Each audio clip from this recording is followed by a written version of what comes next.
Welcome everyone to the wild and wonderful world of Cataclysm. In today's episode, a quick recap. In the prior episode, our Neanderthal neer-do-wells went through behavioral therapy in order to reach a personal catharsis. And due to a bunch of hand wringing and looking at the ground, I can see that they all very embarrassed about opening themselves up emotionally.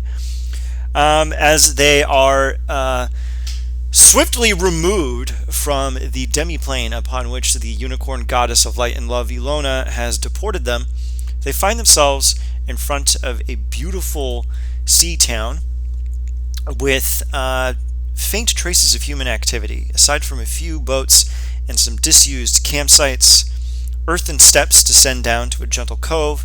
An ancient harbor is here. The sea spray keeps the vegetation low and the stones weathered. A small statue of an indeterminate humanoid are all that seems to remain. As all of you plop, plop, plop, plop, the four of you appear in view. That is Silas, Milo, Belfan, and Ponike. And if anyone wants to make the lowest DC perception check in the entire game, you may do it right now. First person to do it, it's going to be... Wow! Oh, what the fuck? Kiss my honey.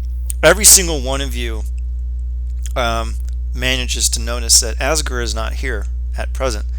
However, Silas, before anyone else can comment on it, quickly just goes, "Hey! Asger ain't here!" Kind of rudely interrupting everyone else. Well, who's going to be the hot one now? Draw straws. Unfortunately, the only person I see who could fit the bill would be Panike over there. No, it can't be. It can't be like that. You just asked about the hot one.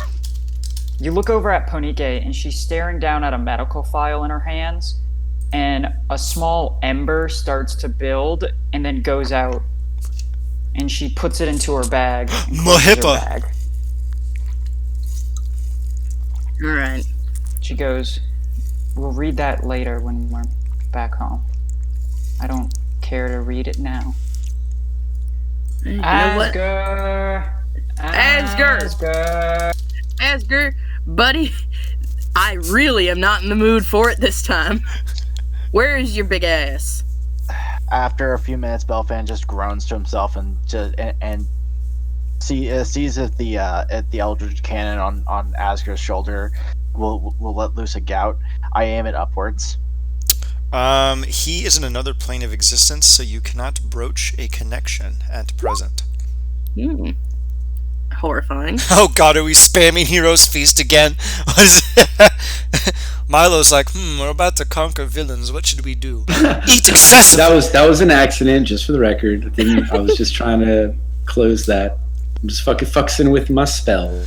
Right now, at present, the lot of you are in this cozy seaside town on the southern coast of the Dragonwatch Isle.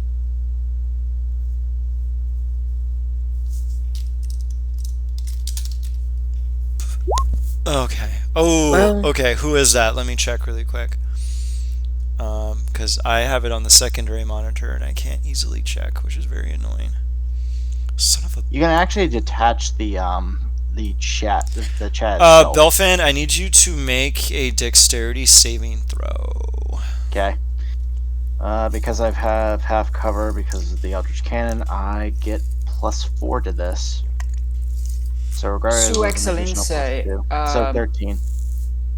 Alright, Belfan, as you were scratching your head wondering why you can't broach a connection with your cannon, you suddenly feel it and you're like, good!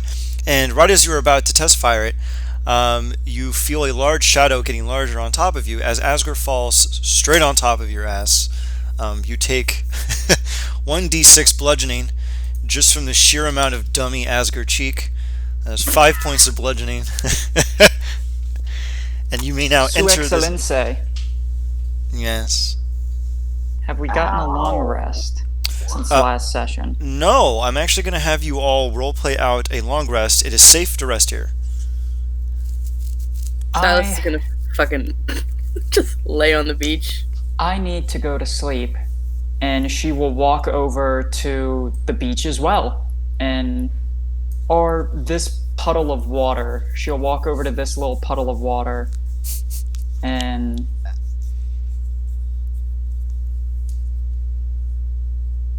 she just starts walking towards the beach, claiming to need to go to bed. Okay. Actually, So, I'll just go and plop down in this puddle, and I'll just get like a strip down naked, put my clothes underneath my head, get into the water halfway with like my stuff outside the water, and I'll go, I'll see you all in the morning. How is everyone else going to get ready for bed? Silas is actually gonna go down to the beach and just kind of look out at the water for a while. All right then. You just hear the utterance of, "Why?" And And he does nothing to help you. to Asger. Asger just looks down and he's like, "Oh, Oh, I thought I sorry." felt a pinch. Sorry. And he like stands up off of you and shifts and picks you up. Puts You- Belfin in you his all baby right there? Bjorn. Yeah. About as fine as I can be after a brick wall lands on me. Ow. That's fair. I do apologize. I wasn't aiming for anything. I just walked through the thing, and that's where I popped up. We probably should talk about what that was about. Oh, Silas, give me a percentile roll really quick. All right, Roll. Belfin and Asger, keep going. I mean, you understand magic better than I do. Ooh, right in the middle. Fine. Arcana roll. Go ahead. So, fuck it, 24. Asger simply stayed longer in the plane than you did, which is why he arrived later. Oh, you were just a few seconds behind us. Okay, whatever. Seems like it, yes. He starts moving down the stairs. Silas, as you are standing on the waves, looking at the surf, you see an unnaturally large wave approach you, and as you are attempting to time whether you should move or not, it harmlessly dissipates in front of you, lightly splashing your ankles. When it does splash his ankles, he kind of takes a step back, and then he walks forward again. And this time he just steps into the water. So there's like a couple inches up on his little ankles. Take 20d6 That's how it fucking feels when you're not ready for it. Yeah, I hate it. So anyway, as you look out into the waters, the sun is actually setting. You can hear Ponike faintly snoring in a puddle a few hundred, probably a good 50 feet behind you. And you can see distant fairy lights deceptively beneath the waves, and you know that that is a face spire known as Shea Cuchulainn. It is deep under the water, and the lights seem tantalizingly close despite the depth. He will step back out of the water. Okay, then. Asger, are you trying to see if you can jump onto that tower? Parkour. Belfan spent most of the mean- time just observing the structure around him. Asger's gonna jump. Right? I'm just going to say you do Don't it. do it! Because jumping rules are annoying, and I hate thinking about them. Because Cool. Belfan's feeling like a scholar at the moment, he's going to roll history to determine the origin of the structure that he is currently exploring. Alright, you may do so flat, unless you can persuade me if you have some kind of advantage here. I mean, it's more so as a hobby. Alright, go ahead and do it flat. It'll I be find the it left roll. funny.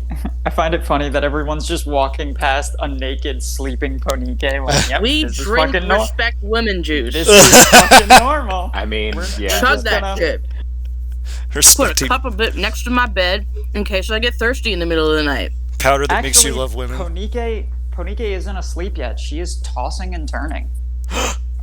She's having a nightmare. No, not a nightmare. She just can't seem to get comfortable enough to fall asleep. We'll Okay, find you a then- bathtub. Silas will come over to you. What's in the What? tower after they finish their stuff?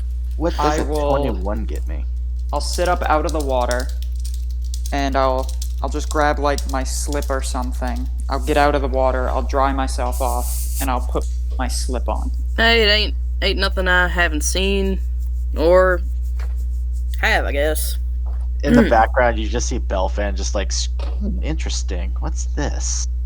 But legitimately, if Ponike catches you sketching her nude body, she will burn your notebook. And No. Silas will laugh. He's actually this isn't actually happening that way. Belfan is just like over to the left and the right, just looking at the architecture. Ma'am, could you get out of the way? You're in front of my buttresses. Anyway, you poke around, and you determine that this is a rather fanciful Dakani ruin. It is several thousand years old. It is an underused harbor, and there's some traces of human flourish here and there. Maybe a local kingdom used to use it, but it has fallen into disrepair, probably during the last war.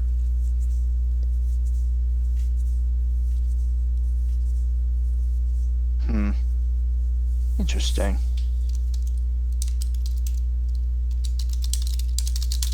Is there anything else I can discern from it? That's about it. It's a pretty unassuming old fortress harbor. Do I know like who made it, or It's could I Dakani. discern who made it? It's Dakani. Dakani specifically. Dave the Dakani. Oh, good to know. Dakani work. So, I saw you. You having trouble sleeping there? Unfortunately, yes. I'll try again once the sun sets. You want me to play you off, I guess? No, thank you. And she Alright. goes, I'm just gonna go do some silent reading. And she puts on her dress, grabs her bag, walks over to just a place where she can sit, I guess like just on like the steps or something. And you'll see her pull out what looks like a medical file and open it up and begin reading it. Silas will feel kind of bad about his help being rejected, but then he wondered, what the fuck is loud reading like? Right? Silas will find an enclosed space within this area, preferably something with a door, and then he will lock the door. Interesting.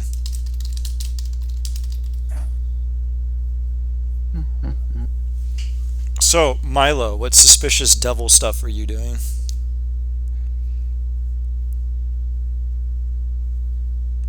Milo is going to. You're still a dog, by the way. Oh yeah, no, definitely still a dog.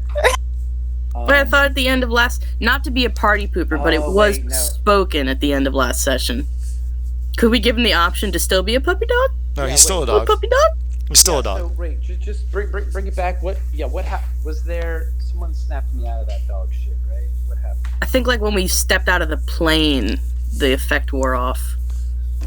If you Okay. Oh no, That's no, what it no, was. No. Oh no, look, that's fine. This is great. So Milo is in his normal devil form, but he is in the corner, bent over, licking his own asshole. No, I rescind. Silas does not lock the door, but he's in there. Where's Silas?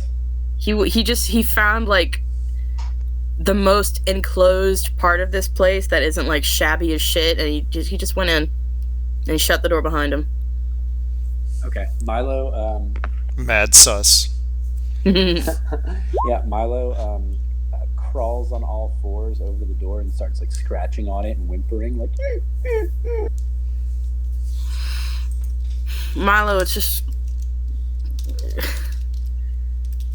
he stops talking and he gets up and he lets you in. Bark!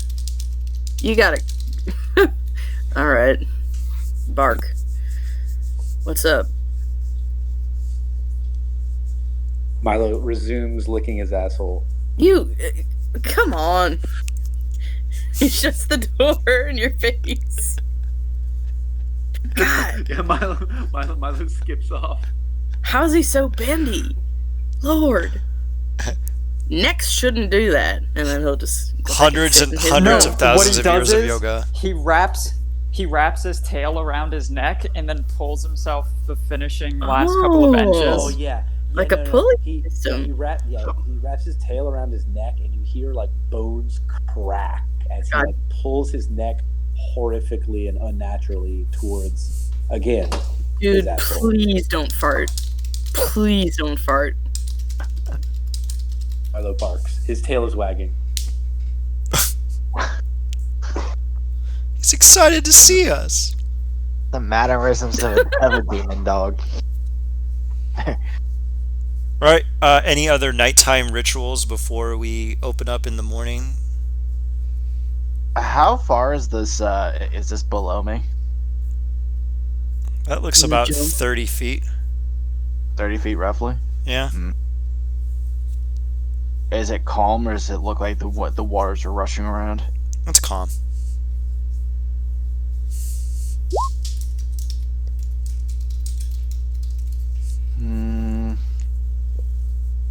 You're gonna make Tiny Hut to go to sleep. Nobody else is allowed in. All right. So Silas goes off into their fortress of solitude, their dormtress of dormitude. Once been a Pony, Paniki, go ahead. yeah, once Ponike finishes reading the file, she'll eventually like find like a knot puddle to go to sleep. She'll like look around for like an abandoned cot or something and go to sleep on that.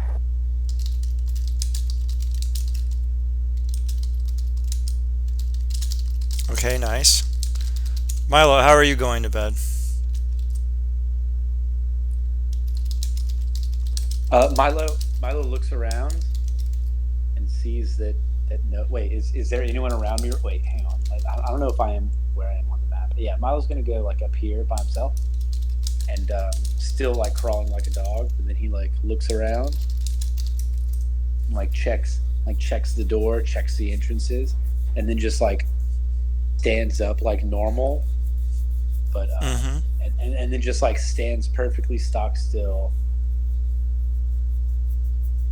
And then just like slowly sits down, kind of like Indian style, and then just like closes his eyes and starts to meditate. Okay, I like that. That's pretty neat. This last thing, while all of you go to sleep, you hear the song that I just posted in Second 6. Nice.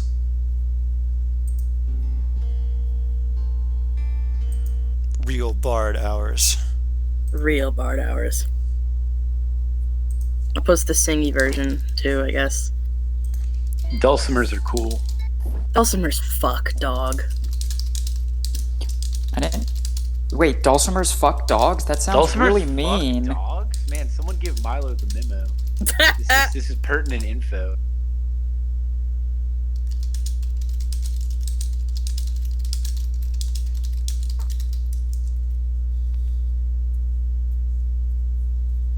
Here, one moment. Yeah, you know what? Fuck it. He sings it too, but you know, his whole shit is dulcimer. So you hear the dulcimer, and he also sings. Listen to that in your own time. All right, But cool. it is related.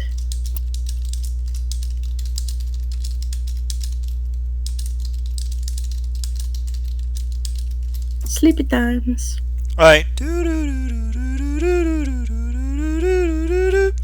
All right. It is now the morning. You hear the caw of a rooster. It's Milo. It is Milo. The crow of a rooster. And there is a nice fire right over here. The statue has been toppled over. I'm going to do a little ad hoc thing and say, Milo, would you have toppled over the statue? Wait, Say that again. What's that? What statue? Right here. Oh. Are you asking, would Milo have toppled the statue? Yes. Not unless he had some kind of reason to. You I need. mean, a reason could be he felt like it. Pony. But I don't know. I want to. My first impression is to say no, he wouldn't have. But if he needs to have, then he can have. He saw a Tell bird me. up there and it looked at him funny. Yeah, maybe so. You looked at the statue and thought, you know what, that would make a really great barbecue grill. So you knocked it down, and you are now frying up eggs that you found on the coast. And the smell is what wakes everyone else up. Wait, Ponike's- Milo's cooking breakfast or Ponike's cooking breakfast? Milo is cooking breakfast, and he's making it a la Fiend, which you can interpret in however way you want. Oh yeah, it's eggs, been a devil. Why aren't you making deviled eggs? Man, Wait. way better. With Hollandaise sauce. Oh, now we're talking. Ponike will walk up, not even say a single word, and help you cook. Thanks, Mom.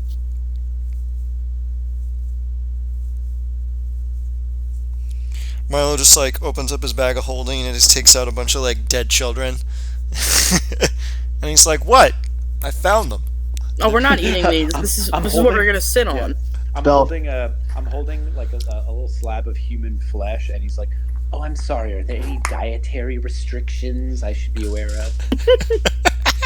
I have a peanut allergy, so I understand. Flesh. What is Oh, there's no- what is Milo's customary travel ration? Because I think that would very well inform what is going to be happening here. Probably just like 2 kids that he just I mean- has. Like Milo, like he'll eat meat, he'll eat veggies, he'll eat kind of whatever. But what he really likes is like the forbidden snacks, you know, Tide Pods. like Tide Pods. Toenails. Exactly, yeah, Tide Pods and toenails, and like you know, human flesh, all the good Paint chips. forbidden stuff, paint chips, lead paint chips. Yeah. He eats like just whole lawn darts. You know, all of the outlawed stuff. Those little magnetic balls that get caught up in the guts of children when they swallow them one at a time. Yeah, he like loves to eat those. Any kind of like choking hazard, like little Monopoly pieces. He loves the shoe and the race car and the top hat. You're a parent's like, worst nightmare. You see, any kind of like all the pieces of sorry and you know, Don't Wake Daddy and Connect 4. Any of Oh my those God, like Don't Wake like Daddy. pieces. I know that's a deep cut. Isn't That's it? a deep cut, dude. Thank you. all right. So Milo, you start making the eggs and everything, and you ask people if they want some spice, and you pull out a grinder and you grind what is apparently metal shavings, and so you ask them, "What? You don't like lead? It makes it sing." Like, No, Milo just like straight up just like throws dirt in it. Hi everyone. You see and hear Milo and Ponike making breakfast, which should concern everyone. How are we getting up Asger? How are we getting up Silas? And how are we getting up Belfan? Ponike is cooking actual food. Everyone sees Milo cooking and it has like a tinge of fear, and then they see Ponike is also there and go, "Oh, thank God." You know whatever. Sorry, Mama, we'll fix this. You know whatever's coming out of this is like gonna be spicy though. That's for sure. If these two are cooking, it's gonna be spicy. No. Oh, 100%. Would you Well, like you're some? gonna use Don't like fan lists of the spicy food. Would you like some your more spicy unwed with mother? thumbtacks. And Belfan actually took a leap into the ocean here on the other side earlier, so spice would be probably the best thing for him right now. All right, good. All right, Asger, what are you doing? Asger's just doing push-ups where he currently is. He's doing his nerd. morning workout. Gotta get huge, gotta stay huge. He's got to flex harder. Pretty much. Are you sure you're doing push-ups, or is the world doing push-ups for you? Yeah, I mean, it's pretty accurate. All right then. So The tower itself is just like fucking moving up and down as he's doing push-ups. he's You would just hear benching the fish entire rumbling. island because he can. So, what do we Okay. want to do over breakfast, and how are we going to explore? I didn't get there yet. What? First off, Silas is gonna kind of get within range of Asger, and then he'll point to him, and then he will use message. You would have to jump that little gap. No, it's and 120 come to the feet. tower. I know, but it's a tower with a slightly crumpled wall, and there's a reason why you would have to go there to see me. I can't see him from here. From where you are right now? From where I am. Technically no. Okay, fuck it. I'll talk to him later. I totally held the button down for my burp. Nice. Jesus Christ. All right. Anyways, It's break. Silas joins you, looking very glum. All right. It is brekkie time. Asger, are you going to show up for brekkie after doing your little exercises?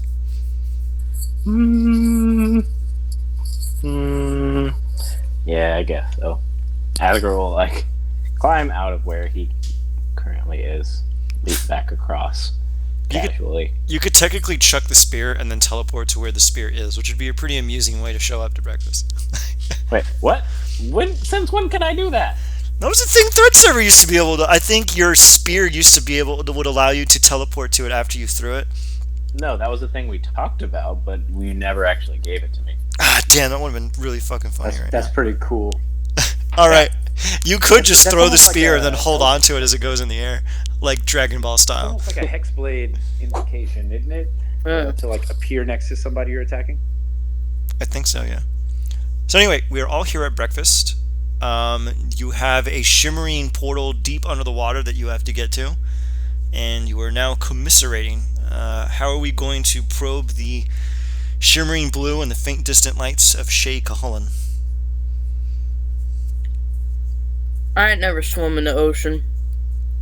I never seen the ocean, so I don't really like how cold it is, fellas. And I don't know if I can do my little doggy paddle with this here hooves. So, I don't think it could be me. Not the way I am. We're gonna need somebody to go check it out. This is good, Panita. Thank you. Yeah, I'm not too keen on going underwater for long Really? periods of time. Sorry. So does that just leave? Well, in that case, would that just leave me and Asger, and then Milo potentially? Yeah, potentially. And, you know, well, now there's a thought. Huh. Alright, well, I don't have too many tricks up my sleeve, but I can turn some of us into, I don't know what swim. I could, yeah, fish. I got polymorph. That is an option.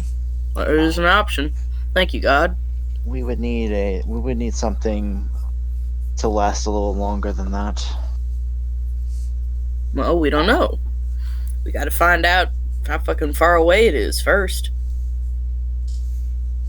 If I cast fly, can I fly underwater? No. No. Damn it. I'll ignore that. God damn, these fucking buttons. I just wanted to open it. No, I did it again. Please I need stop. to find Please stop touching things. God almighty. Stop touching things. Just open it in 5e tools. No, I don't know how to do that. I don't fucking care to do that. Oh yeah. Okay. So what everyone sees is Asger attempting. God damn it! Stop touching things. Okay, I will. All right. You see Asger, Asger. coyly attempting to stealthily drop a note on the ground, but it gets stuck in his pocket, and everyone notices him trying to remove it. So he kind of sheepishly just drops it, and then just starts whistling while looking at the ground. A note plops on the ground. Ponike and Silas, you can immediately read it. It is in Sylvan. Why does Asker have a note in his pocket, and Sylvan. Is that a note in your pocket? Never mind. What's I it don't know say? what you're talking about. Asger, why do you have a Sylvan note in your pocket? What the fuck? I know not of what you speak. Who is... Ponike will pick up the note and put it in front of his face because she's... Let me see that. And go... The note that just fell out of your pocket. Asger is still playing dumb. Just looks You'll at you be- and goes, I don't know what you're talking about. You look You will so be needing dumb. this. You will be needing this. Versing a Torix. That's a name and a half. Vercingetorix. Look. It's a Vercingetorix. Vercingetorix. Well, ask her, what's this about? Ponike will attempt to say the name backwards. Zerot Egg Nikrev. I don't think that's the solution to this puzzle here. Ask her. Yes. Asger doesn't have What to roll did deception, you so that is you can receive get that the same. you will be needing? Why don't you... Yeah, why I don't didn't receive anything. We did. Mm, well, Okay, what did we receive from Vercingetorix? maybe keep that name on the down low, honey. I don't know if we technically received it or if it was just brought here. Okay, well, do you remember who gave you this note? Ask her. No one gave me the note. It was on something. Are you sure no one gave this to you? Yes, I pulled it off of something. What's that something there, buddy? Asker's just kind of smirking. It's a solution, maybe? Fuck! Considering- A nat one! Still! Asger Look at that. is strong in body and mind. He's not going to give it up. Wait, Ian, you Hey there. sound like you're in like 3 rooms away, dog. What'd you say? Can you hear me now? Whoa. You're Yeah, like you super sound quiet. super far off. It's like I have you in a tin cup. Oh my fucking god. I didn't do anything, so Okay, I'm Asger, is why it- don't can you hear me now? just- Wait, hang on. Can you hear me now? Wait. Yes. Yes. Okay. Okay, go on, Panike. Why don't you just tell us what you know, please? Man, be a friend. Arm wrestle them for it. I will hoof wrestle you. Boom! Boom, baby. You can't crit against a player. What makes you think that I'm going to allow you to... That's pussy shit. Just let Fine. us do it. 36. Ponike like walks over to you, like puts a hand on like traces fingers down your biceps, kind of looks into your eyes and bats her eyelashes and goes, "Why don't you tell us what you know, friend?" Asger deadpan stares right back into you and just goes, I have. It's a solution. Fuck Tell me. us Fuck me what running. the solution is.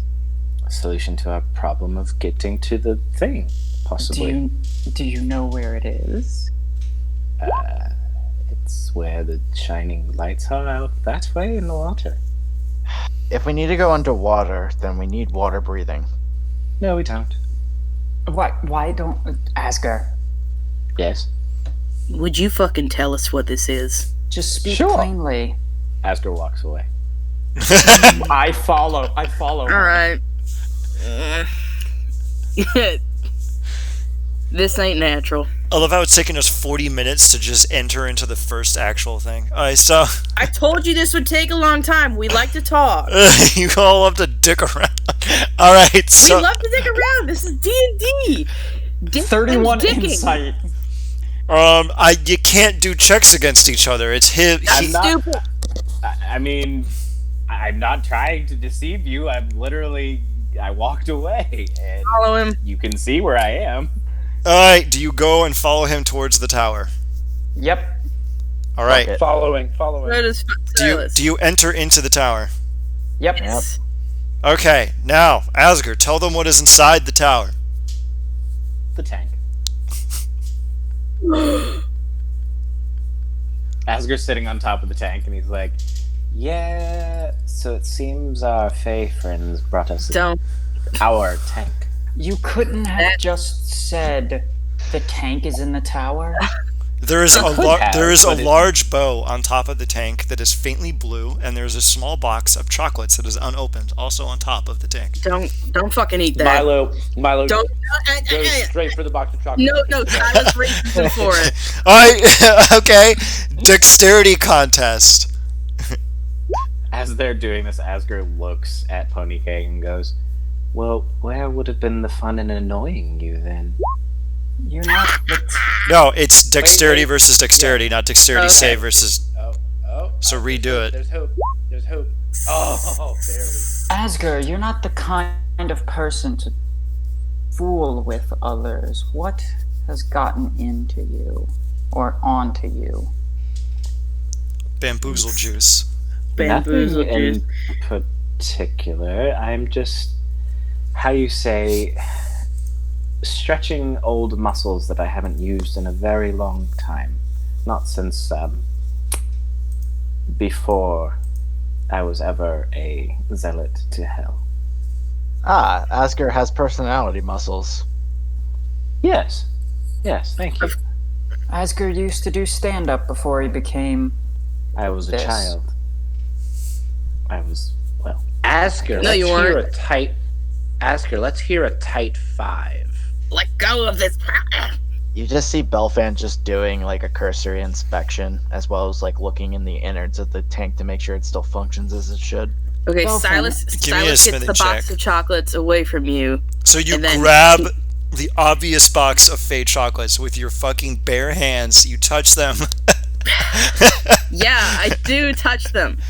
Ian, what was the check? And you were then trying to- what? Make a nothing happens. It's just a box of chocolates. Okay, so he runs out to the top of the tower or whatever, and he yells over the sea, "This gift is appreciated, but it is not mine to accept." And he throws it out back into the sea. As you watch the box tumble into the waves, you turn around and the box in front of you retied in a bow. Oh, fuck me. Milo Seth grabs it. Wade. Milo grabs it. Ay, Milo ay, grabs ay, it. ay, ay, Don't eat. Dexterity contest. You know what? No. You want Milo, as he's reaching for the box, falls face first onto the box and just crushes it. And you can just for fun, I want to see what I would have got. Wow. Actually, this is what happens. Milo is reaching down to grab the box of chocolates. You, Silas, expertly swipe them out of the way, but unfortunately, Milo miscalculates and he just ends up headbutting you in the stomach as he tries to grab the box of chocolates. God, you piece of shit. Oh. Dolphin, can you make this tank a subaquatic vehicle? It already was. Oh, perfect. Then Why don't you fucking paint it blue? there's a All reason I said we had an answer. all aboard the SS Death Tyrant then? Hold the fuck up. Make the Arcana until- check. Not until I'm done with my inspection. Smithing check. Inspect this. Silas will hold on to the box of chocolates then if we can't fucking get rid of it. And he will Milo play fucking will keep away with remember my. Then No. my smithing check. Look me in the eye, you dumb son of a bitch. If you eat any of this, your ass is as good as gone. Alright? I don't care how old you are. You don't fuck with the fair folk. Okay? You don't. 27 Arcana and 23 smithing. You examine the ship and the tank, and it is in excellent condition. It seems your Fey friends gave it a oil change and fixed everything right up. I don't trust that either. Well, What's to the tank? Well, it's all in working condition. Oh, fucking of course it is. They want us to go down there right to them. You think they're just gonna hand us shit? That's not how they work. As you gesture out, Thank you, pantomiming, Silas. I already understand that. I was Kick my expecting. ass, you smart motherfucker. Silas. I was expecting a tea party. Silas, as you say, what are they going to do? Just hand us shit? The box of chocolates appears in your hand. son of a... It seems they have a sense of humor. Belfan. Oh, buddy. Okay. I picked the wrong time to run out of booze. Can I melt the box of chocolates? Go ahead. I extend my hands to Silas in a very knowing look. He'll hand it to you. Hey, I gotta hand it to you. Ponike grabs it and uses her ignite ability to set it on fire. The box of chocolates bursts into flames, melts, and turns into ash with a sizzling pop. And as you dust off your hands from the remnants of it, smugly turning around to tell everyone, see, the box appears in front of you, intact, with a bow. I open the laugh box. all you want, you goofy whore. How many chocolates are in the box? Don't. 5. Honey, don't do it. Milo smells it. Milo Don't gets real close and smells it. I put the lid on it. Okay. Are there 5 chocolates? Are they identical or are they different? Each chocolate is vaguely different. I want to take a look over the chocolates and I want to examine each one and see what makes them different. One of them catches your attention. There is a small motif of a pepper on top of it, almost like it was stamped into it. What are the other 4?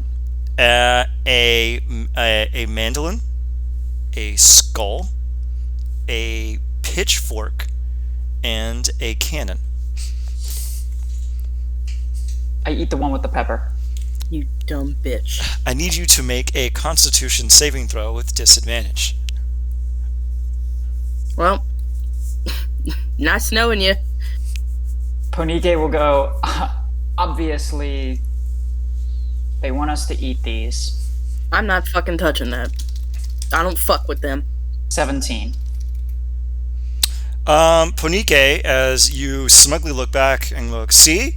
The Fae can be as soon as you finish saying that, you feel your tongue swell up in your mouth, you feel the sides of your neck get hotter than you're accustomed to, and all of a sudden you have gills.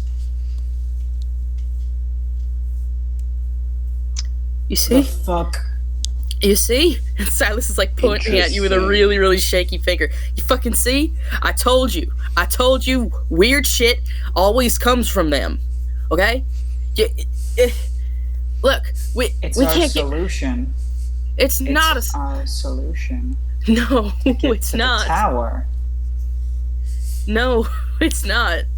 Trusting them is never a solution. Okay? This is not going to end well. Well, I'm perfectly fine. I didn't choke to death. I wasn't turned into a frog. As a matter of fact, I think they mere- used a little too much sugar in the bonbon, but you know what? Like, All I have are what feel like gills. Yeah, why don't you poke him? She is. She's like touching them all over. Mm-hmm. it's making this gross, like, slicky kind of sound. Yeah, you feel fine now. You always feel fine. And then somebody's gonna come knocking. They're gonna be like, hey, you remember that favor I did you? Well, you owe me now. They're gonna remember. I'll do them I'm the not touching favor that. of saying, and in Sylvan, she will say, thank you very kindly for the gift of gills. It is much appreciated. And in Sylvan, he says, if you thank him, you're dead. And I don't even mean the way that you want to be dead, honey. Your life is fucking... All of a sudden, you just see the Silas both of you hear speaking in like mandolin. a booming voice appears from nowhere, and both Ponike and Silas can apprehend it because it is speaking in Sylvan. I can too. I just can't read it. Wait here 1 minute. Let me see if I also speak Sylvan.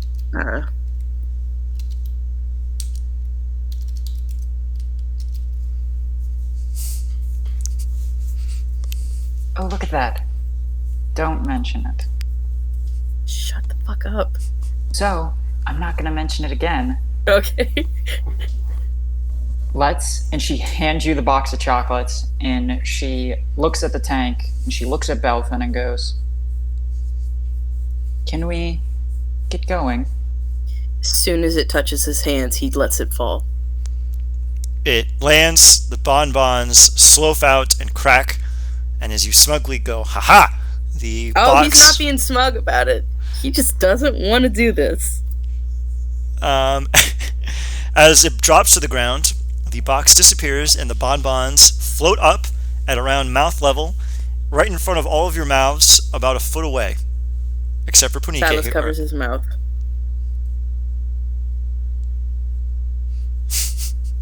Milo, Belfan, Asger. What does mine look like? Yours has a skull motif on the top. And I assume mine's the cannon. Yes. But And the question is, does it smell? Does it smell like death, though? it That shit doesn't smells... taste like death. I don't want it. It smells like a mild fog clutching the earth of a freshly dug grave. Numb. Make a Constitution saving throw with disadvantage. What does mine taste 30. like?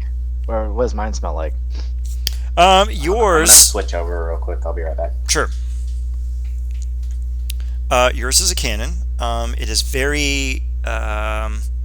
it's like a... Oh, God.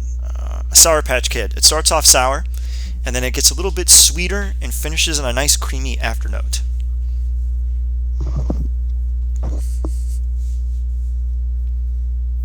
Milo.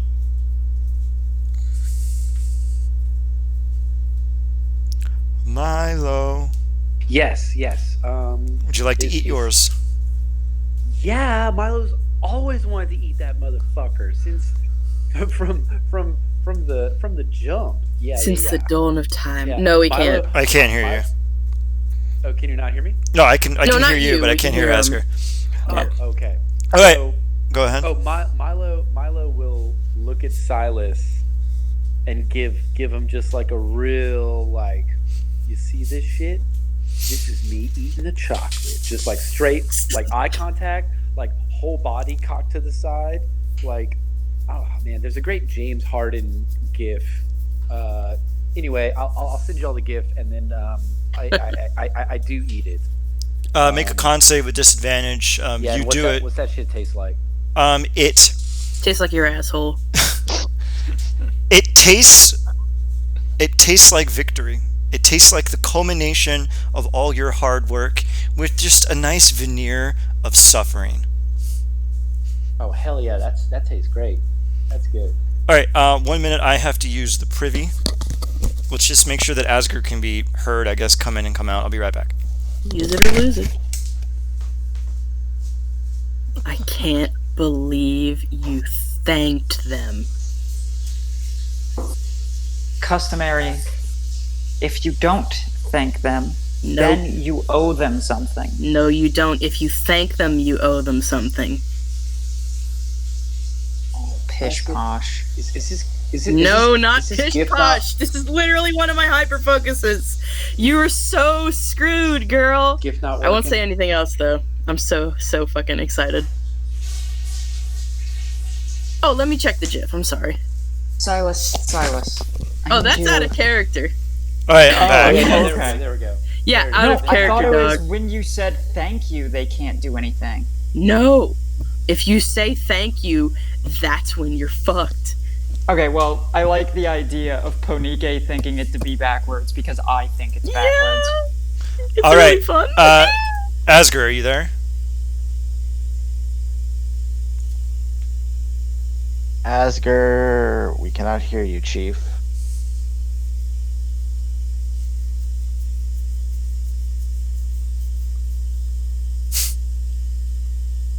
All right, here. I'm going to pause for a brief moment while we figure out why the hell we can't hear Asger at all.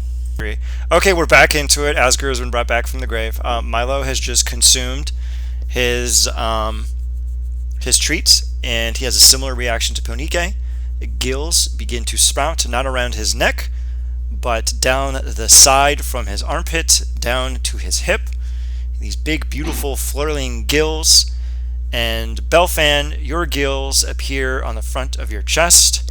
You can feel them pressing against your armor. It's very strange. And Asger, your gills appear on your arms over your biceps. Not a very Okay, that one practical. makes the least amount of sense. Yeah, that's the point. It's funny. Okay. So, you all have gills, except for a certain someone who's being dumb and obtuse. What would we like to do? I'll look at Asger, and since he can understand all languages, in Primordial, I'll go, do we just want to force feed Silas the chocolate? I don't think we should make Silas do anything. But You can't. Oh, Milo, do you know you- Primordial? Oh, no, not I don't- Milo. Shit, I don't I'm a understand that. dumbass. Asger. No, it was Asger. You said Asger. Yeah, you Oh, I said did. it. I don't hear this. I just hear rumbling. and jibber-jabber. I always think of it as like blood pools. Yeah, it sounds like just bubbling tar. Primordial soup. All right, go on. Asger, are you going to forcibly make Silas eat this candy? Asger looks at What is Ponycake as you say this, and he's kind of slightly concerned just because of the language. And then he just kind of shakes his head no. Silas, this is in common. Mm. If you are, let's say you don't accept the chocolate, but it still goes into your body, do you owe the Fae a favor? Mm. Quick, consult your Fey Rules of Civil Procedure. FRCP. He'll kind of cup the hand over his mouth and be like, "I am not fucking with it in any way, shape, or form." Then do you have water breathing? No, How do you expect to get down there then? I don't fucking know. Because if Can you'd we like take to the stay, fucking tank? yeah, but but we're going to have to open the hatch to get to go where we're going anyway. So it's Just either you polymorph into so- a fish So it's either you or an poly- octopus. so it's Yeah, either that's we a good come with a idea. different That's a good solution, or you eat the candy and get on with it. Just,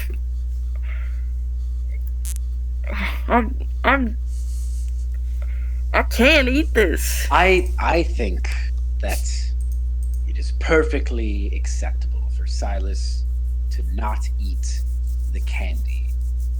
Oh, so it's That said, there is the issue of an extra piece of candy.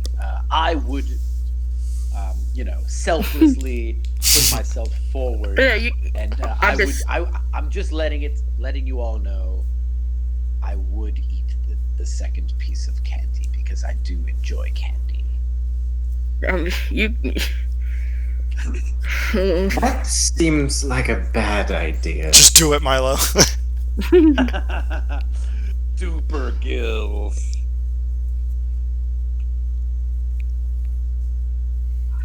Milo, are you gonna? Let's put the piece of chocolate in a water-resistant wrapper, and let's have Silas hold on to it. And if ever the event arises that they are drowning, desperate for air, I would leave it up to them to eat the chocolate or not. Honestly, I think it would be quite a sad ending to a journey to just drown. It seems so small compared to what we're facing. But if Silas wants to drown, I don't think we should stop him with force. Andre, I love you as a player so The much. shade. So much as a player, dude. Jesus. I love it. All right, let's keep it going. Silas is just fucking like.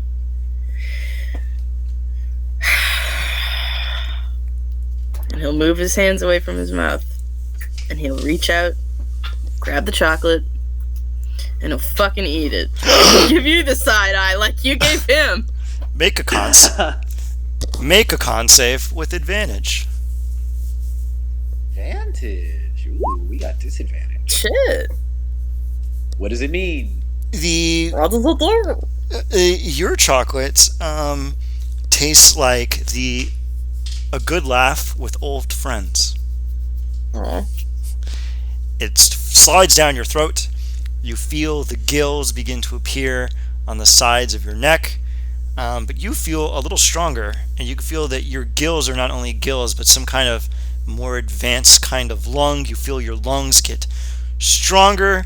You can now not only breathe underwater, but you also have advantage against things that are toxic vapors, like cloud kill or a dragon's breath weapon. Interesting. Ooh. All right, people, what do we want to do? We have a tank.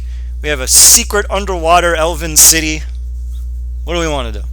Asgard drives the tank through the wall. Let's head to that. Yeah, let's do that. He Let's hop in the Yeah. tank. hits the horn. Through the wall. I love how we were having an argument minutes later, and then it would just cut to the fucking tower, to the side of the tower as that drives the Blows fucking up. tank through the wall. The tank explodes off the edge. You crash, and you begin your perilous descent into the depths.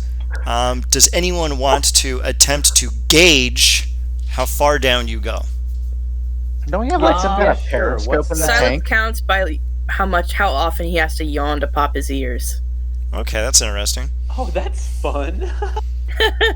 All right, give me whatever appropriate check. Do you think that would survival, I guess? I don't guess. Do survival to see how deep you are. Could I? You may do it with perception? advantage. Damn it. Yeah, I guess. Just tell me how I'm you 12 perceive deep. it. You may do Does that the- with advantage. Does the tank have windows? No, that is a terrible idea. It has shooting. It has shooting portals, but if you open them, water will come in, and you will have a very bad time. No, it's actually on. There's actually a screen door Oh. on the tank. Yeah, I just guess. We have a periscope, don't we? Yeah, but it's pitch black outside.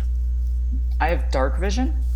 That would I just got turn everything true outside into. sight. I super don't want to see what's in the water with us.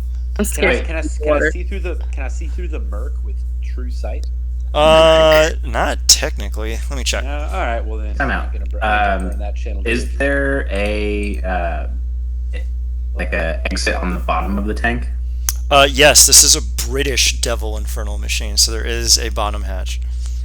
Perfect, because then the water level would stay the same because of the air within the tank. We can use that to get outside of the tank. Asger's going to open it slightly and put his hand in and see what happens first. You're not at the bottom yet. I would wait until you hit the bottom, buddy. Oh no, I know. I just want to see, like, I want to feel the water, basically. Okay. I'm going to say that you all have kerplunk. You have hit the ocean floor. You open the hatch, and there's actually a faint amount of light emanating from the bottom of the sea. There seems to be luminescent plants and, I don't know, whatever the fuck grows at the bottom of the ocean. I forgot to look this up. Kelp, algae, I guess algae. The water is preposterously cold. coral. Yeah, coral. There's a bunch of nonsensical glowing stuff down here. You can see a faint amount of light. The water is preposterously cold. What would you like to get from that, Asger? I leave my hand in for what is around 6 seconds. Okay. I want to see what happens. Roll a con save. Yup. Yeah, we don't want to go in this water. Yarp.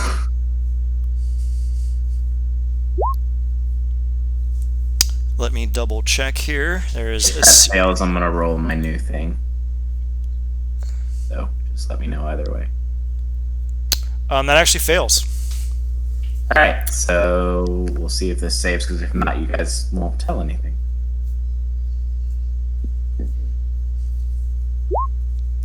Ah, shit!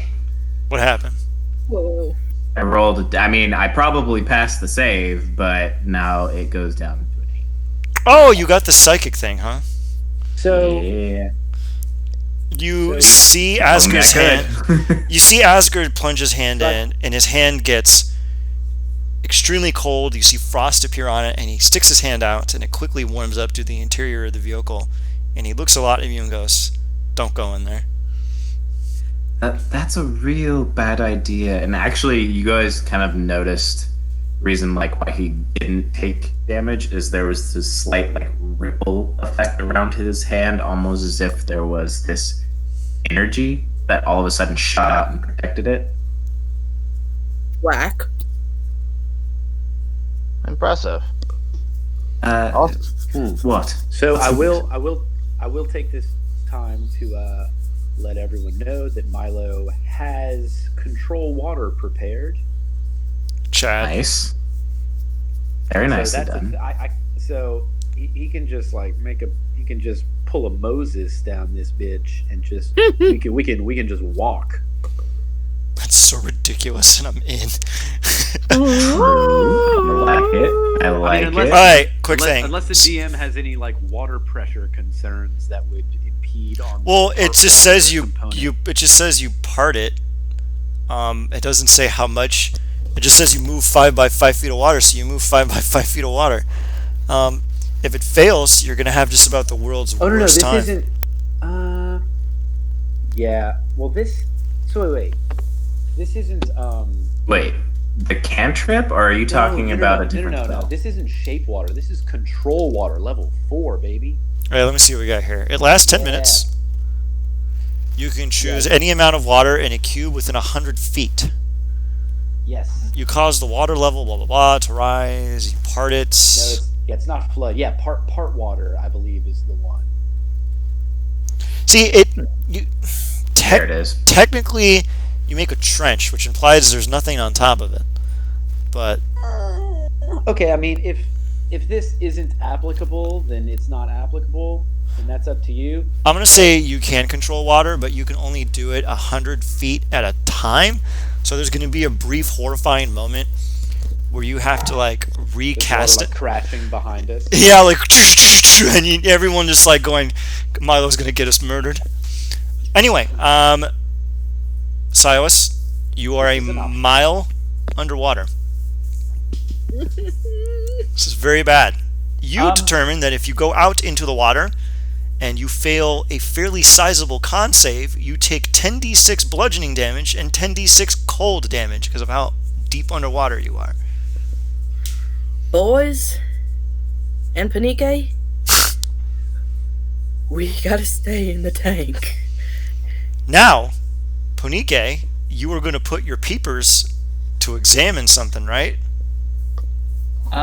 Yeah, I guess with the periscope. Alright, roll perception. Oh, you have to do it with disadvantage. Oh, but I have dark vision. A dim light counts as disadvantage for perception checks, which is what dark vision turns darkness into. Oh, okay. No one ever enforces the rule, and I rarely get to do it. 9. Even with the score that low, you can feel undulations in the water. Like, what? Since it's a series of mirrors, what if I cast light on the periscope? Would that project light so I take the 15 instead? That is very clever, and yes. Good job. She will light Nice. She'll essentially light a tea candle and put it in. That's how she casts light, is she makes something glow with just this glowing, not radiate. She makes it radiate heat and it begins to glow. You look through the periscope and you adjust it, and you think something's wrong because you see a large black disc with another white disc surrounding it, and then the disc blinks. Ponike- I fucking knew it. Ponike will simply look away from the periscope and light on it and go, "Do we have a way to make this tank get the fuck out of here?" Why? Oh shit! There's a very large sea creature outside of the tank right now. Is there a way that we can just ascend? What's No. that said? But we can do this, and Asger slams on the gas. Okay, let me Chase scene. look up and see what the deck save is on your stupid car. It's a tank. Wait, okay, wait, Oh, okay. dang. Ooh, hey, if I cast Circle of Power, does the aura saving throw thing also apply to the vehicle we're in? What's it called again? Circle of Power? Alright, let me double check and let me read it. Circle of Power. Each friendly creature, including me, in a 30-foot radius. I'm gonna be real with you, dog. Tanks aren't creatures. Not a creature, Now, I will give you all one random nonsensical thing you can think of to get out of this thorny situation if you would like. Asger, you already did yours by hitting the brakes. The creature is going to attempt to grapple the tank, which is probably going to fucking happen. We are going to do... Let's see. You can see the... also, did someone shut the hatch? Yes. Asger would have done that before running off to go hit the gas. Yes. Alright, Asger, that is your go. What would... Belfan, your brain boy, what do you want to do to help the tank? Is there any way to make the thing go faster? You can dash as a bonus. You can dash as an action and double its movement speed. I know what I want to do. Same. Okay. Alright. Wait, can I... May I? Because I think I have an idea. You feel the tentacles writhing around the exterior of the vessel, and the creature is about to bring in its grip. So, what do you want to do, Milo? Wait a second, isn't there a defensive system on this thing? I fucking hope so, dog. You all never actually re-put on the armaments, oddly enough, for this thing. Okay, so... We didn't. The only thing it has is the launcher that I took the feeble mind out of to murder humans. Yeah. Good on you, by the way. Nice. Very clutch. Yeah. Okay, so... I actually... What if... Okay. So, what I'm thinking is... so wait, we're a mile underwater, right? Yes. Okay. Are you familiar with the creature, the pistol shrimp? The fuck? Oh, yeah. What are you planning, baby? Pistol shrimp. Okay, I'm very intrigued. Okay, so a pistol shrimp, if we're talking to, like, actual creatures on Earth, if we're talking about, like, attack damage, pistol shrimp wins, like, on Earth. Because what it does is, it, like, snaps its little, it has, like, a little, like, claw thing, like, little blunt thing that it snaps forward so quickly, it creates a bubble of air deep underwater, and the pressure of it, it makes like a big pop, and it will like kill any creature. It's like a tiny little shrimp. It'll kill like fish that's like 10 times its size. Literally? And so, could I use shaped water because it makes a trench? Could I like make a big bubble of air for this creature? And then, first of all, so my thinking is I am of two minds. Either I want to make like a fucking pressure explosion that will maybe daze or distract or injure this creature so we can get away, or I want to straight up make dry land where this creature is. I'm assuming it doesn't have a fucking walk speed, and we can just boop, boop, go away while it fucking flounders on the bottom. You know what's weird? Control Water doesn't say that you have to see what you're shaping, which is kind of obnoxious. Interesting. That's great. So I am going to give it to you based on a strict constructionist interpretation. You can use Control Water. Okay, I want to make it land like this is fucking dry ass land now, See, the thing is, though, you don't know where it is necessarily.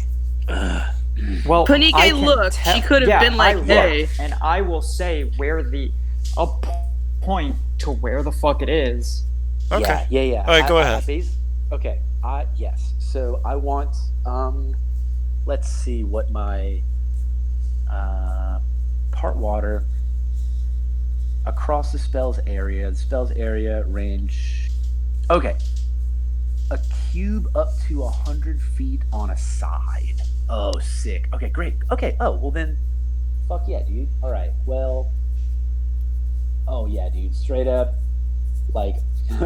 Here we go. 100-foot cube. Right here. And it just. Wait. Yeah. Like. Basically, I want. Like the tail end of our ship to like.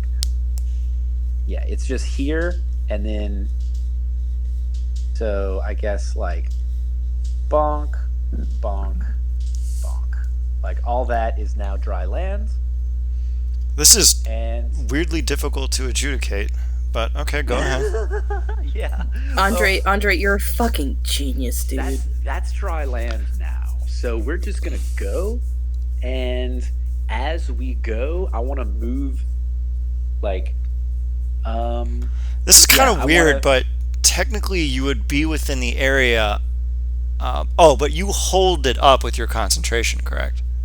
yes. And he's got the gas pedal slammed to the ground. All right. I'm really. Yes, my turn ends first. Yeah. Should I? We get 6 seconds away from wherever he's casting that bullshit. All right then. 6 seconds. 100 feet.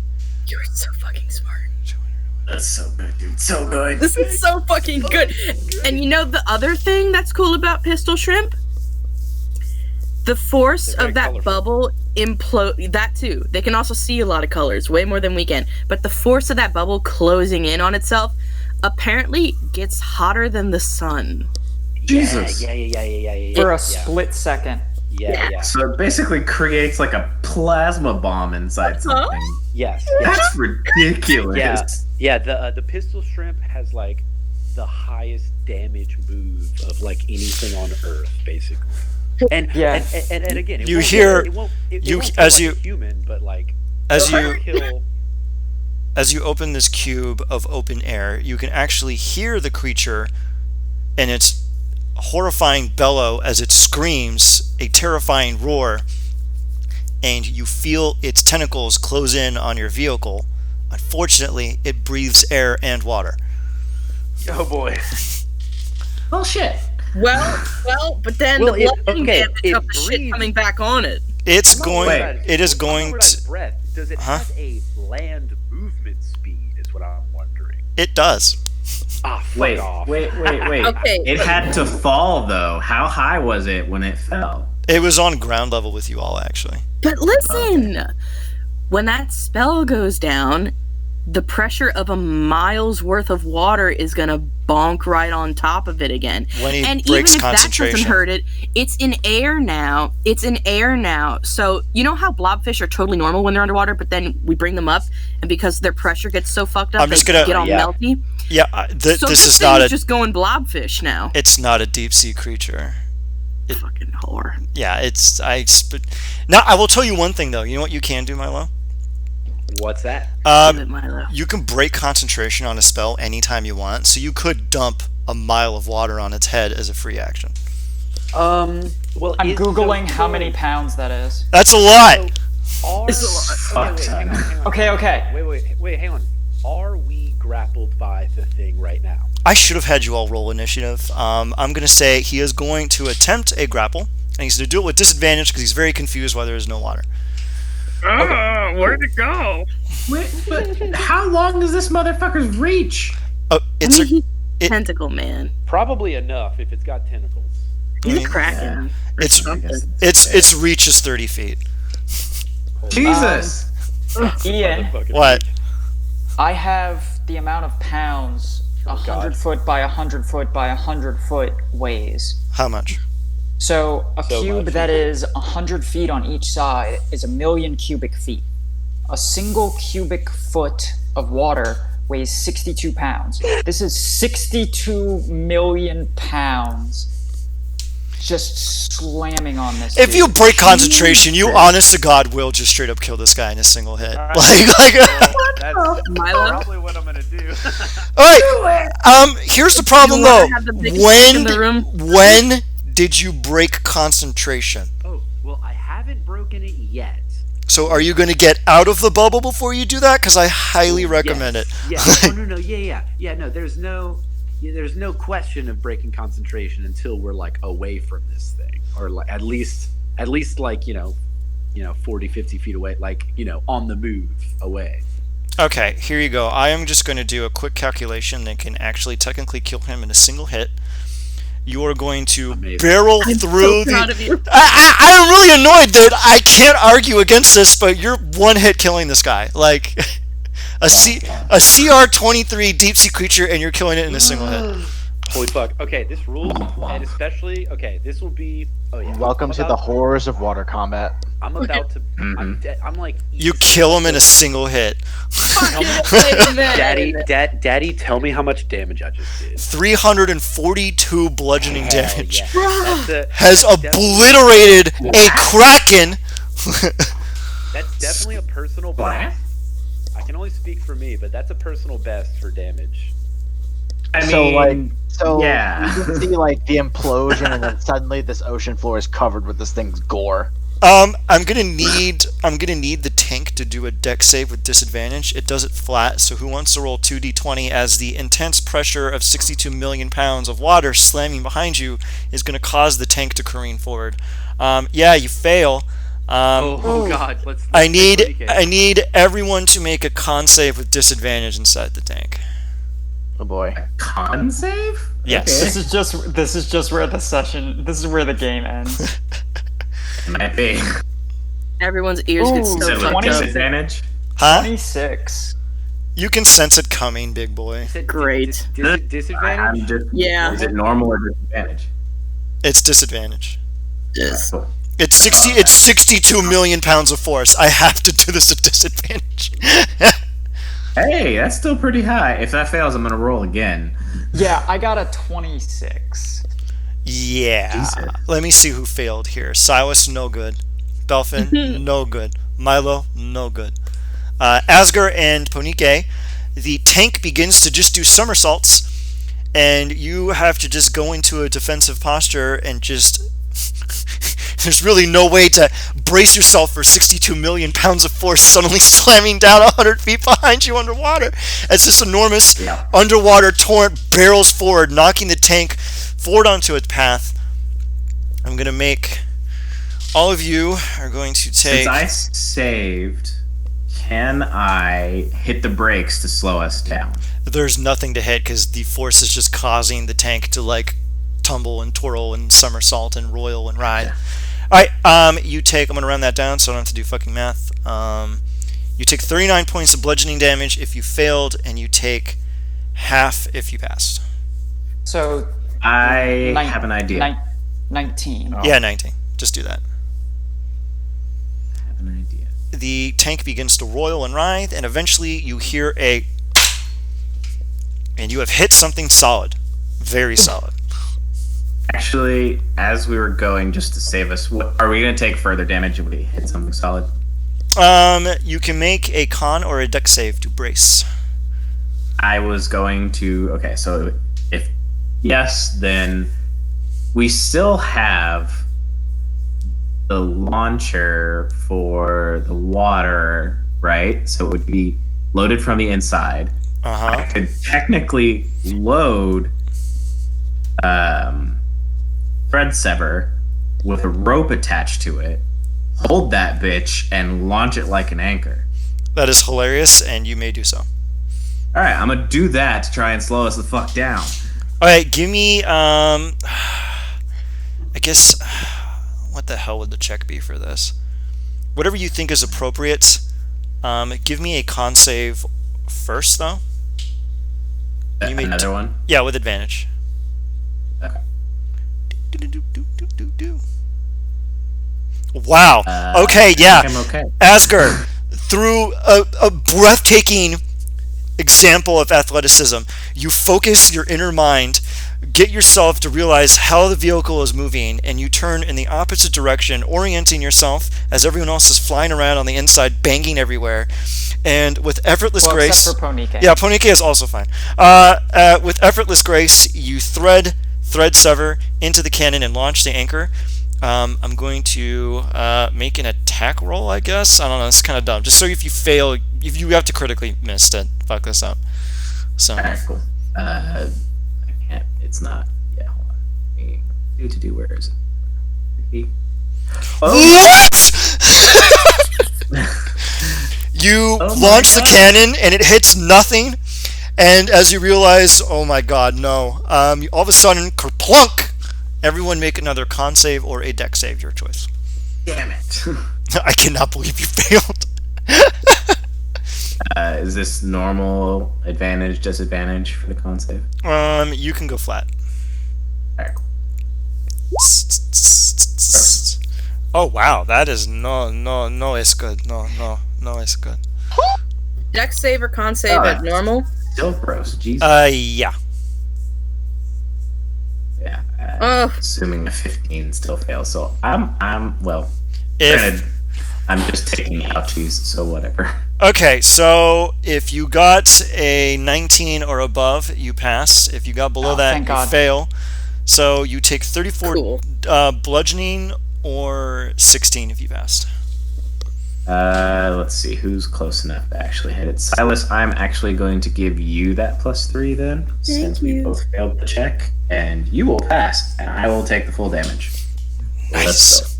Nice. Okay, I'll take another 17 points of damage. Yeah, I'm doing okay. I'm just really annoyed right now. You can tell that the tank has actually plopped itself flat. It is not at a weird angle. Would you like to? Actually, it is at a weird angle. Would you like to investigate? 169 now. I would like, since that Zephyr's still out there, can I remotely change its form?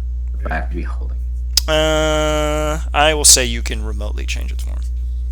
Cool. I'm going to change it into a scythe, start dragging it in to see if I catch anything and it can maybe pull us right. You roll me a percentile. Oogie. Wow.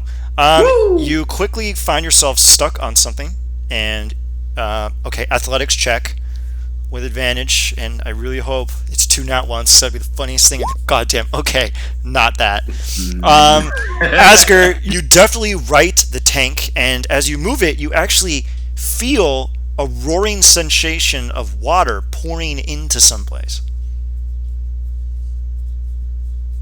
Can I look through the periscope again using the light trick? Yes, you may, and you see a large tower with a huge hole in it where water is pouring in. Does that hole happen to be where we were? Yes. Oh, shit. I will.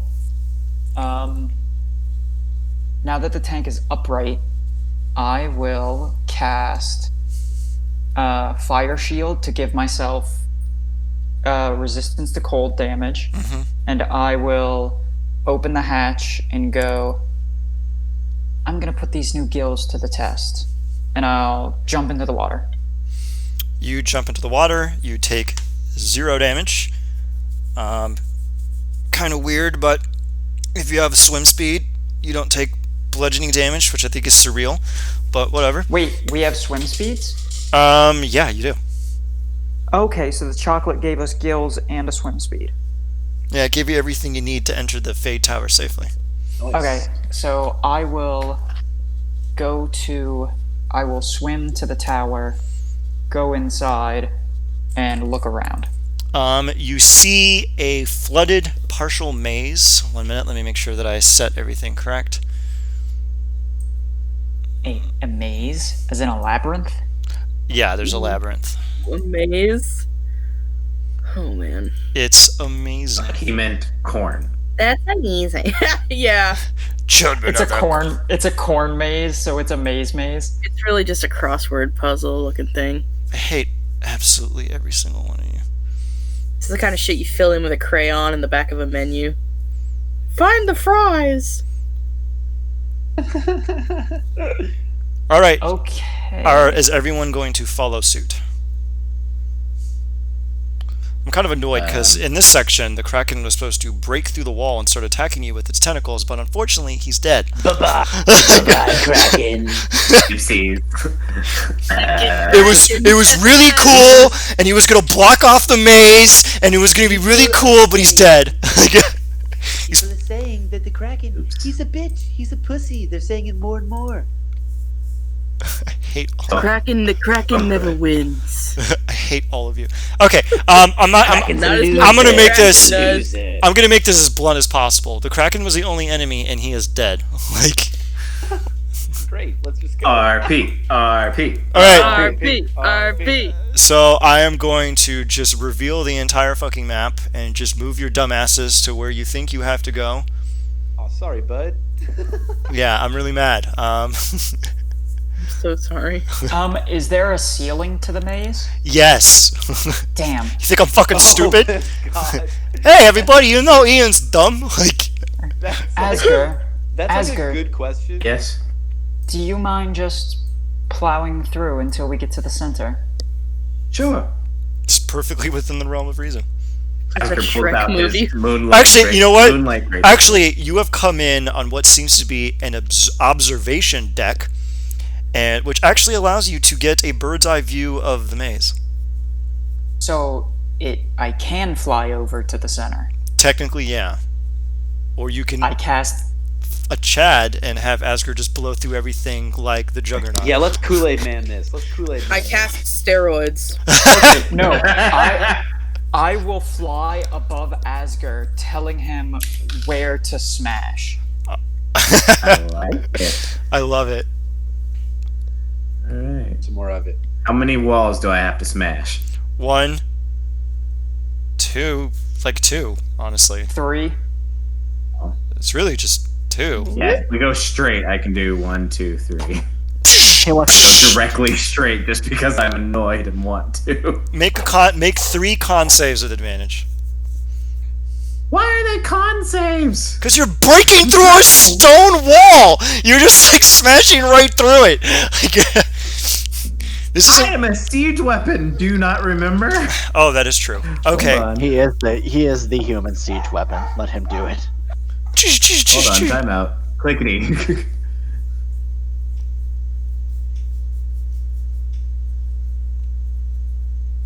Okay then. Huh, you could just break shit such as doors and crates. Well, I guess a big stone wall. Bash it. Alright, give me Yeah, shit. just give me 3 strength athletic checks with advantage, I guess, to see how quickly you break through these goddamn walls. 28's the lowest of those rolls. I know, it's so horrifying. Asgard just breaks through these walls as they start echoing outwards.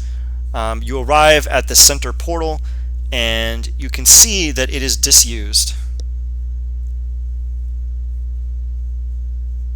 There's actually a sign above it in Sylvan that says the following.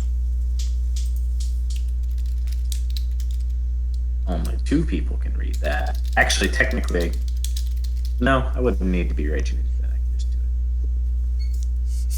it. It says, please use the entrance on the top floor.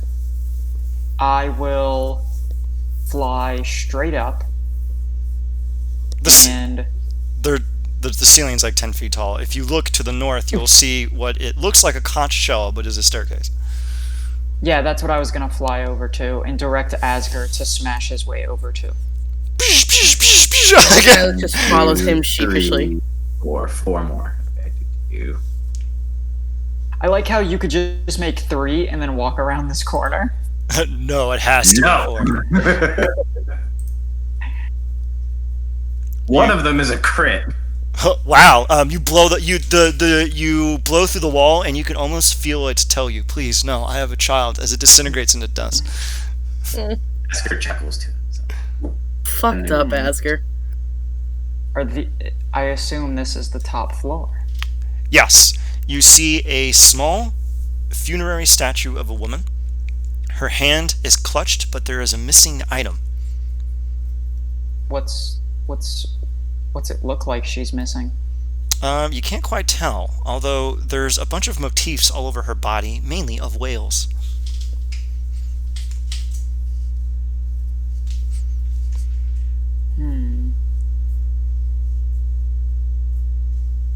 Can I roll history?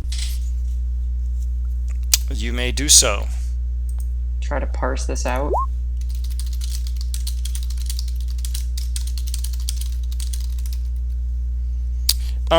You determine that she seems to be some kind of a whaler, someone who hunts whales in the deep ocean for their magical properties, and they have been buried here. I guess something to do with whaling goes in her hand, but it's not here at present. Would it? Do we have to go search for it in the labyrinth? No, you do not. Here, 1 minute. There is actually a faint thing in Sylvan underneath the coffin. Oh, okay. Silas and Fonike can read it, as can... actually, Asger has to rage to read. Are you going to burn a rage, buddy? Oh, No, not right now. All right. Only the marrow of the morrow may enter this here portal. What? It What kind of The morrow. morrow? Morrow. you see Asger just shuffling kind of nervously. Where have I heard that name before? The Morrow. The marrow of the morrow. No. It's morrow. It's not a name. It's a word. What's a morrow?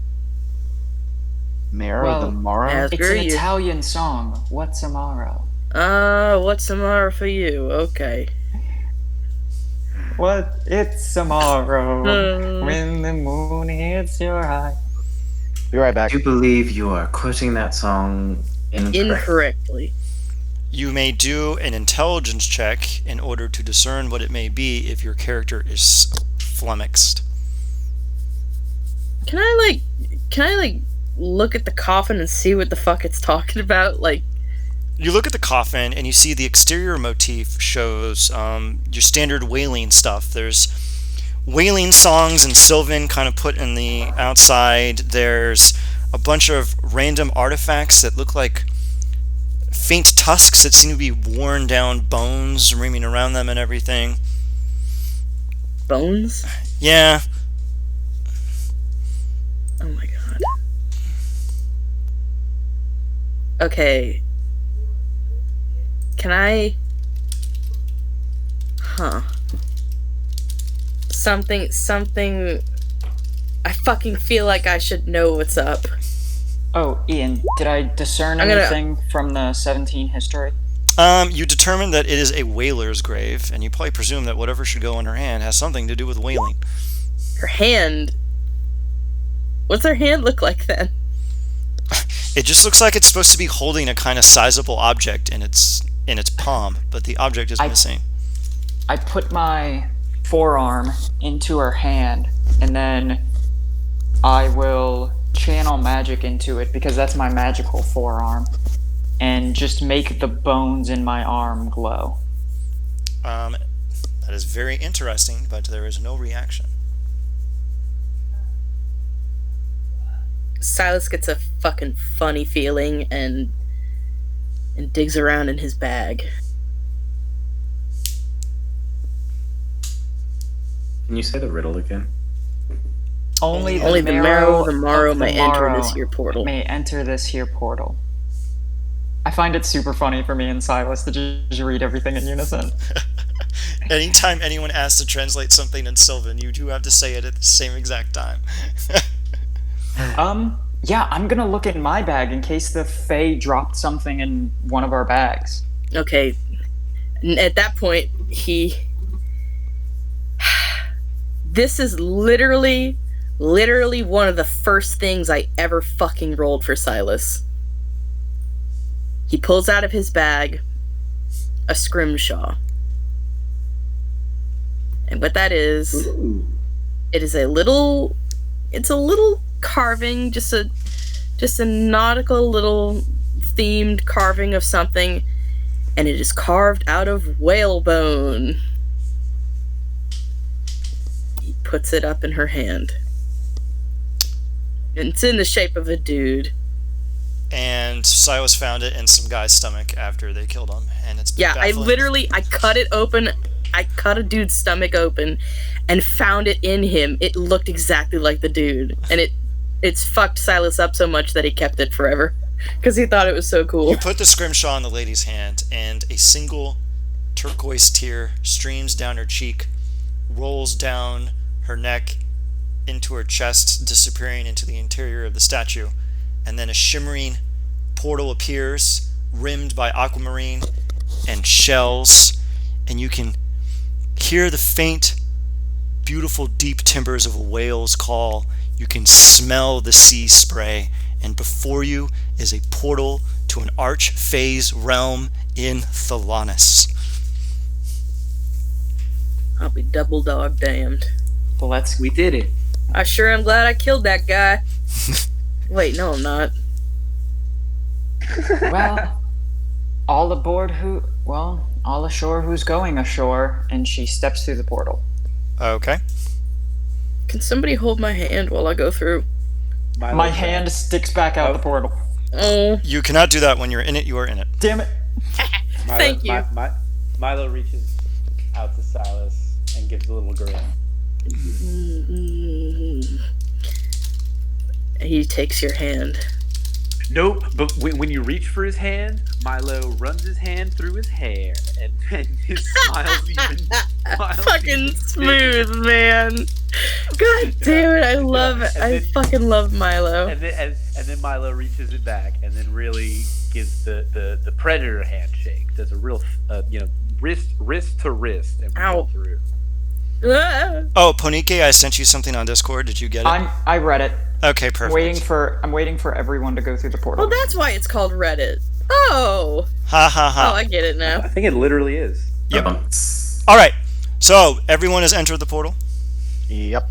Okay, let me plop us onto the next map. Y'all see Ponike? Wait, not yet.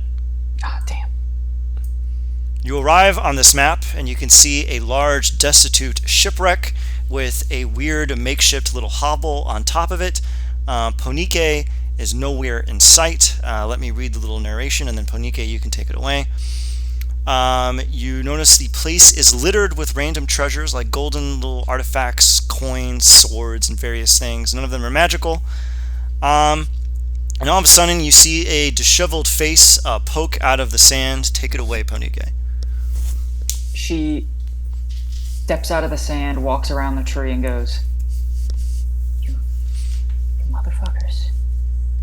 I've been trapped on this sea-wrecked island for 30 goddamn years. The waves. We need to be ready for the waves. Quit kidding around now.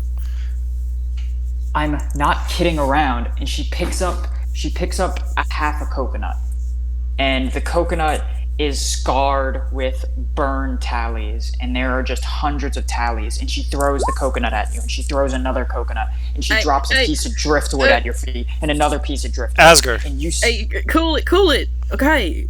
All right, you're not kidding. Asger, you can tell that Ponike's deranged ramblings come from a place of truth, and as you are scrutinizing her glance, you peek over her shoulder and see in the distance an enormous tidal wave barreling towards you. Does anyone want to make a perception check to determine how long they have until the tidal wave approaches? Shit.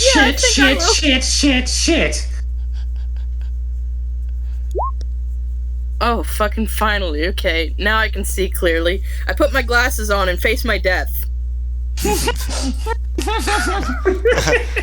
Milo calmly stands there with the knowledge that he still has the control water spell. You're not going to be able to solve this one, buddy. Everyone roll me initiative, and you may do so with advantage. Initiative? Wait, I bet you can't even do that. You can't. You have to roll it twice. Yeah. Oh wait. Let me put. Ooh, 16. Oh baby. wait, hold up. Got that old token. Fucking now is when I use my good roll. token. Whoop whoop. I 27. like that token. Let me zoom in on that. Yeah. Check it out. I found it just now. I like it. That is very good. I like it. Very handsome. That is very I'll good. take that 23, baby. I'm making an evil doppelganger of Ponike, just so that I can have something that can roll for the Tidal Waves initiative. Wow, that wave looks like you. Hey, Wait, wait. Ian, how are we going to determine between my initiative and the Waves initiative? There's two separate. Or you probably need to make just a dummy token for the Blue dot on for the her. initiative. You can just add something to the turn order. Yeah, it's true. You can just that's a plus button probably. So y'all want to know a secret? I love Always. secrets. When you highlight yourself in turn order, you can actually see where you are and what that token is. Mm-hmm. Yeah. Tanks, though. Anti-Ponike, now we know. Oh, Ian, can you add What? my initiative of 16? Econom.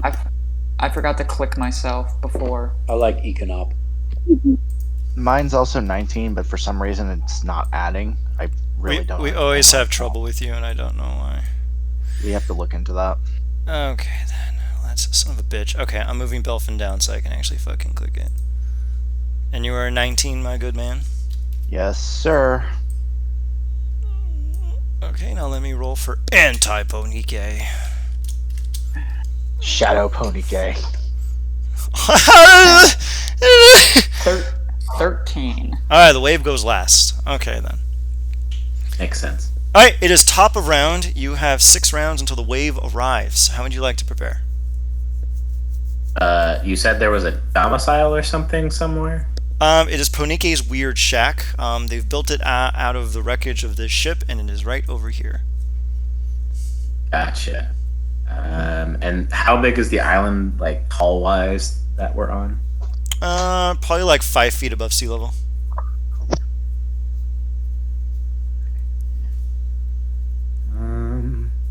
What do you do with a drunken sailor? Fucking get me started.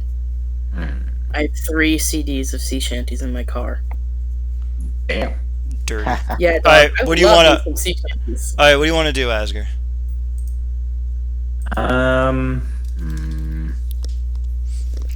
Let's see if I have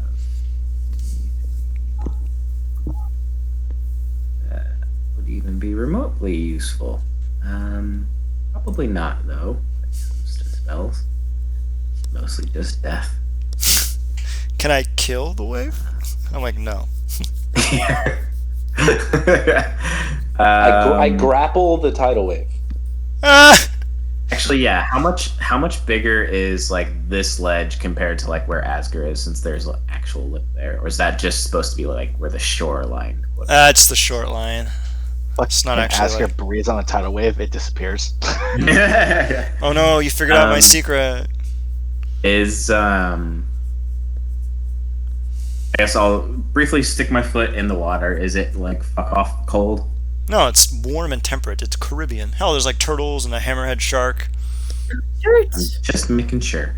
Asger is gonna jump in since he has gills now. How deep is it right here?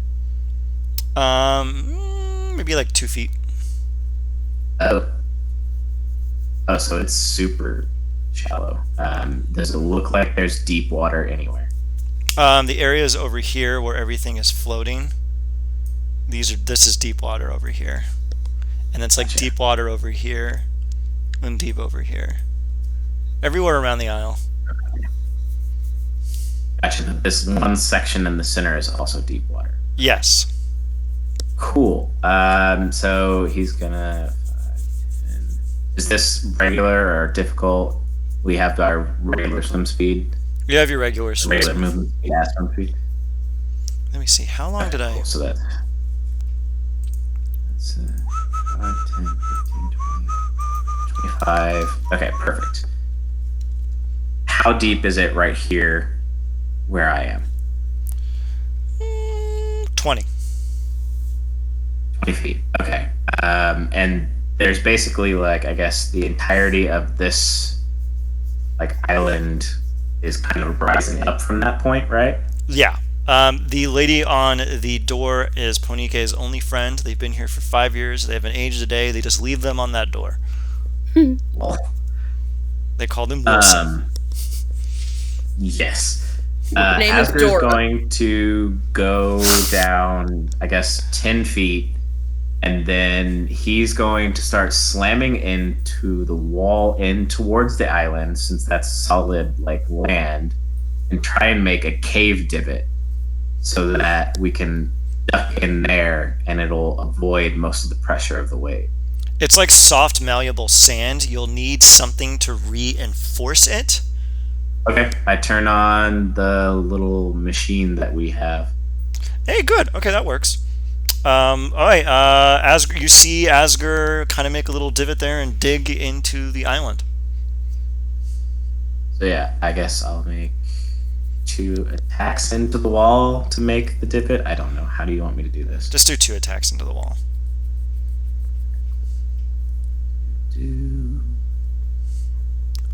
I'm so glad I get to be part of the sessions where we just spend it playing Minecraft. Yeah, I know, right? This is a secret all Hitting a along. wall. I'm hoping a 17 hits. No, you miss. Yeah, you make some good divots and you fire up the projector beam, and it even keeps the water out so you can breathe in here.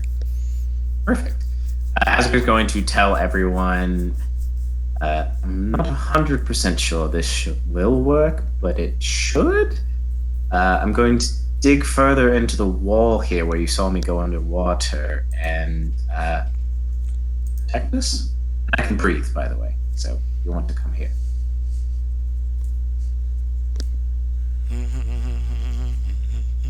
And that, I believe, is all I can do. Okay, Yeah. Silas, what do you want to do?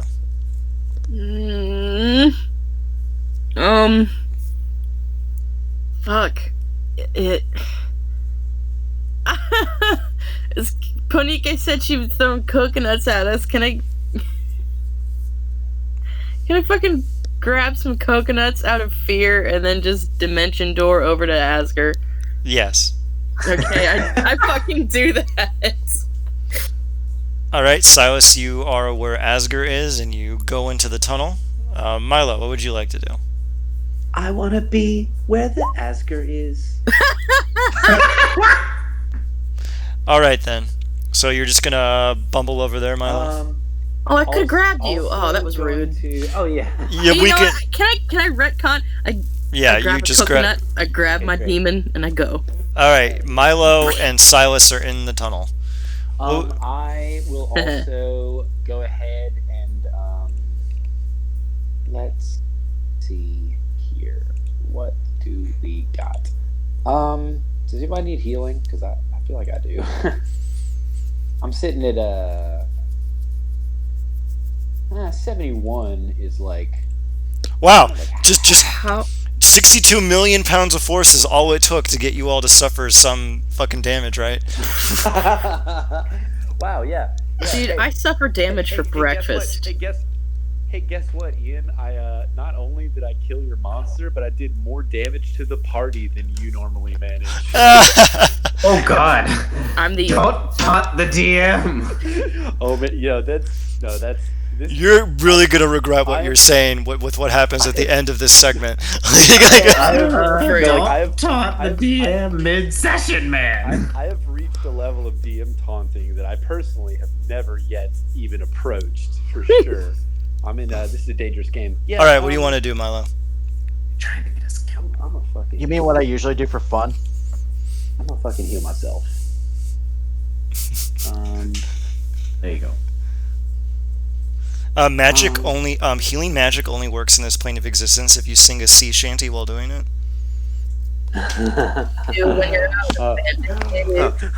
What do you do with a bonus action? What do you do with a bonus action early in your turn? I love it. Go ahead. Early in the order. Yeah, that's what it is. Oh. Yeah. Okay, Yeah. you may whatever HP you roll, you may roll it twice and take a higher number. Okay. Let's see. Does anyone else need healing? I can hit a mass healing word in this bitch. You have 6. You have 6 turns, so we can just spam our turns when everyone's in the. So many. You have 6 wait, turns. 6 Yes. turns? I thought Yeah. we had- I have 169, which is hilarious, but not as high as it could. That is pretty funny. Okay. You don't gotta rush it too much. Yeah. All right. Well, that's fine. I'm gonna hit a mass healing word. I'll just heal everybody. Nice. For Roll it twice, and we get to take the higher. Yay! Do I'll do it. that. And I'll cast it at like a. No, I want those. Yeah, I'll cast it as a 6th level. Jeez. Oh, full caster. Yeah, I'm a full cast. I was like, Jesus Christ. So let's see. Real god boy hours. I'll get one. Hey, I miss my spells. Okay. You plainly, and then I'll just do some magic, casually. No big. Exactly. Okay, wait. Okay, Forgot so what it's like to play a full 4d4. caster. 4d4 plus 6. So 4. And then I'm gonna roll it again. Oh wow. Oh, truly the magic of the Feywild. Everyone gets 17 health back. I mean, if you take the higher of all the rolls, then let's see, it's Right, don't spam. All right. Yeah, it's okay. Literally all of them are lower. All right. Yeah. that's 11. fine. 17 for everybody. Thank you. It's actually almost max. sweet. Well, actually, no, yeah, you got pretty high there. All right, Yeah. enjoy your fresh HP. All right, Belfin, what do you want to do? Oh wait, and that's bonus action for my action. Oh wait, you can't cast 2 spells. Never mind. All right, so Belfin, what do you want to do? That's it. Knowing Azir's probably got the right idea. Belfan's gonna go fucking dive down as well and fucking assist in whatever he's doing. All right, you want to do some smithing checks to reinforce everything? Yep. All right, give me a smithing check with advantage. Smithing check. So that's 2d20 plus 10 for me. What do you do with an artificer? What do you do with an artificer? That's a 27. Put salt water on all his equipment early in the morning. All right, Ponike, what would you like? Everything, Actually, that's a everything goes swimmingly. Belfan, as you, yeah, I know, pun intended. So as you reinforce this little hidey ho, Ponike, what would you like to do? She's confused, but why would you go into the waves? I said, avoid the waves. And she'll go down there, and she gets into the cave. She insta-dries herself and goes, why are we going into the waves? I told you to avoid the waves. Get a hold of yourself, you goofy broad. Come on. You hear the rumbling of the wave approach closer. You now have 5 rounds. Asger, what do you want to do? Ponike, Take the coconut, bitch.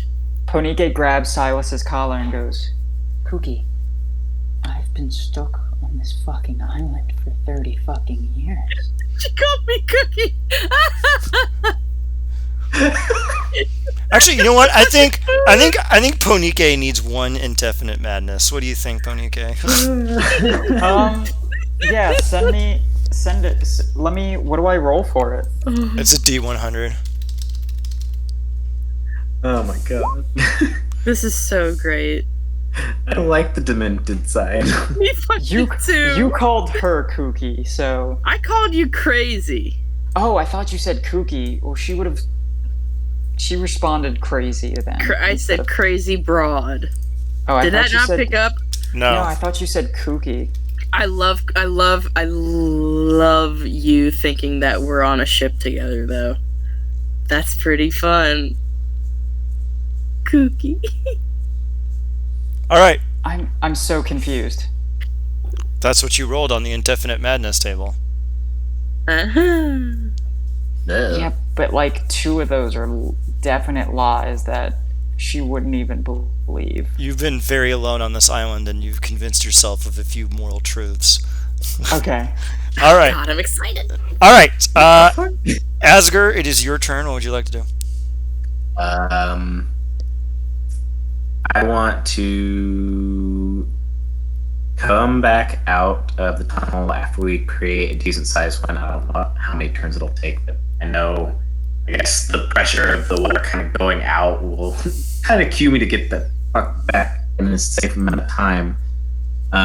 Okay. Can I find like chunks of stuff big enough to completely block up the entrance to the cave that we're making, so that when the waves crash back, it doesn't sweep us back out, possibly? You could attempt to break some of the rocks and then put them over the entrance. Sweet. Make your way out to the rocks, and you may attack with advantage.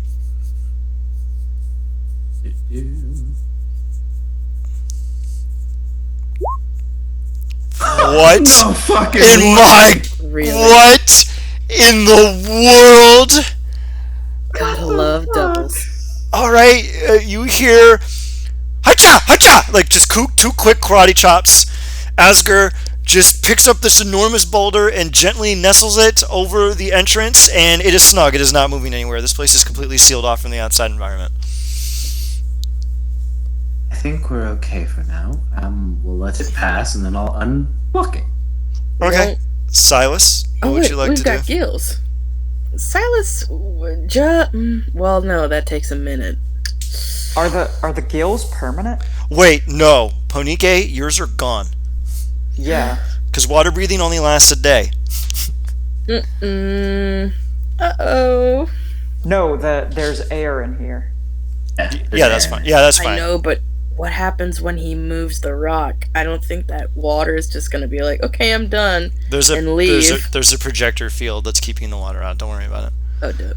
Okay, so what do you want to do, Silas? He'll just... Smoke a little halfling hash while he waits. I mean... You know what? He does still have a gallon of ale. You fuck it. What do you do? She What do sees you you. do with a drunken Silas? Ponike sees you bring out the ale and go, have some. You can have a little, but I will pour. I believe I'm a bit more capable of pouring myself a drink. I don't trust you. I'm pouring you a cup. And he pours her like a little cup of it. I also don't like to share. And then he just fucking starts drinking straight out of the little gallon. As you pour the ale, you determine that it is actually turned into rum. Yes! All right. Anything else, Silas? Ponike will slosh it back, put it in her mouth, swirl it around a bit, cause a fire, like a burst of fire to erupt from her mouth as she swallows it. Oh, God, that was cool. All right. Oh, I feel a bit better. Anything else, Silas? He'll drink again. All right. And that's it. Milo, what would you like to do? Milo. I'll have a swig of that. This is everyone just drinking magic fey rum. All right. Excuse me, I've had this gallon of rum since like one of the first sessions. Ale is not rum. This has been with me. The gallon of ale. You said it Hey, turned into. Oh my god. Actually, it's Realization. actually it's pronounced Feyroom. Oh my god. Oh wait, I'm sorry. We're in someone we're in realized they done Eberron. fucked up. Wait, we're in Eberron. I'm sorry. Yeah. Silence upon realizing his folly will throw the gallon of ale at Milo's face. I need you to make a con save with advantage. Me? Silas, yes. Okay. So. Fucking great. Oh. You successfully throw up onto Milo. Milo, make a dexterity saving throw. You have to beat a 17. Catch it in your mouth. Milo fails on purpose and catches Like a it. frisbee. Yeah. Yeah. Oh! All right. So anyway, Milo, what do you want to do on your turn? Throw up back into Silas's mouth. Okay, make a con save with advantage. Why Dex are y'all? save. Can I have a reaction? Please? Actually, it's already in your mouth, so you just make. They are sharing vomit. Oh, I believe we're snowballing our guts. no. Make a dexterity saving throw, Silas. Oh, Christ. I need to make a con save. Oh, no. Please. All right, so the vomit lands on Silas. It is now Belfan's turn. I can't even get drunk. What else needs to be done to keep us safe? I like how Belfan's like, keep your eyes on the prize, buddy. Keep your eyes on the prize. Eyes on the prize. God. Belfan absolutely won every social studies fair he ever entered in. He literally like turns. He literally just is like looking at you at the fact that y'all were just trading vomit for a second there. Just goes, okay, and he fucking goes back to fucking making sure we survive this, so he can. This scold is who you I've later. chosen to save the world with. All Okay. right, go ahead and make another smithing check. Yep, you got it. 2d20 plus 10. Here I come. Judy. Oh, Judy. That's a nat 20. You fix a few. Beauty. You fix a few nooks and crannies here that are unprotected, and you are now safer. Okay. Ponike, what would you like to do? She will pick the bottle of ale off of the ground. Rum. She will pick the bottle of rum off of the ground, and then just start swigging it. Con save with disadvantage. This is probably the only thing that will make her not a panicky fucking survivor. What do you do with a drunken sailor? That's a real earworm. Ooh, 9. That is a nat 1. Well, another con save wouldn't do us any harm. Ponike, you are very drunk. She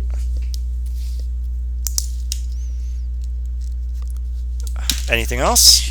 She gives the rum back to Silas, and she just kind of slumps down on like a rock or something. Takes a deep breath, and then just screams for a few seconds. Takes another deep breath and goes, I think I'm okay now. I'm not. Okay. Sure. Anti-Ponike comes closer. Asger, it is your turn. Okay, so I sealed the entrance. We're a lot safer because Belfin's doing that. You keep on doing what you're doing, buddy. I'm just gonna keep on doing what I'm best at, and that's making everything fucking safer. I am literally OSHA right now. Fair enough. Oh shit! Ocean! Okay. Ah, There you go. Anyway, good. It was better than passing vomit. Alright, go ahead. yeah, that's fair. Is the entrance completely sealed? Like, it's sealed pretty good? It is hermetic. Nothing is getting in here. Alright, well then, Or out. bother with that. I guess I will spend the time. How many more turns do we have? Jeez. You should have been keeping track. I mean, I think I'm we're just at, like, waiting 4 for or it to 3. happen. It is 4 now. Okay, cool. From the size of the wave, we have about 18 seconds before it crashes upon the beach. Alright. Anything else? Asger's going to dig just a little, like, trench and lay in it because he's just like, I'm tired now. Alright. Silas, your go. He's gonna prestidigitate all the puke out of his mouth and off of his face. And then he's gonna mourn the loss of his nice ale that some fey whore turned into rum. Alright, Milo, your go. Milo looks at Silas's Silas this like clean body, and then just looks down at his own puke-covered body, and then just looks up at Silas again. Hug. And then Silas will like scrape. I'm sorry. Milo will like scrape off some of the vomit and like kind of like lick his lips, and then just sit down, and then and that's it. Milo is. Oh, you know what? Actually, yeah, Milo's gonna get. I don't know if that'll really help us. Circle of Power is a great spell, but I'm not sure it would help us because it grants everyone advantage on saving throws against spells and other magical effects. It's a wave. Yeah, it's like this is a physical thing that is totally not magic. It's just literally just a big wave. So yeah, that's it. Milo's chilling. All right, Belfan, your turn. He's vibing. Continuing what I'm pretty much doing. If I need to make it any more comfortable for us to basically just wait this out. Nah, you're fine. Okay, Ponike. She just she's just kind of drunk, laying on the ground. She'll scoot over lay next to Asger, and just kind of staring at the ceiling, 1,000-yard stare in her eyes, goes, I read the file every single day for the past 30 years. It said I was very into reading things over and over again. Alright, go ahead. I've read my file every day for the past 30 years. And y'all have yet to read it once. Would you like to know what it's... file? The file that I got when I went to my rehabilitation visit. Huh. Would you like to read it? Would you like to know what it said? I have it memorized. I can tell everyone what it said. In 2 different voices. I've practiced. And without hearing your answer, she goes, out loud, she goes, reason for admittance. Miss Ponike was admitted by order of the Court of Alona to be rehabilitated for destroying a temple of Alona 48 times between 322 YK and 328 YK in the homicide of 1,268 people. She'll get up and she'll put a hand on your chest and go, diagnosis. Antisocial personality disorder, severe depression, suicidal thoughts, suicidal actions, paranoia delusions, and PTSD. And then she'll just slump back on the ground. That was a lot. Quite amusing considering your actual reasons for being with us. Are you okay? Do you really want to ask that? She is face down in the dirt. She goes... She starts crying into the dirt, and she just goes, I missed you guys. Okay, that's Seems a little off for Ponike. that's fucking pathetic. Silas is gonna actually hug her. Hey, it's alright. Look, we're here now. You okay? How about that? How about that lullaby, huh? Wait, you're cutting out.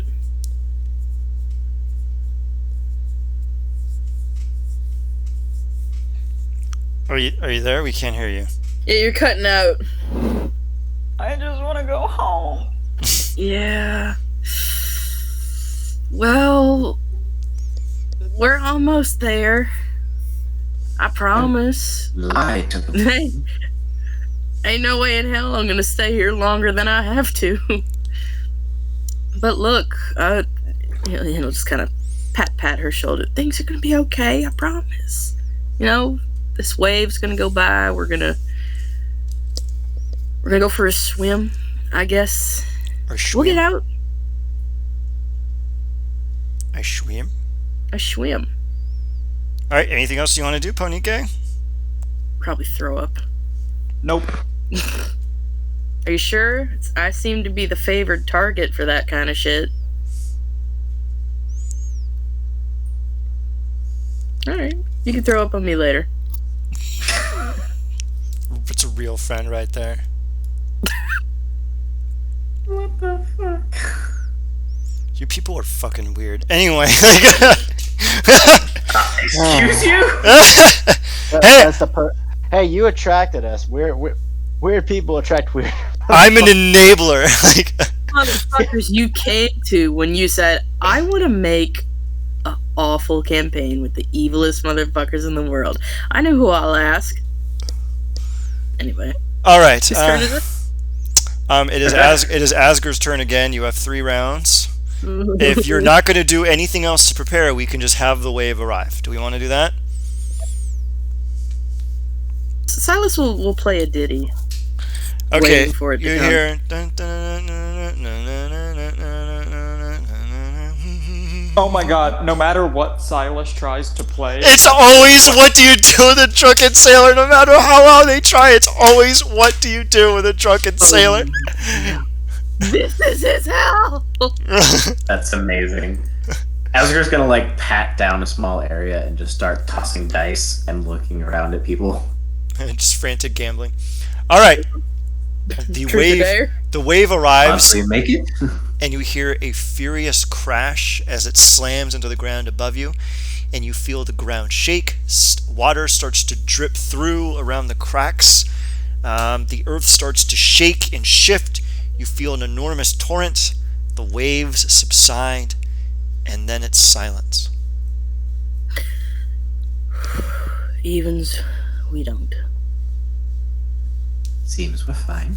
It's just Okay. like you snatch up his dice, run over to the front, and start smashing the rock open. All right. You smash the rock open. Water pours through, but it's held back by the refractive membrane. What do you want to do now? Ponike will go out, swim to her shack, and invite everyone else into her shack. Everything is gone. It's all been wiped away. The island is gone. The ship is gone. Everything is gone. Except, all of a sudden, you see that there is, under the island, seems to be a preserved ship that merely needs to be raised and repaired, and it could work. How have I not noticed that in 30 years? I need everyone to give me a percentile roll.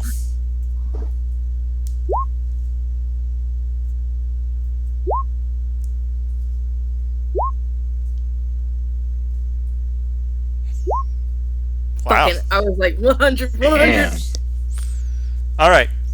The lot of you see an enormous albatross circling overhead. And Silas, you make eye contact with the albatross, and it makes a dive bomb towards you and conks you on top of your head. Ow! The bird. These are all. These are. It's always a good sign to see these. I've heard. Oh, That's nothing but good can come from an albatross. that's Petro. The bird He exists. rises in the air again, and then dives back down and conks you on the top of the head. The bird continues to do this repeatedly. Son of a Opportunity bitch. attack. I'm gonna- Opportunity attack. No, I'm gonna grab it by the neck. Okay. There you go. There you go. Give me an attack roll with advantage, because this is a dumb little bird. Don't kill that bird. You grab the bird, and what do? You have it in your hands. Ponike has like Holding on to it. Huh? Ponike has her hand. Her hand is red hot, and she just has it aimed at you. Don't kill the bird. The bird.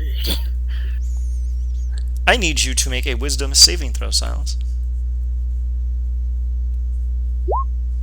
Oh my god. Whoa! Wow, that's amazing. You snap the bird's neck. Oh shit! What the fuck? A fireball Wait, lands. wait, wait, wait. Wait, so that's a failed save with the 22. Yeah, because it's Okay. what the story demands. Oh, okay. All right. So it's gonna fail no matter what, even if I add more to it. Yeah. Is what you're saying? Okay, cool. I'm not gonna waste it. Silas, you get a firebolt directly square in your chest. Actually, that would be pretty funny. Silas, you look at the bird and you start making the motions to twist its neck. Instinctively, Ponike reacts in order to defend the bird, but the firebolt actually ends up hitting the bird, scoring its little dumb face, and there we go. That's much better. I like that. And then the bird slumps to the ground, and then Silas looks at you. You look at Silas. The bird looks at nobody because its head is missing. And then all of a sudden, the bird stands up, and you see its gross neck start to move, and then it says this. Oh boy. What? I told you not to.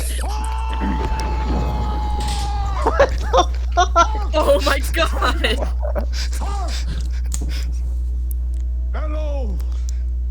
Bid our father, the Sea King, rise from the depths full, foul in his fury. Black waves, steaming with salt. Let him go ahead and say it. This Young mouth with pungent slime. to choke ye, Gorging your organs till ye turn blue and bloated and bilging. You scream no more.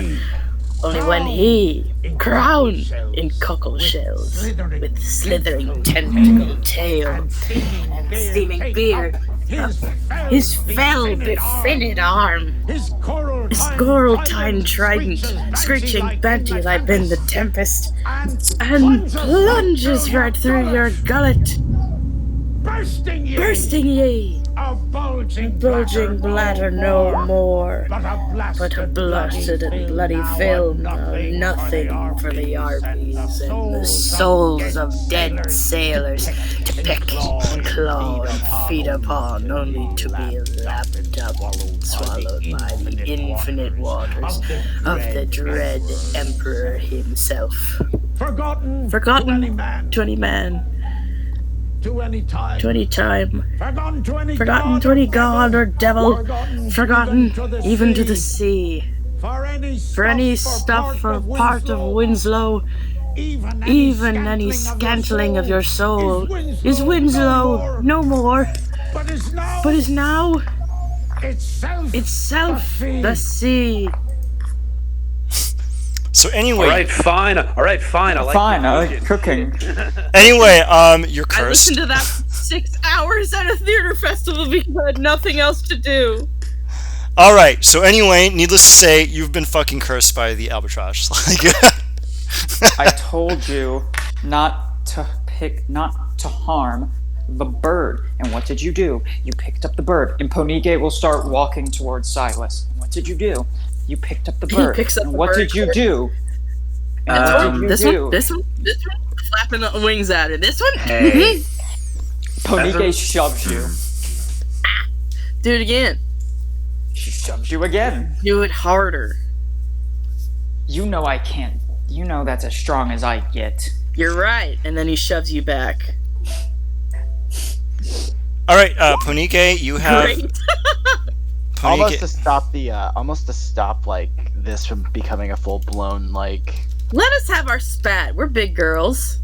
You just see me shoot. Friggin' Belfan just shoots a firebolt in between y'all. Ladies. I throw the bird at your head. I duck out the fucking way. I'm sure you tried. The albatross's ghost flies around and dive bombs and conks Ponike on her head. Milo, do you Yes. happen to know how to remove curses? Milo casts remove curse. The bird is still there. All right, there goes one spell slot. Ain't that the way, though, man? That happens. So good. Nat 20 Arcana. How do I figure out how to get rid of this goddamn bird? You get the feeling that this is not a curse. It is a narrative thread that is necessary for this plane of existence. It is going to be very difficult. Actually, you know what? The bird sees Asger extend out his arm, and it flies down and perches on his shoulder. Why am I rolling everything with advantage? This is so weird. It's fine. We treat it, if it's advantage the higher number, disadvantage the lower number, or normal left. It's fine. Do it. What the fuck? No, but I have it set to advantage toggle, and I have it set to normal. Okay, it's fine. So anyway, there is a ship under the water that you could theoretically raise and then use. How about it, Mr. Shapewater? Is that how that works? I don't think that's how that works. Do we still have water breathing? Yeah, we still have that, right? Yeah, you do until the end of this particular story. Let's swim under and scope out the ship. Milo's gonna check it out. Asker's gonna follow Milo. Damn, 17 looks pretty good, but that was a 6 roll. Damn. Strangely, Fuck, the dude. boat's name is in common, and it is this. Fuck yeah. That's a cool name. Keelbreaker's Bane. The ship is miraculously intact. In fact, the sails are still affixed to it and in perfect condition. The ship is simply in the area where ships do not function very well, which is under the ocean instead of on top of it. So, how do we get this thing seaworthy? I've got a couple of ideas to get it of water at least.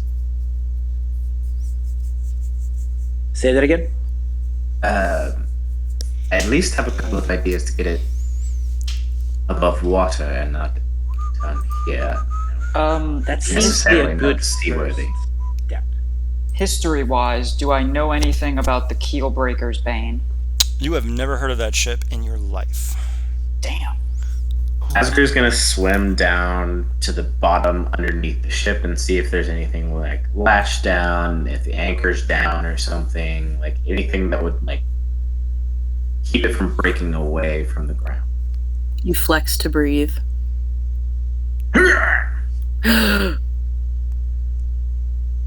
You go down into the depths of the water and explore the ship and see nothing outwardly wrong with it, but in your investigations, you find a captain's hat.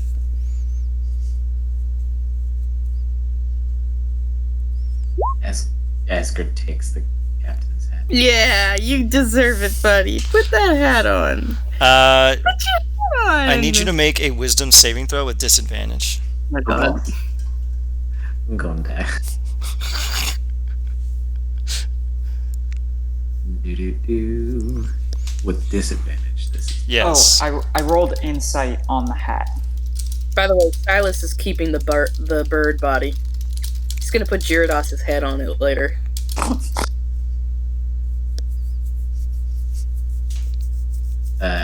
hold on. Actually, could I feasibly pass it if I even rolled an 8? You could not. A D8. Okay. No, you can't. Waste it. Do I see that thing? Yes, actually, it seems to be right next to the hat, and it seems to be the summoning bell for what you imagine is the ship's galley. Oh. Bonk. You attempt to ring it underwater, but it doesn't quite do it, so you have to give it a pretty firm jangle, and you ring it, but then the bell part falls off, and you look around like, oh no, and you kick it slowly under a nearby table, but because you're underwater, it just starts floating, and then you're like, oh god. But anyway, when you hit the bell, a large boom in common comes out over the landscape, and it says, all aboard! And the ship starts to rise until it comes out of the water, salt brine pouring out of its hold, emptying out with intense fervor. The sail unfurls, and a Jolly Roger rises to the top of the mast, and even the bell fixes itself and goes ding ding, and then all of a sudden there are 4 flagons of navy grog on a table in the center of the captain's quarters where you are right now.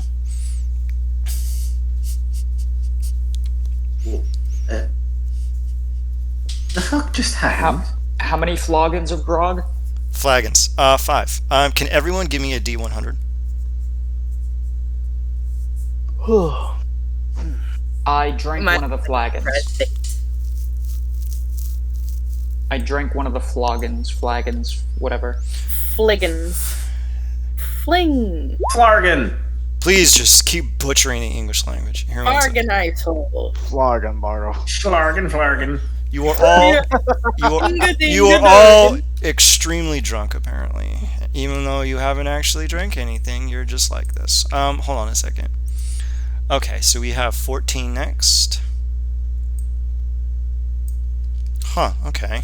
Oh no. Oh, this is not a good encounter. Uh-oh. Not a good encounter as in something bad will happen.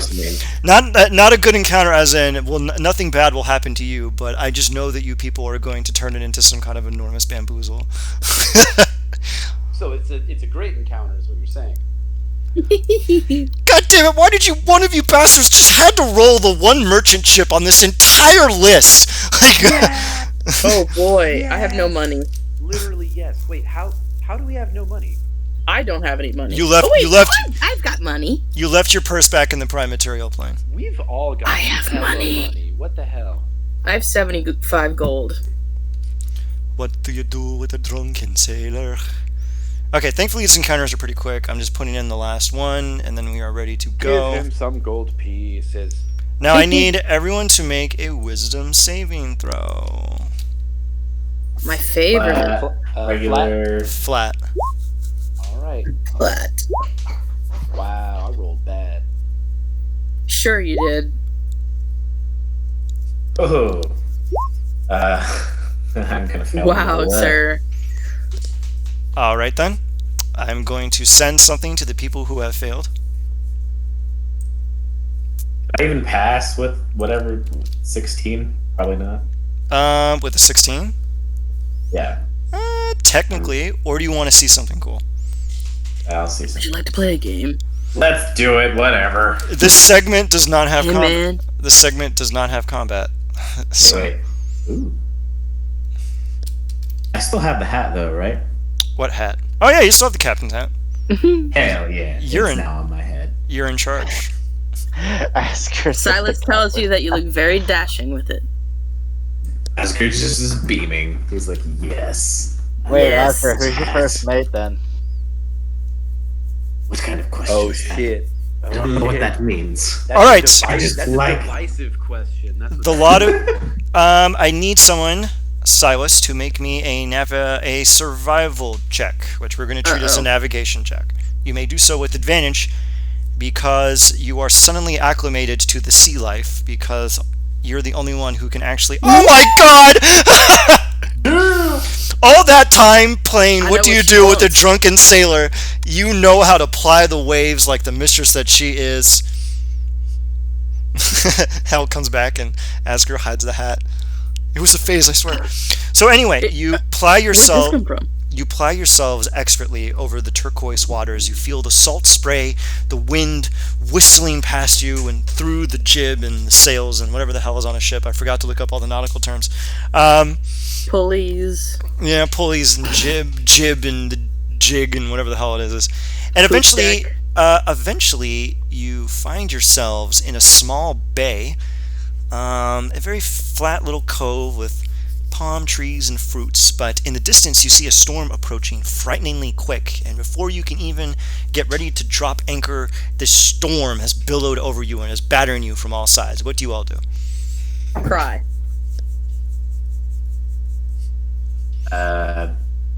Asger's going to tie himself off the ship. Does what? He's gonna tie himself off to the ship. Silas goes below deck, baby. All right then. Okay, so you tie Okay. yourself. You tie yourself to the ship. Okay, Asger. Actually, Asger's gonna tie himself to the prow. Very, very Greek. All right. Do you plug your ears with wax? So anyway, Asger, you actually see the thing in the waters that you received earlier as a message. Oh shit! Who's out there with him? No one. You just see them floating and floating, Oh. but they're out of Oh reach. no, I meant like who's out there with that? Sorry. who's out there with me on the ship? Who is outside on the top of the ship helping batten down the hatches?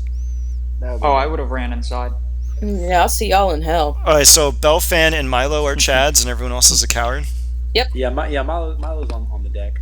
Yeah. Hell yeah, we're gonna be in hell. Silas is a cow. Yeah. Alright, so I need Belfan, Asger...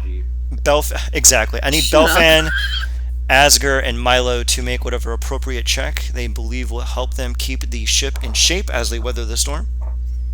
Well, seeing that... Let's see. You may make a wisdom saving throw to resist the temptation to perform your sacred duties. Okay, cool, because I was like, he's just going to tie himself off and jump. He ties himself off and jumps. Asger has jumped into the waves and disappears into the murky waters. Wait, but he's tied to something? Yeah, I'm tied off to the prow. Oh, great. You loosen yourself somewhat, but you're quite good at knots, and so you dangle perilously, and your fingers, you can feel the sea spray, and you can feel them in the water, but you still can't reach.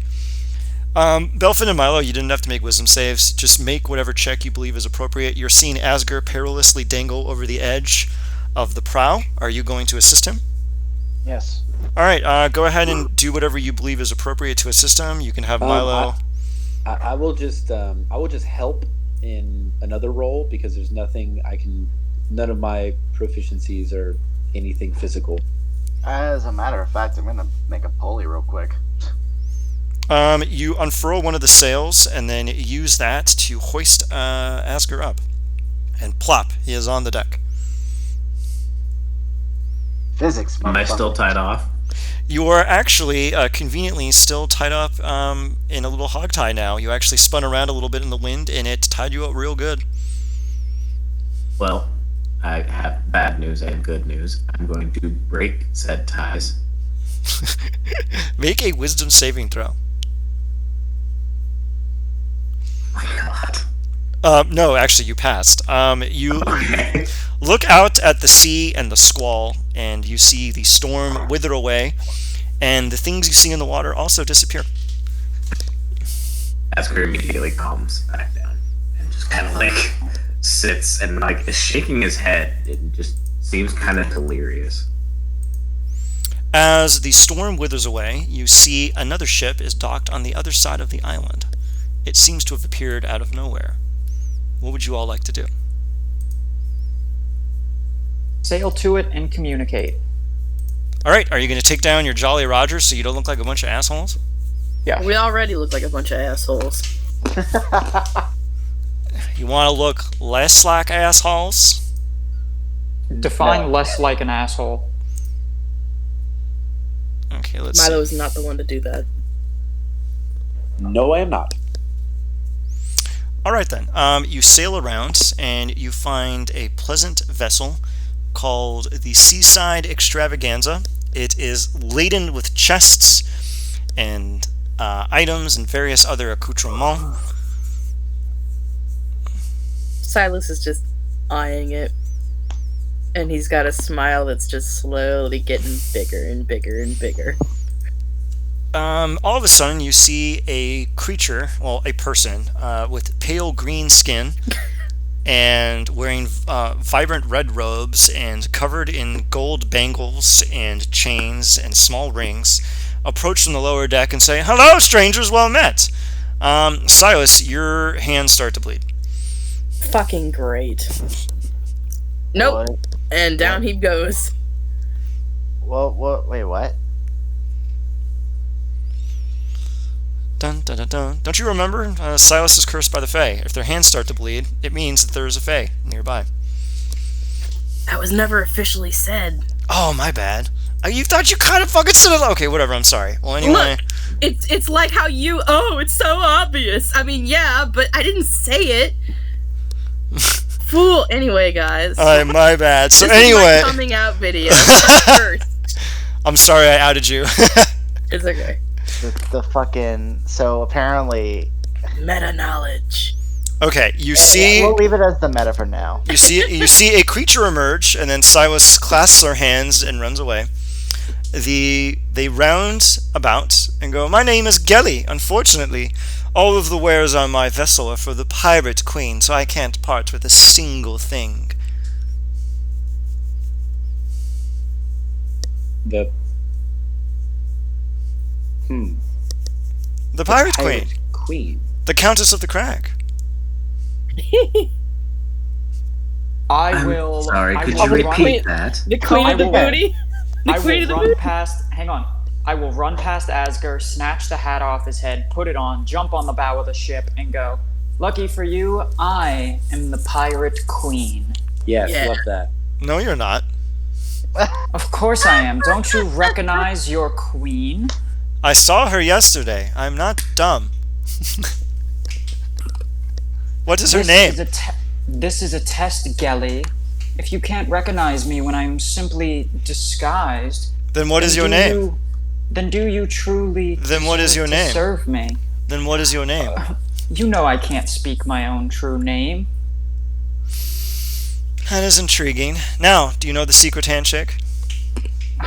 It's like the one from Big. Slide up hand check. Slide That's up not- hand check. Oh Okay. my god, for real. That is My a dear- good check for a handshake. My dear Gelly, just sell these nice people some wares and move along with your day. You Can I roll are. persuasion? Yeah, with disadvantage. I'm gonna burn 2 sorcery points to make it flat. Matt. No, it's still disadvantage. But I'm giving myself advantage with 2 sorcery points. You can't convince this person that you are the Pirate Queen. They literally saw them earlier this day. Like, but you may go ahead and try. Good roll. Alright, go ahead. Fine, so... What the hell? Okay, you know what? They look at Okay. you and go, "You're obviously not the Pirate Queen, but you certainly have an appreciation for theatrics, which the Pirate Queen loves. Here, you may have this invitation to her ball at the bottom of the sea. I think she will be entertained by your antics, and, if I may say, spot-on impression." Oh, Gelly, you don't need to give me an invitation to my own ball. That is true, you How- already have one, and she gestures to your pocket, and there actually is already an invitation in your pocket.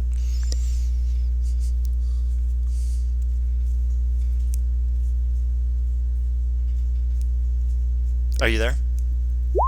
Gelly, you are adorable.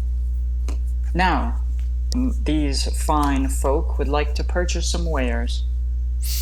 I have nothing for purchase, but I do have an item that cannot be opened by regular means. If you may open it, you may avail yourselves of what is inside of it. I look over at Belfin and Asger and I go, 2 of my crew members can open anything. Then by all means. She reaches into the air and pulls out a large chest. There is a large circular gap in its center, and you can see a motif of trees and people attempting to grab them and pull the fruit from them and reaching for knots. It seems that the motif is repeated all along the sides of the chest before culminating in a similarly sized circular hole where it seems that one of those images is missing. What kind of fruit trees are they depicting? They're generic. They just seem to be tall trees, brown wood with fruits of various colors. Orange, pale white, bright blue, purple.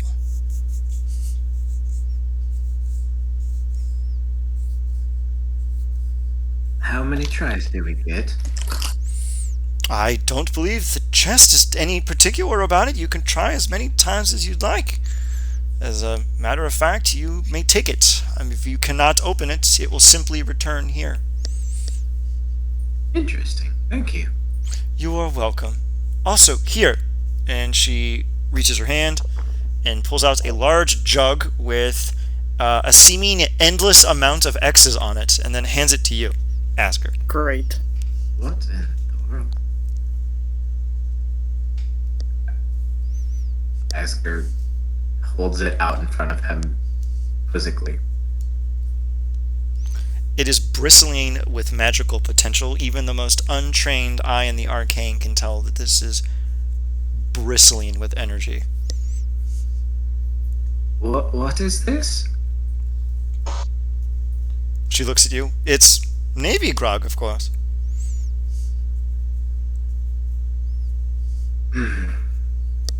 Huh. Silas, I mean, Asger In was in the Quarry, army. he was a mercenary, yeah. Yes. So you in the Navy have beef because you were army. Fucking, I mean, fucking boat fucks. All right, go on.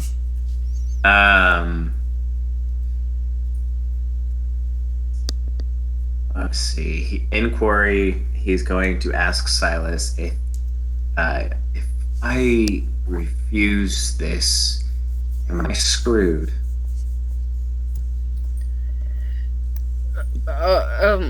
Tell him you appreciate it, but you can't accept. Don't say thank you. Tell him you appreciate it, but you cannot accept. Got it.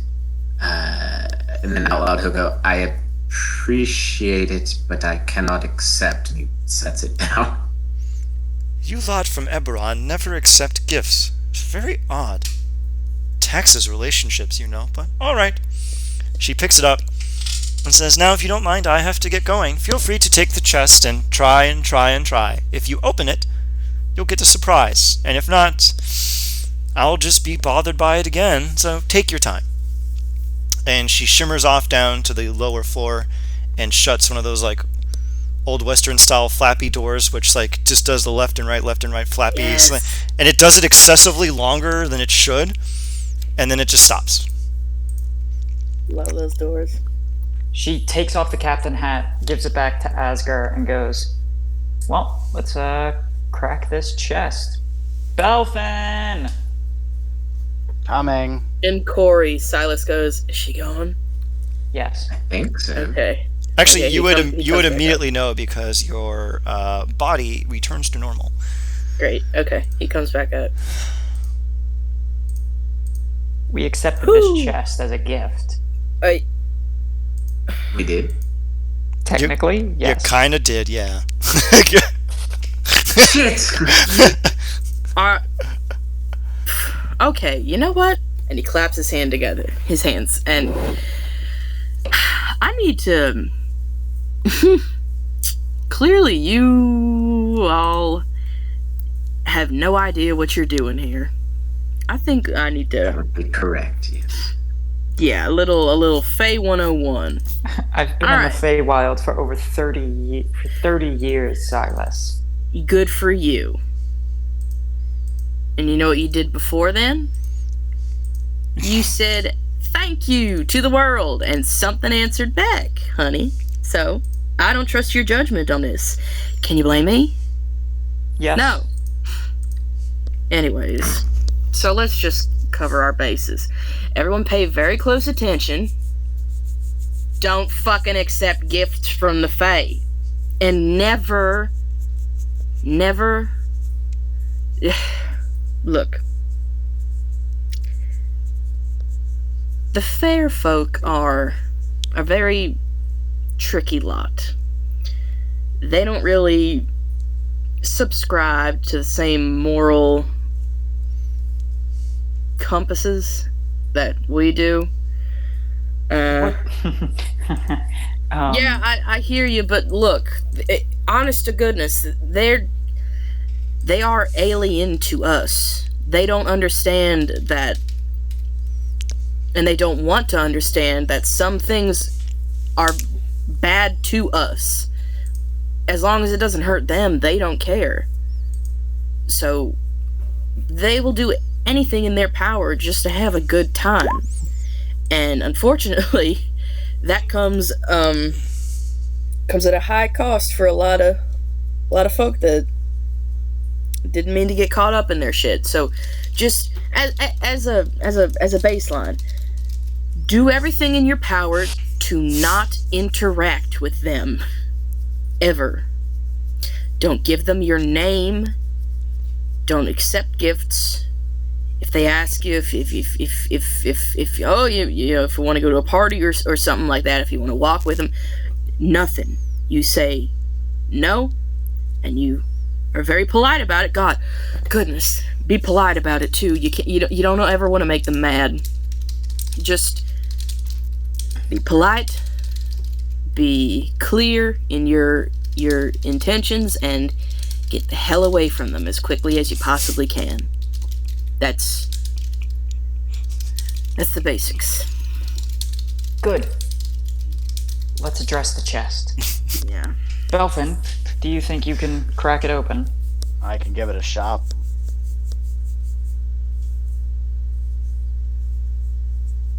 Alright. What do I need to do? I'm going to start inspecting the chest. If you would like, you may make an intelligence check with advantage. Or a history check with advantage, actually. History. Sounds good to me. Wow. 81. Oh yeah, I'm just gonna have to give this to you. Nice. You recall receiving a strange gift from 3 crones in the form of a silver coin, which had an animatronic man reaching for a tree and not getting fruit. Are you talking about that same coin that gave me that pointed out the Imperious Reign to me? Yes. And Belfan pulls out a coin, a platinum coin, and flips it in the air, and that would. Looking at the chest, is there any place to put it, or is there like an indent? There is a silver inset on the front where one of them is missing. He puts it on the chest. All right. You click, click, click, click, click, and it opens, revealing a variety of items: potions, scrolls, books, and a small bronze statue of a griffin and a pair of gauntlets.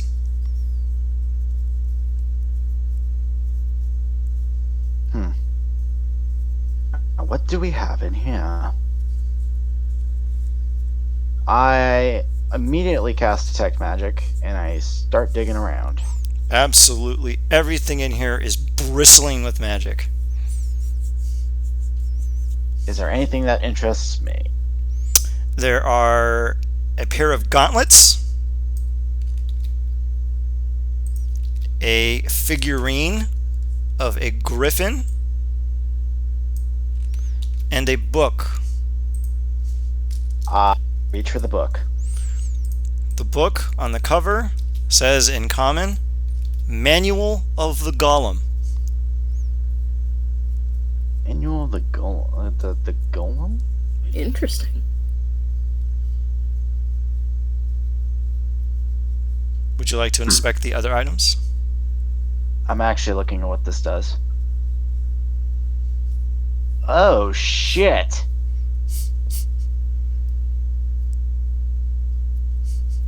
Okay, I will set the Manual of Golems aside. All right.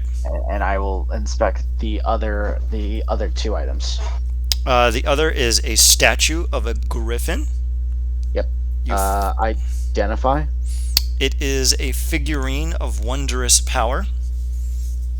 Figurine of wondrous power. Bronze griffin. And the other are a pair of gauntlets. Can I identify what these gauntlets do? Gauntlets of ogre power. Oh shit!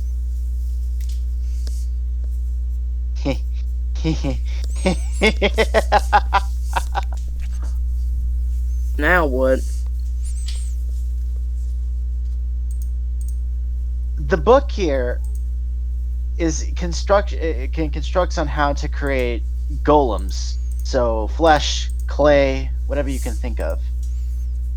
Iron, stone.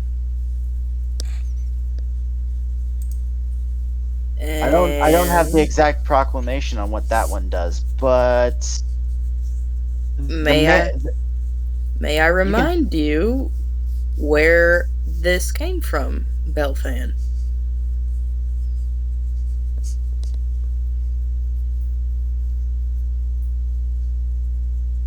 Yeah. They make it hard.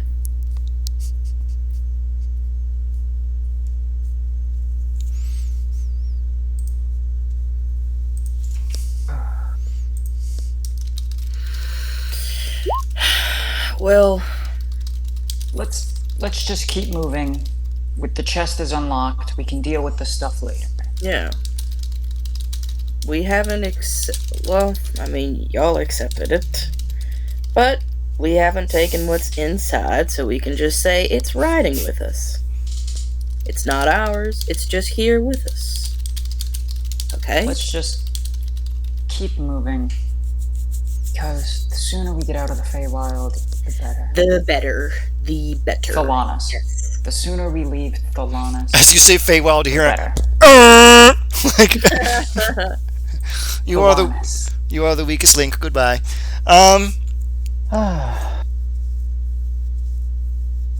Let's just keep moving.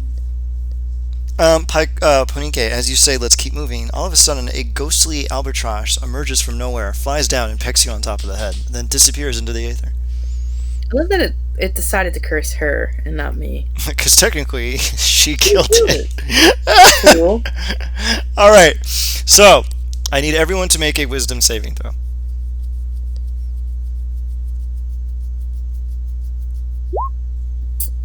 Whoa! Hey, Another one. Same hat. Same hat. Fucking Hey. double. Asger, Double. Asger, Ponike, and Silas, you see the same thing you saw previously. Silas, I need you to make another wisdom saving throw.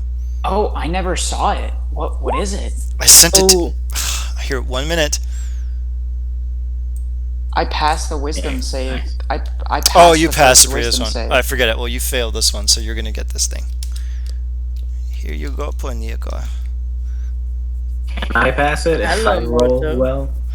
You actually just failed. If you want, you can use your die if you want. Yup. All right. Silas, you are... Yeah, you just managed to pass. Asger, the visions disappeared before your eyes. All right. Silas, you are fine. Now, Thank you. the ship needs to continue on its course. Can we have our first mate, Silas the Piper, give us a survival check with advantage? Woohoo! The ship makes due course off in the distance. You don't know quite where, but you feel that you are going in the right direction. Let me see here. Let me see what we have here. So I wanted to ask, what y'all been thinking about you want to do once this is all, over and done with? What do you mean once this is all over? Do you mean What once is the everything? What is the only this keeping us from killing each other, Ponike? Yes. That is. Oh yes, Well, the plan, the evil plan, the plan of evil. Yes. Yeah. Cusco's poison. Well, it's quite simple. I'll cease existing. I look forward to Well, that for you. One of us desires to not exist anymore. The other may not have a choice. As you are all talking to one another, you see suddenly a bird appear up above you, and its call sounds like a shrill whistle. And then another bird appears, and then another bird appears, and soon there is a large flock of whistling birds above you. What the fuck? They start whistling to one another in this kind of rising crescendo, going up and down, almost melodically, like they want someone to join in. Okay. Silas will pull out his pan flute. And no, that's not very loud. No, that's great. He'll pull out That's his good. dulcimer. Okay, he'll doot along. All right, do you start whistling? As soon as you whistle, an enormous hurricane bears down on you from seemingly nowhere. me! Oh no! Waves start battering the hull of the ship. Lightning bolts start streaking across the sky. A dreadful gale drowns out the sound of everything. I need everyone to make a dexterity saving throw. How about Fuck! I hate birds. which? Can I determine where which way the wind is spinning? It is coming. Oh, Silas. I didn't tie myself down. Silas. Catch me. Catch me. I will. First mate. All right, Asgard, with your deftness, you managed to save Silas from plunging into the waves and sinking beneath the black. Thank you. Okay, how close is the hurricane, and is it near enough for me to affect it with a spell? Give me an Arcana check. Because I kind of want to do something cool here. Alright, go ahead and give me an Arcana check. That is a 30. I will give it to you. It is within range. Okay, perfect. I can determine with the which way it's spinning, correct? Yes. Okay. I'm going to pull out Swift Rain, and I'm going to use one of its abilities to cast Whirlwind against the wind. Oh, that's kind of neat. To dispel it. Alright. You counter the wind, and the storm breaks upon itself, disappearing and revealing the supple sunlight of an evening upon the sea. Ponike insta-dries herself and then just kind of stares at Silas going, and I thought we weren't supposed to do anything with the Fae. They just looked like birds. And he's just soaked to the bone, holding on to Asgard. Like, okay, you know in The Emperor's New Groove, when Kronk steps on that cat and then it's on his head? Yeah. That's Silas. Alright, Silas and Ponike, I need you to make a wisdom saving throw with disadvantage, and I need everyone else to make a flat wisdom saving throw. Great. Oh! 17. 3. Damn, is that 2 crit fails? Oh god, my stupid transmitted to you. I'm contagious. Alright, so... You were on my head and it distracted me. To make mine a 22. Alright, Silas... You need it so bad. Silas, you feel an inextricable longing to embrace the sea, and you plunge from Asgard's shoulders into the depths of the waters, and you disappear within a moment. They followed the Silas song.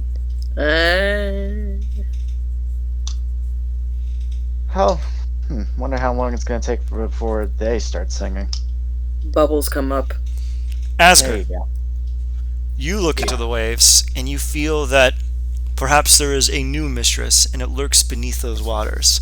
And you too plunge into the waves and sink beneath the turquoise waters, disappearing into the depths. Oops. Alright, Belfan, Ponike, and Milo, you look at the ocean and don't see what the big deal is about. How would you react to your two compatriots sinking beneath its waves?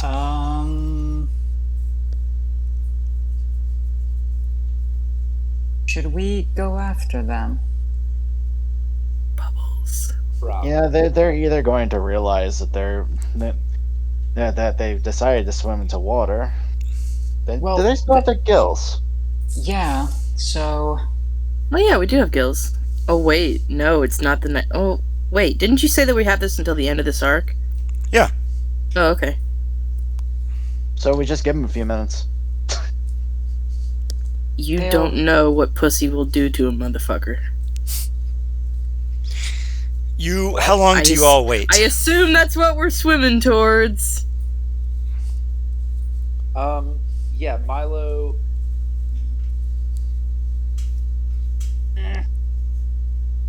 Milo jumps in. Wow, shit. Alright, what do you just... you keep swimming Milo, down? No, there's a plan. Milo is going to cast,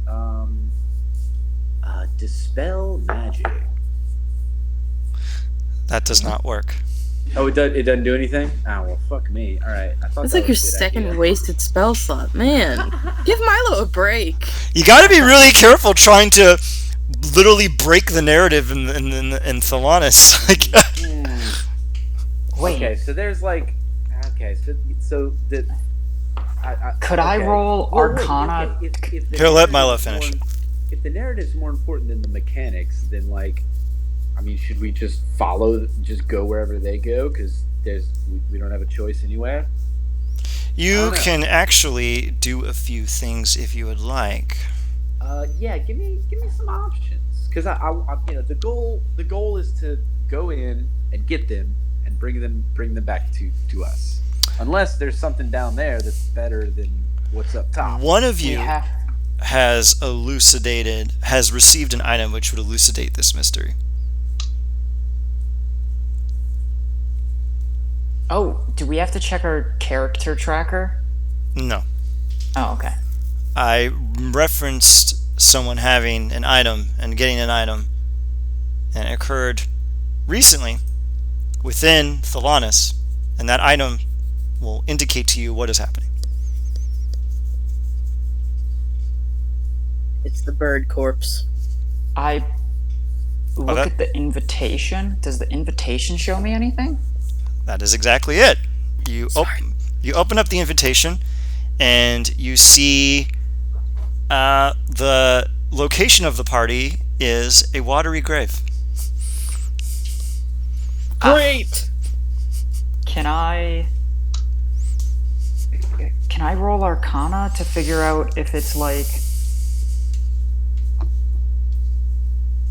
Could I roll Arcana to figure out if I, quote unquote, am the hero of the story, could I save Asger and Silas? That is really interesting. Give me an Arcana check with advantage. Or hell, a history check, I guess? You could do either. Okay. 30. You ponder for a moment and realize that here you are in a sea story, a sea shanty, a narrative of pluck and guile. You look at the invitation and you realize that a watery grave doesn't necessarily mean dying. It just means consigning yourself to the embrace of the ocean. You must let the sea take you to where you need to go. She'll take a deep breath, stand over the side of the ship, and go, "We have to follow the story to finish to align the plane, I'd assume.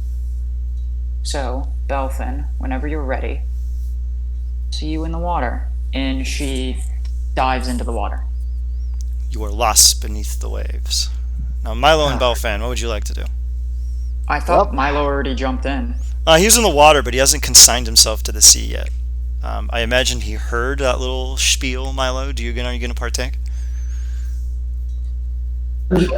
Milo pokes his head out the water and says, What'd you say?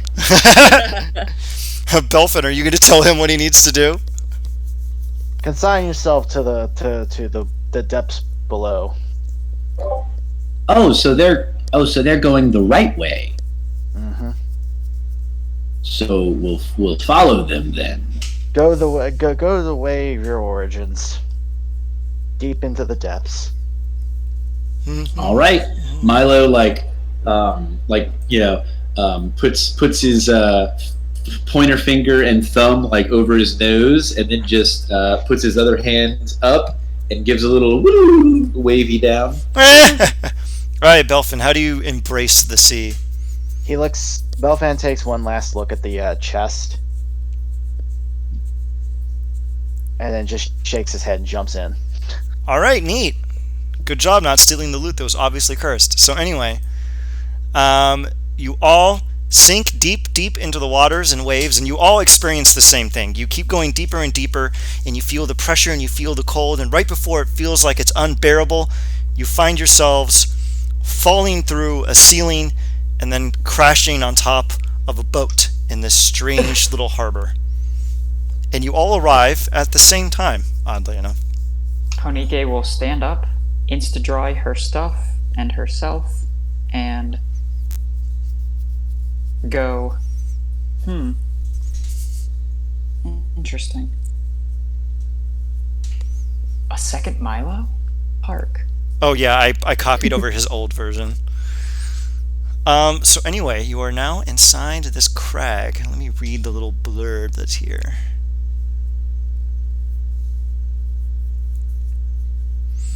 You find yourselves in this strange ship graveyard. There seems to be no seeming entrance or exit. You have been drawn here by some inscrutable destiny. Wait, we're drawn, so we're like animated now? But So anyway, you are inside this crag. What would you all like to do?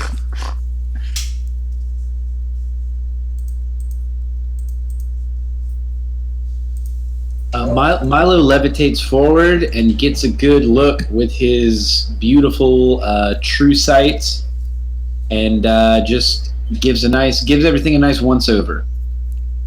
You peer through the murky dark of the waves, and you see something lurking in its depths. I'm going to tell you.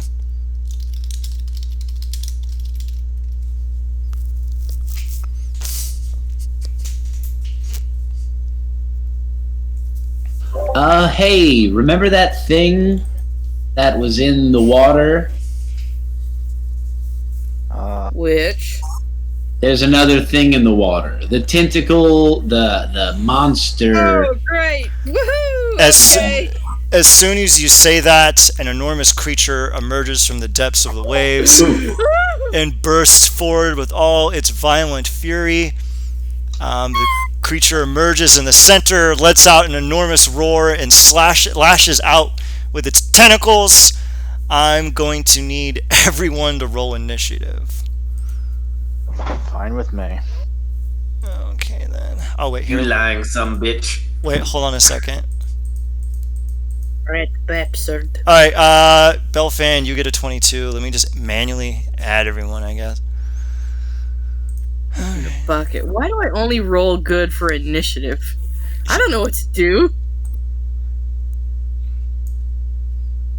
Okay. Just kidding. Oh god. Oh, wow, today is a good day! Oh, garbage initiative. Garbage. Just the trashiest. Are we technically considered below water, or are we on? Are we? You are under the waves in the lair of a creature known as... Actually, hold on a second. Are we in air, or are we in water? You're in air. It would be kind of... Okay. It would be messed up to have you be underwater and have Ponike basically just drown on round like 2. Actually, you can hold your breath for a number of minutes equal to your con modifier, and mine is 3. Yeah, I know. It's really stupid. It's like ridiculously broad. Hold on a second. I'm rolling this jackass's fucking initiative. Garbage. Shit. Wow, how fucking convenient. I guess. That's a plus 15. Initiative? How is Yeah. his initiative so high? Because it's just fucking one dumb thing I get. Actually, hold on a second. I forgot to roll my fucking DM XP, which I never fucking use. Okay, I guess I have one more of those left for today. Fine. Okay, hold on a second. Okay, Milo, you have a dex modifier, right? Yeah, I believe I'm at like +2 on. No, I'm +3 on dex. Good for me. Alright, so pretty much everyone beat him except Asger and fucking Ponike, which is weird. Oh, let me give him his name. I forgot. Hold on a second. Oh no, Milo rolled a 20. That's 17 plus 3.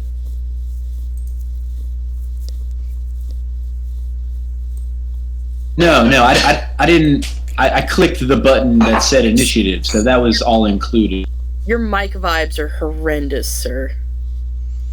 Oh, mine? Yeah, How about, is it good right now? yeah. Actually, it got better at the end. Yeah. No, there's some background stuff going on. Carry on. Alright then, top of round, Silas, for some baffling reason, for like the 30th time. Go ahead. Oh man.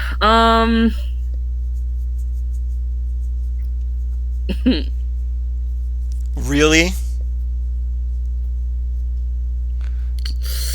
Let me double check to make sure that this motherfucker has... How do you not have a mutable form? Okay, I'm really annoyed. Alright then. Let me see here. Just turn it into a permanently. frog. Turn it into a frog and no one hit it. Just put it in a mason jar with a couple holes in the The top. evil is defeated. Nice. The happy frog. Nice reference. Nice reference. Thank you. It's a good movie. Thankfully, Such a good movie. this does a 20. There's a 21 pass. It does. I'm so glad he has. All right then. Is there anything God, that you I wish I could use my meta magic on someone else to give him disadvantage so he would take that 18. You mean a bloodbender? We'll think about it. Okay, Stylus, are there any bonus actions that you would like to do aside from the obvious bardic inspiration?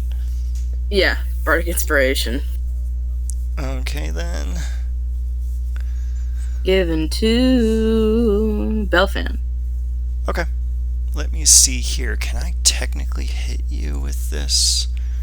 I don't think I'll completely understand if you want to. Actually, no. He is actually out of range. Hold on a second. He's in water. I'm going to swim forward. So he is going to just do that as a legendary action. All right, it is Belfan's turn. All right. Oh, this is gonna get ugly. How close? Oh, you were mighty close. You a big ugly boy. Son of a bitch.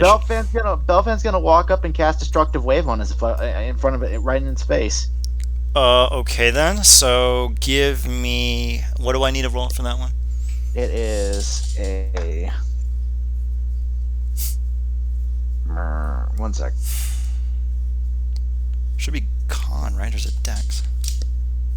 Dun, dun, dun, dun, dun, dun, dun, dun, dun. Gonna fight this stupid thing from Theros. Con save, yeah. A Oh con save. god, it's like fucking Leviathan or something.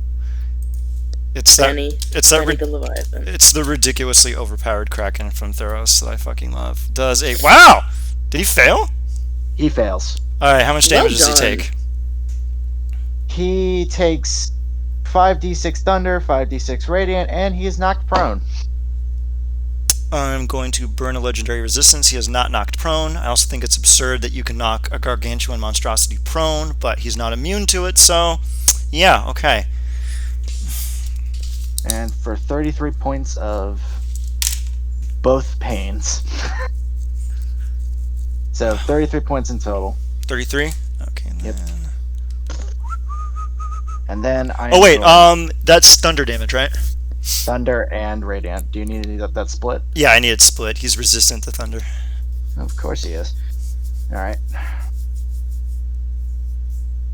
Reroll. So. Oh, wow. We'll do 19 in total. Yeah. Doop, doop, doop, doop. Whoops. I did not mean to do that. And then bonus action. Flamethrowers. Okay. That's a dex save, right? Yep. That's really weird. That should be like a weapon attack. It's a dex save for both on both ends because it's actually 2 dex saves because it's Asger's and mine now. He is extremely shitty at these. Okay, I bet none of those pass, right? It's a 10. Does it have any? Nope, it doesn't have any modifiers. Both of those fail. All right, perfect. Yeah, weird. Yeah, this thing that is like the size of like 80 football fields is not very lithe. All right, go ahead and roll that damage. And that's all force, correct? No, it is all fire. Let me just double check here. Weirdly. Oh, wait, I'm reading the wrong fucking list. I'm an idiot. Okay, then that is going to be reduced to half. Go ahead. Cool. He's resistant to fire? No, he's immune, but his cannon ignores it. So 17 points of fire. Okay, good. And then I'm going to back up. Oh god, this thing is immune to fire. All right, it is going to use one more legendary action to make a attack. It is going to grab the person that just attempted to clobber him. He does not care for that. Does a 20 hit? No, shield. Can you do that against melee attacks, correct? As a reaction. Yeah, the reaction. Okay, good. Alright, you are fine. Alright, and it is now Milo's turn.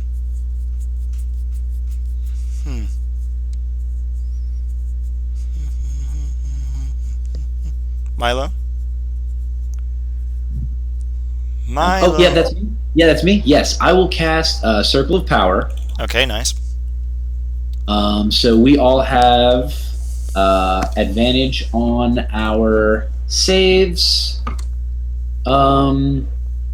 Yeah, saving throws against spells and other magical effects. And and if you do a saving throw to take half damage, you take no damage if you succeed. Nice. I will do that. And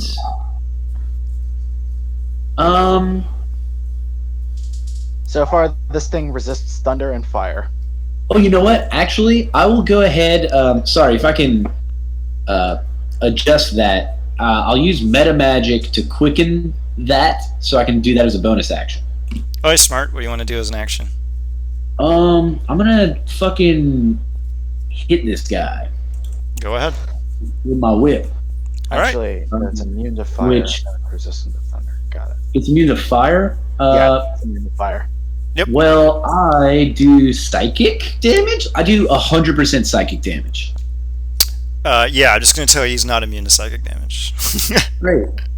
He looks like a thinker. Are you sure? You hit him, so you do... Does a 25 hit? Yes, you do 13 slashing and 23 psychic, so a total of 36. Great. And that'll be... Okay, it is now his turn. So let's do this. Let's do this. I have an AC of 25 until my next turn. All right then. He is going to make an attack. Let me see how many attacks he can do. Okay. Okay, he's going to make 3 attacks. He is going to first attack Silas. Wow! Fucking lucky day. Does a 19 hit? Ian, Do we use the rule that nat 1s automatically miss? Yeah, I'm going to give you a bungle on that one. thank you, because I have 17 armor. Okay, a 23. Wait, hold on a second. Well, we're within 10 feet of Belfin, so we all get +2. That is true. Right at 19. All right then, and I guess he's going to do for Belfin again. Does a 28 hit? So, did he try to hit me the second time, and the third time? He attempts to hit Silas for the second, and he goes for you for the third. Turn. Oh, hey, I use my reaction to make an attack against this guy because I have Sentinel from my talent tree. All right, go ahead. Whipped. Okay. The final attack he does is a tentacle grasp, which lashes around and hits Belfin, dealing 3d6 plus 10 bludgeoning damage. You take 20 bludgeoning damage, and you are now grappled, Belfin. Fun. Okay, and that is all she wrote. So you do a 16. A 16 misses, Milo. Heard that. Whoops. Okay, Asger, go ahead and just ruin his day. Okay. Whip his ass. Alright, well, he's already up in our faces. Should be immune to prone. Asker's going to go towards the base of the creature where the tentacle that's grappling Elfin is. Okay. He's going to slash at that tentacle.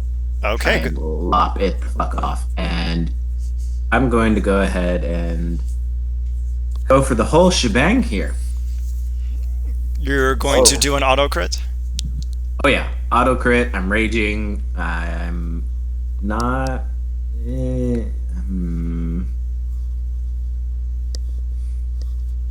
Advantage against me. Screw it. Yep, and we'll go reckless. Alright, go ahead. You are calling the crit. You are rolling the attack. 33. Yeah, you hit him. So you do 20. Give me the... What is your max crit?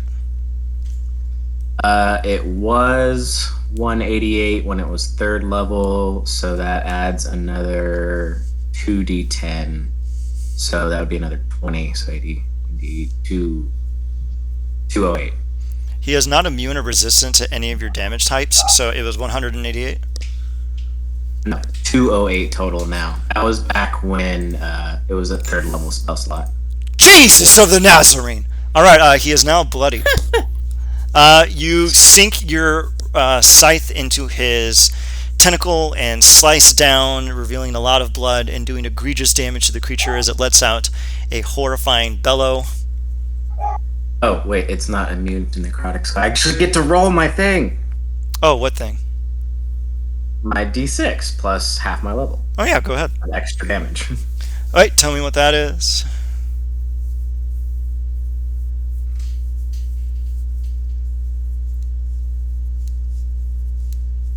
Dang. Yes, that's another 13 damage. Okay, let me make a note of that. Wow, fucking 1 round killing this stupid bastard. God damn it. Shall see, because I have another swing, so here comes round 2. Alright, go ahead. Does a 25 hit. It does. Alright, cool. So he takes another 20 damage on top of that. So that was 208 plus 18.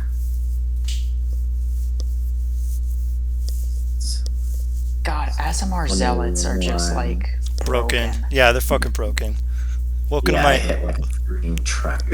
welcome to my welcome to my every waking nightmare where I'm just screaming into the void like, how do I stop Asker? I say smashy, smashy. Just So, yeah, put that him to was sleep. 220 something, and then another 20. So it's like 240 something damage. in one. He is not looking too halal right now. And then. Wait, I still have that even.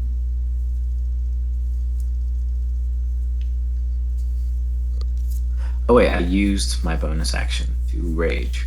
So this is round 1. Yep, that's all I can do. Huh. This is really weird. And he has advantage against you, correct? Yes, he has advantage on all attacks he makes against me until the start of my next turn. Okay, he is going to waste all of his legendary actions on one thing. Okay. I mean, he hits period unless he rolls a 1. Yeah, I'm checking. AC's a 19. Okay. So, He leers over you, opens his enormous gaping maw, and swallows you whole. cool. You are now blinded and restrained. You have total cover against all attacks. And that's about it, oddly enough. Oh, actually, you take a very negligible amount of only piercing damage, so prepare to fucking laugh. This is actually a weirdly underpowered attack for a barbarian. You take 15 points of piercing damage as you are swallowed into the creature's maw. And that is all she wrote. Alright, Ponike, it is your turn. Okay. I will bonus action to create a bonfire on his snout. I like that. That's very interesting. It's not going to do any damage. I did it as a bonus action, so I'll mark down the 2 spell slots. I mean, the 2 sorcery points. And then, as an action, he will roll disadvantage as I pyrotechnics the bonfire, attempting to blind him. That's very... Fuck it up. Fireworks. The target explodes with dazzling display of colors. Since it's on his nose, he is the only creature within 10 feet. Disadvantage, Constitution saving throw.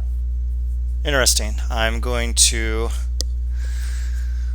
Alright. I cannot believe this stupid jackass does not have a Constitution saving throw proficiency. I fucking hate that. That is hilarious to me. Does a 20 pass? Big shitty fish. Fuck yeah, my DC is 20. God damn it. I commend you. That was exceedingly clever. Very. You may take an inspo for that. Oh, thank Yeah, you. really cool use of that second level spell. That's Very, I will very then, clever. I will then 5, 10, 15, 20, 25, 30. I'll just get over here. Just get out of the way, most kind of ish. And he still has a little bonfire on his nose. I guess he's going to brush that off of his snout. Alright, it is now Silas's turn. Go ahead. Well, Silas does not like how close this guy is, so he's gonna Dimension Door. Alright then. Bop. Okay, smart. Go ahead. And bonus action, Bardic Inspiration 2. I think Milo. we're actually... What's your range? It's 500 feet for Dimension Door. No, I'm talking about the Bardic Inspiration. I think that's 60. Oh, fuck. I don't know. You could do it before your action. Okay, I did. Hi, man, good luck! I will tolerate this. You have given someone a... Oh, you have given someone a Bardic Inspiration. Okay. Anything else, Silas? Damn. I don't think I can do anything else. Alright. Really fucking upset. Why? Blindness didn't work. I'm upset too because I forgot that I have a new thing that gives things disadvantage against rolling initiative to attack me. Oops. Remember all of your kit. Oops. Alright, Belfin, it is your turn. So, you swallowed up Asger, huh? Yep. Yes! This thing's about to have a bad case of heartburn. That's a flamethrower, God. right? Yeah, it's a flamethrower. Alright, this is gonna be really weird. It's his innards. Yeah, I got out of the splash zone. he ignores immunity. Just go ahead, he makes a dex save, I guess. Just disadvantage. You know what? It just fucking hits him. Roll the damage. I'm not gonna adjudicate this. You're fucking firing inside the guy's stomach. And there's the fire out. There is the fire outside of us, outside that I have to, because I have to trigger both of them. So Alright, go just ahead and roll, make one deck save. alright then. He's gonna fucking fail this. Yeah, go ahead. Fail. And Roll up that damage, bad boy. so it's 68 in total. Bomb. Alright, roll that up. 25 points of fire damage. Alright, I will treat... I'll treat it as whole. And then, that's a shame that failed. He looks at that bonfire, and then it's just like, that makes a nice target. And he casts fireball right in front, right into it. Into what? I'm gonna put fireball straight into this thing's eye. Like I'm basically just using the bonfire that Honike made to just as like a splash zone. Okay, go ahead. Fireball. Is that okay, I have to do the dex save again. Yep. Alright, I'm gonna do this one with... It's gonna be a fireball at 5th level. Okay, he fails, so there's that. So that's 10d6. Go ahead. 37. 37. Mm-hmm. Still standing strong. Alright, your turn, Milo.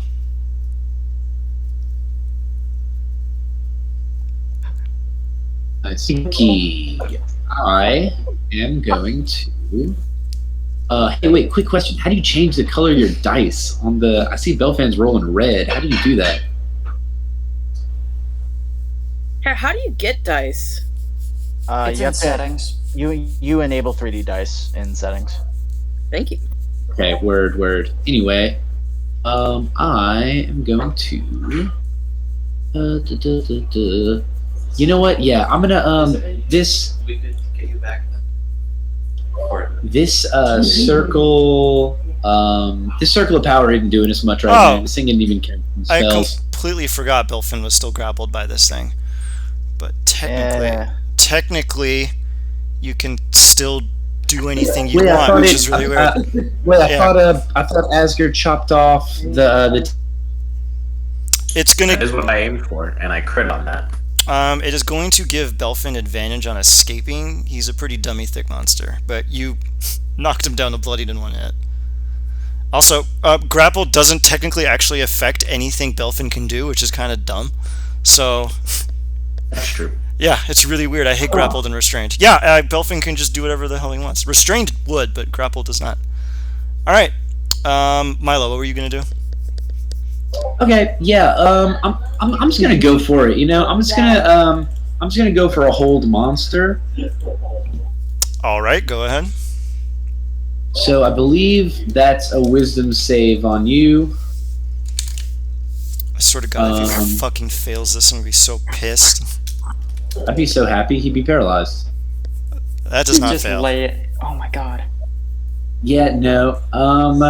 That's okay. That's fine. And yeah, Milo's gonna kind of levitate this way. You may do that. Okay, I'm over here now. End of turn. All right, it is now the start of his turn. He regains his legendary actions. He is now going to chuck Belfin using one of his tentacles. He is going to chuck him over near where Silas is. Great. You simply land prone, and you take C66 bludgeoning damage. You take 20 bludgeoning damage, and you are prone, Belfin. He is now going to make... oh, actually, Asgard, let me see here really quick. I take some acid damage or something. Yeah, you take some inane acid damage, and I'm going to make it so he does a little acid reflux here. Hold on a second. Well, considering I just gave him a case of heartburn. It's like he just straight drank up a Asgard, jar of marinara. You take 40 points of acid damage. Ouch. 50 damage. Here, hold on a second. I have to crunch the numbers on this really quick. Huh, technically no. That is really weird. All right. And yeah, actually, you technically stay in there. Yep. Yeah. I know what I gotta do. Yeah, this is going to be pretty goddamn funny. Okay. And now he is going to do a... Oh, God, what the fuck can I do here? I'm just going to do a pincer attack, which does barely fucking anything. I'm going to do a pincer attack, I guess, against... Well, actually, there's no one in range. Hold on a second. Actually, where did I go? Right over there. I just moved you right now. He is going to move over here to Milo, and he's going to attack Milo. He's going to do his pincer attack. 23 hits, right, Milo? It does, but I'm also going to hit him as a reaction because he entered my range. Sure, go ahead.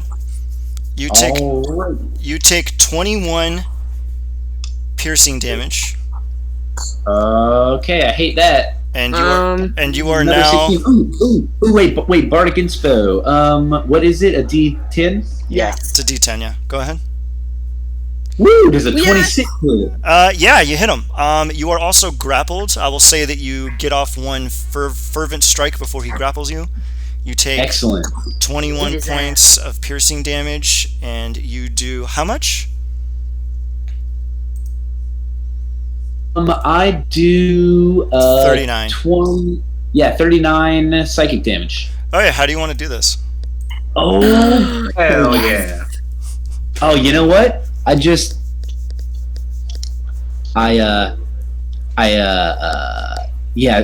swing the whip up and it kind of like wraps around one of his big teeth, and then I just like pull it down and then just crack it again right in the middle of the face with a horrifying crack that echoes throughout the cavern.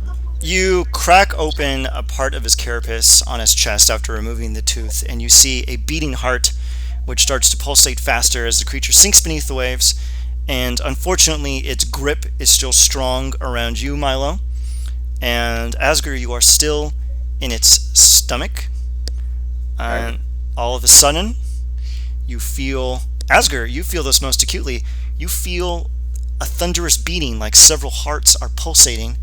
The creature rises again from the depths. Its carapace has split open, revealing 4 hearts, 2 on its chest, 1 on its back, and 1 on the base of its tail. And you can see that the creature seems to have been restored to vigor in some way. Gotta kill this motherfucker 4 times? No. Yeah, just twice. He has like 5 hearts. 4. 4 hearts. Of hearts. So we gotta kill him 3 more times. Great. I've played enough Legend of Zelda to know that he's got a special weak point that we have to hit with the arrow. All right, so he rises from the grave. Asger, you are still grappled inside of him, and Milo, you are still grappled by him, but you have advantage on escaping. And I believe that is the last thing he can technically... No, actually, no. Hold on a second. He technically still has enough movement speed to go punch Ponike in the face. And let me check. Jesus Christ. Yeah, he does. This is fucking great. Okay, he's over here. Milo, you are here in his little grubby claw. And he is now going to attack Ponike. And then that fuck me. ends his fucking turn. There's a 27 hit. Yeah. It's a 27 hit. What do you think? I'm a fucking sorcerer. Alright, let's see. He is going to grapple you with his attack. And he is going to deal actually not that much fucking damage. Wow, lucky you! 17 points of bludgeoning damage, and you are now grappled, Ponike. And that is the end of his turn. Cool, so it's my turn. No, it's Asger's turn. Yeah, it's Asger's turn. Oh, Asger, you are inside the Kraken. Wait, so he moved and attacked as a... Milo goes before him. I'm a fool. Yeah, because he got a reaction, and so he ended up getting grabbed by him. Alright, Asger, it is your turn. You are blinded and restrained, which means you do... What do you mean? Oh yeah, you can just break out of it, technically. This is actually pretty surreal. How do you want to do this? I don't... Again. No, I can't break out of it, I don't think. That's grappled, not restrained. Yeah, restrained is you become 0, and your attacks are at disadvantage, and you dexterity saving throws at disadvantage. Yep, but... Yep. I gotta ask. What's up? I'm inside this creature, yeah? Yeah. I'm touching it, yeah? Yeah. So would a spell of touch need to roll anything since I'm already touching the asshole? No. Cool. Can I auto crit on a spell? My second and last one? We'll do max damage. I will have it do max. Go ahead, you are inside of his bowels. Alright. This... Wait, does it require a saving throw or an attack? It's an attack. I'm doing my usual because it's a touch. Like, I am touching him. Okay. This is kind of funny, but Like he... a ranged touch. Ranged attack spells have disadvantage on him, but only on the outside, because it says that his armor is reflective, so his stomach isn't. So, yeah. It's not a ranged attack. No, it's a spell attack. Spell attacks have disadvantage when you attack him from the outside, but he's on the inside. Yeah, go ahead and just burn your inspo and auto crit on it. It's fine. You're inside of him. I think reasonably you should be able to do that. So max damage is 60, I believe. Let's see. Let's see. Oh, shit. What kind of damage? It's necrotic. Yeah, he's not resistant to that. I ignore that anyway now. That's true. I brought the heartburn. Fucking Asger's bringing the ulcers. Asger said, "Let me fucking go." And yeah, so second. Everyone hears. Yeah, that's 60. And you see. Yeah, okay, go. 60 necrotic damage. Damn, he is not looking good. He actually now has to do something. Because his threshold for throwing you up is actually ridiculously fucking high. Does he technically... Technically he would roll advantage for this. Okay, let me look. He throws you up. Yes! He's gonna go Splash. Barf! You are over there now, Asger. Alright, what would you like to do, Asger? Asger hits the wall and just goes, I didn't hear no bell. and then he looks around. Do That was I weird. have threat stepper on me? I'm gonna say that. Oh, you can just bonus action make it come out of his body to you. Yeah, that's what I wanted to do. Zoop! you see this weird bulge in the creature's stomach, and then all of a sudden, Thread Server just bursts out through the creature's soft underbelly. I guess it's like a chest burster. yeah, like that. That's pretty funny. So I'm gonna have that do a nice Lot. another 22 damage to him. Nice. Okay. Asger. Anything else that you would like to do, Asger? No, that's all I got. Because that was a spell, not a normal attack. So I can only do one. Okay. Oh shit! Actually, I'm not raging anymore. Fuck! I just realized that. You could move to. Are you telling me that you're not raging? Yeah, I had to do. Okay, I did not get my scythe. Give him back the 22 damage or HP, and I use it once I get out to rage. You know, I'm being pretty Christian here. I will allow it. I'm being an enormous Christian here because it means I could have done raw dog damage to a barbarian, which would have been sweet. Okay. Is there anything else that you would like to do, Asger? No, that's all I got. Okay. He is now going to make 2 attacks against Ponike. God damn it. God. I'm already grappled. He can actually technically just chuck you. But first, he is going. Eat me, bitch. Ponike screams, "Eat me, bitch." Does he actually speak any languages? Hold on a second. He does not.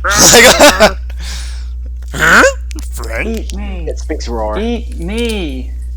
He is going to grip you tighter and deal I appreciate the Men in Black reference, by the way. 19 bludgeoning, and he's going to grip you. Wait, hold on a second. I forgot to fucking actually do the attack, because technically this could fucking fail. Which would be fucking surreal. Oh! Okay, then. 38 damage. Yeah, we'll just do it that way. 38 damage. He can do this twice, though. And the second one is going to hit, so he is going to do another 3d6 plus 10. Another 17 points of bludgeoning damage. Yeah. Is it my turn? Now it is your turn. That was his legendary action. He's about to have a bad time. Go ahead. Okay. So I'm gonna Mantle of Flame, and then I'm gonna Investiture of Flame. Okay. Do you have something that overrides fire immunity? You told me I could spend 1 sorcery point to. I'm gonna have to adjust that, but for now, go ahead. All right. 1 sorcery point to treat it as resistance. Okay, I'm gonna have to nerf that in the future, but it's fine for the time being. Okay. Go ahead. No, it should just cost. It should cost more than 1 point. I mean, I'm still gonna allow you to do it. It's just it should cost more points. All right, go ahead. But other party members get it for free. Oh my god. Okay, do you not want to be able to ignore immunity? Like, shut up. Come on. I'm ignoring the. I'm spending 1 sorcery point. I'm ignoring the immunity. All right, go ahead. And I'm also immune to fire damage. So let's see what this big bitch can do. So yeah, Investiture of Flame. Okay. Wait, you're immune to fire damage? Now I am. Great. Yeah, I like how she's immune to fire damage. She's just like, can't believe it's going to make me spend more sorcery points. Like, go ahead. Someone made of fire is immune to fire damage? I can't fucking fathom I that. know, it makes no sense. It's almost like I was like, go ahead. Spend the 1 sorcery point. He is going to take... Let's see. He is going to take 1d10 plus a lot. It's going to be 1d10 plus twice my charisma, so it'll be 1d10 plus 12. And he's going to automatically take this the second I pop it. Yeah, which is very obnoxious. And as long as he's grappling me, he's gonna keep taking it. So Very clutch. plus 12. He takes 18, or he takes 9 fire damage. And then that's my turn. All right, Silas, it is your go. Great.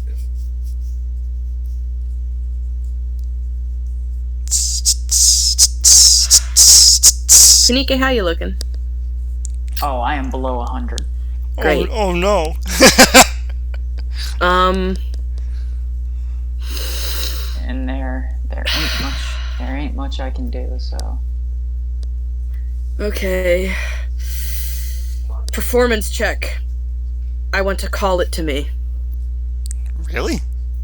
Yes. Music I want to call it away from her. soothes the savage beast. So you're trying to distract it or get its attention. I'm trying to get it away from my dying teammate.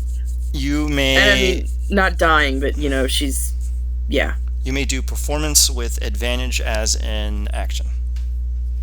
Are you just giving Belfin a heads up so he can set his cannon up? You see the creature react to your sound in a positive manner. Wait, does this motherfucker have a charisma save? I swear to God if he does. Okay, he doesn't. Yeah.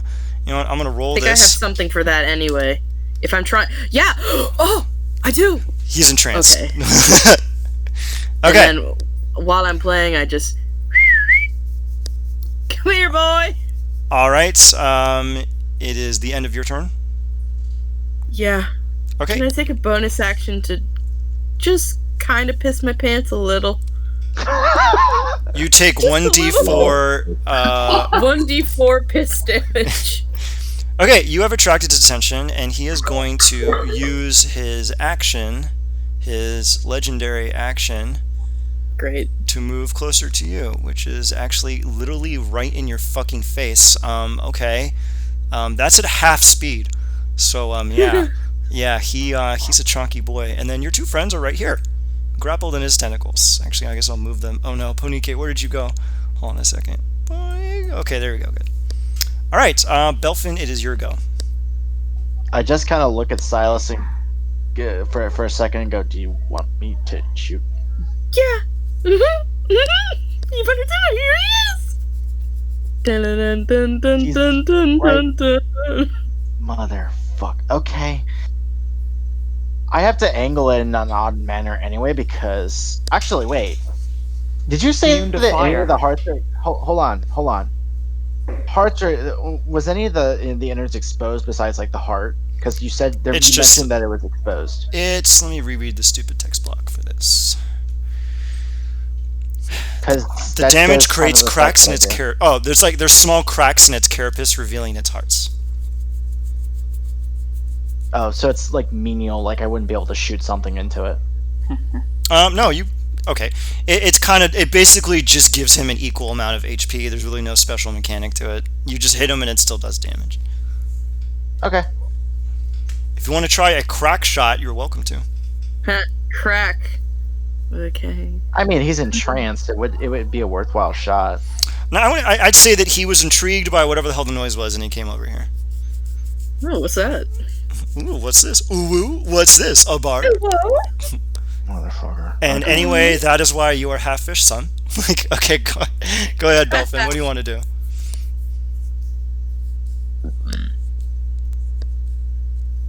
Sound like a frog, for real. Sorry, that was me belching. No, don't be sorry. It was great. Yeah, that was actually pretty good. I liked it. It's actually kind of tough for me because it's like I was not really hoping it'd be right back up in my fucking face again. Blame Silas and their weird idea to distract him. I will not because it has merit. You're welcome. Belfin is Also- a Chad. Go ahead. Also, guiding bolt 4th level. What damage type is that? Radiant. right? Radiant. Alright, yeah, he fucking just does that raw. Jesus damage. Is that an attack roll that you do?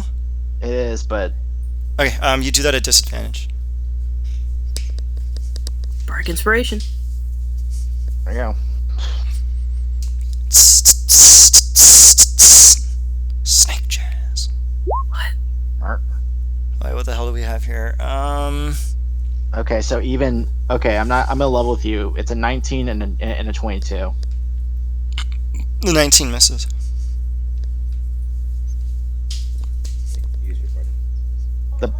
The Bardic. That's right, I do. Go ahead and roll it.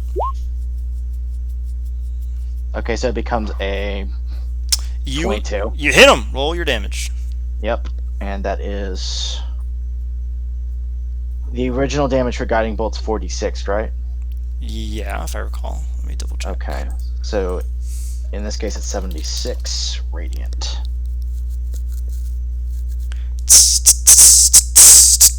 Snake jazz. Okay, so what do we got here, buddy boy? Oh, only 6 damage. How neat. God, it's just like slow on it. Wow. Oh, this is a bad day for Bitcoin. Your guiding bolt comes out in a furious roar, but I guess the atmospheric conditions in Thelanis aren't conducive to your weapon, and it dissipates faintly outside of your control, dealing a modest amount of damage to the creature. Is there anything else you would like to do, Belfan? Got a flame. Okay, then that is on you. Go ahead, and that's a dex save, right? Yep. Okay, this is fucking obnoxious. There's a weird quirk that applies to him now when he's in this regenerative state. I wonder if you're going to figure out what it is. Oh, there's a 15 pass. No. Oh, he fails. Go ahead and roll her up. It's only 3d8 for right now. So wow. 8 points of fire. Woo! Okay, that is 4. Okay, anything else? I don't think Asger is not in range. Yeah, Asger's way out of range. Okay. Let me think. He did 1 attack. I could do it again. Our dear friend here is going to use his legendary action to squeeze the ever-loving bejesus out of our 2 friends who are attached to him. He's gonna take fire damage. Wow. He doesn't care.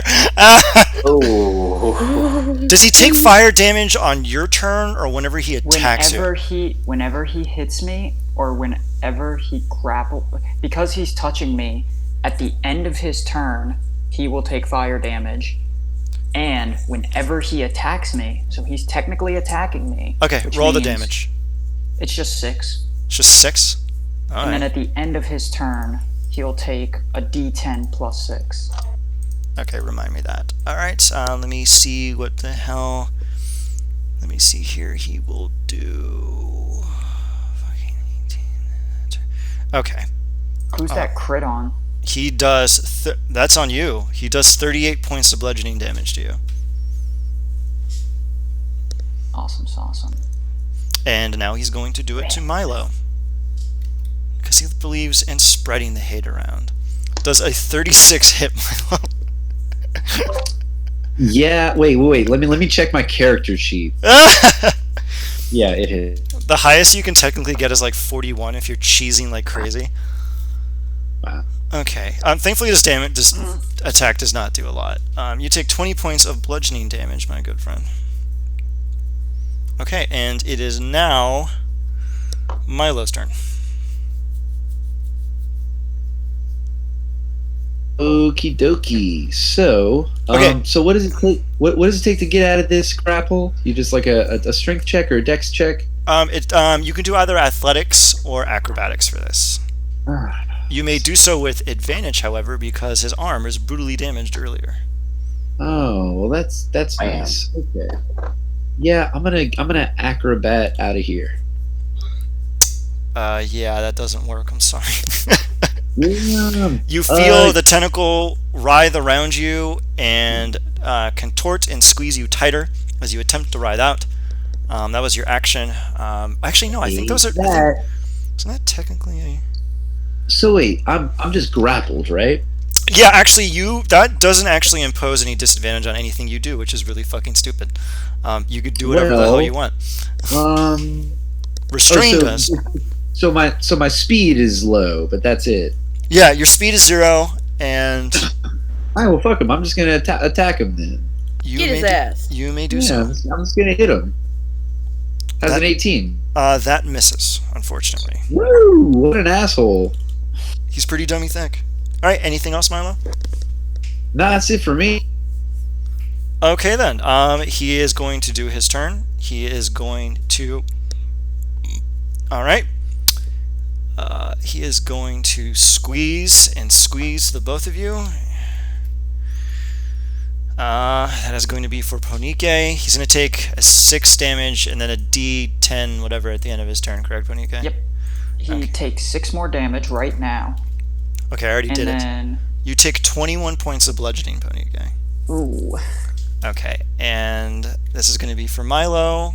That is definitely going to fucking hit. And you take 19 points of bludgeoning, and with his remaining attack, he is going to chuck the both of you on the ground, and you are going to take an additional 66, 22 Jesus. points of bludgeoning damage, and you are prone. Good lord. Ponike is not looking good.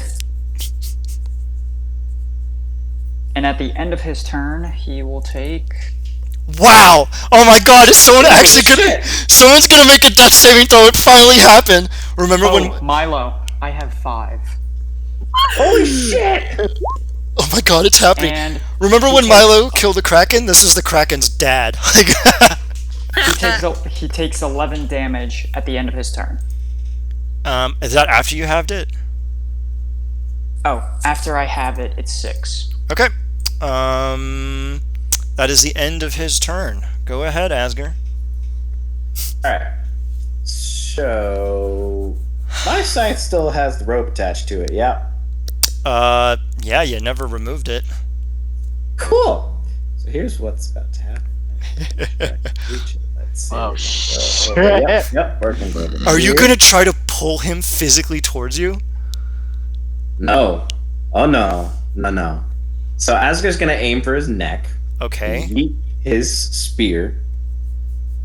And then he's going to drag himself up the rope and get on top of this fucker's head.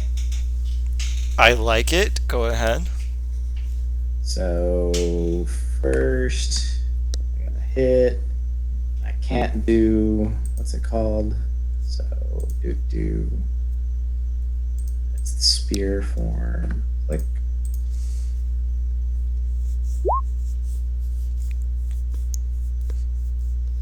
31 to hit. That's a yeah, go ahead. Just do the damage. Alright, so that's 22 plus another d6 plus 7. Milo, I think I know how to change your dice color. Excellent. And another 9 damage. Another 9. And then, so that'll be my first attack. Then I'm going to pull myself up the rope onto his head with my remaining, I think I had 10 feet left. So I'll pull myself up and then I'm going to click it into Scythe as I slam it down into his head. Go ahead. Oh, and before I do that, I'm going to bonus action use my Zealot Barb thing. Or not Zealot Barb thing, my Asimar thing, so that I do even more necrotic damage every time I hit something. Go ahead. Good handling of the situation, Bucko. Then I am going to... yeah, I'll go ahead and... No, just to be... Yeah, we'll see. Here's my...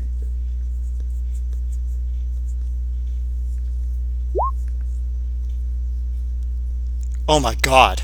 Alright. You missed. So I'll go ahead. I will go ahead and do it at Reckless. Wait. You don't have to do anything. Because I didn't use my reaction this round.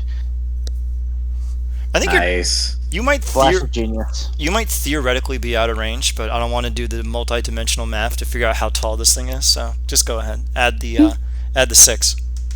Wow, Cool, so you barely made it. You barely made it, but yeah. So 21 points of slashing. And what else? And then it also takes... Where is it? Transform. You can deal... Isn't it your level?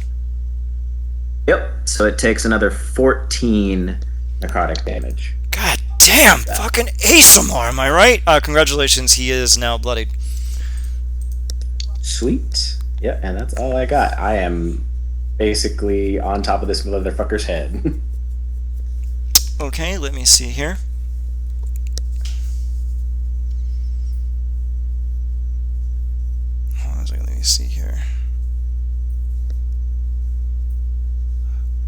Oh shit. I never intended. I guess he slammed you. You know what? Yeah, he slammed you all right in front of him. And he's going to attack you with advantage because you are prone and within 5 feet. Who's he attacking? He can attack both of you. Jesus. He is going to slam into Ponike, and he is going to slam into Milo. Good. Okie dokie. And they are going. So, You all are just. hang on. What? Of course, the attack is going to do more than 5 damage. Okay. What do you do? So, I use my reaction.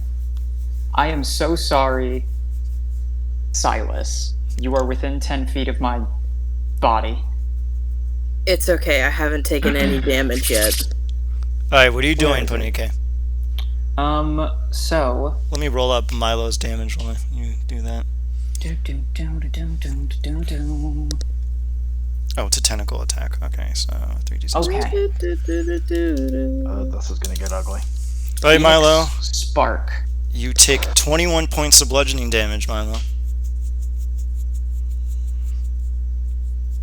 I use my reaction. Instead of dropping down to 0 hit points, I drop down to 1 hit point. And each creature within 10 feet of me takes fire damage equal to my sorcerer level plus double my charisma. So 14 plus 12. 26. Alright. So, My battery's running. Hang on. so Silas and the creature will take 13 points of fire damage. My Hey, Mantle Ian, of- check your Discord. Yeah, my sure, mantle what's of up? flame ends. He takes 13 fire damage, and Silas takes 26.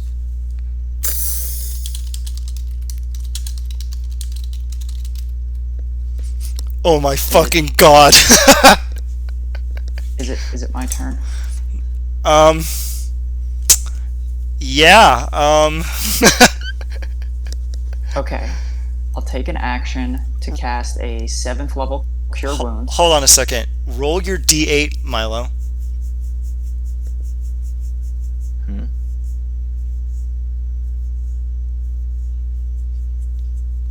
Wait, you said a D8? Yes.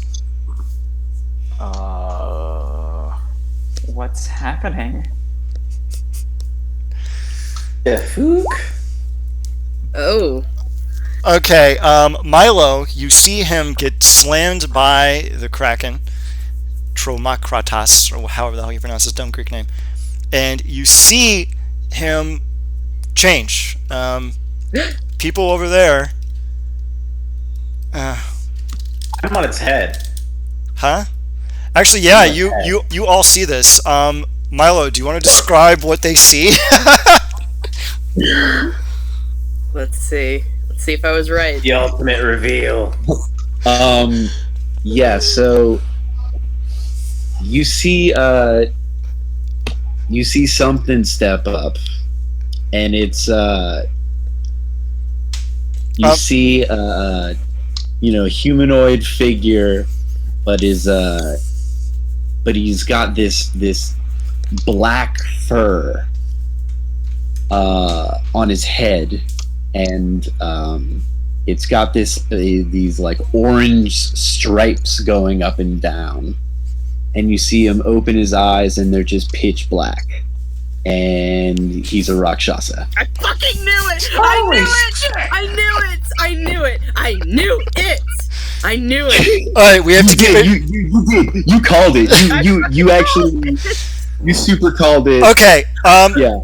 I'm gonna do a quick thing. I'm gonna get back into it. Every single time Milo ever interacts with someone who has true sight, they see his true form. If you may have noticed, Celestials always refer to him as a furry fiend. But no one has apparently ever caught on to it except Silas the genius. So yeah, we're about to have a really cool roleplay section after this, and then we will finish chapter 2 next session. Let's just round out this combat. He's almost dead. It is now yes. Ponike's turn, because 7th level Cure Wounds, so 78 plus 6. Let me pull up the advanced dice roller. wow, I can't believe it finally happened. So fucking good that it happened here. 41. Okay. I'm at 41 hit points. 42 hit points. And then I will bonus action cast fly on I will bonus action cast fly on myself for 2 sorcery points. Here, 1 second. I'm snagging a drink. Go ahead and do your thing. Oh, I'm just flying 60 feet away towards this cat head thing. 5. Is there anything on the other side of this cat head thing?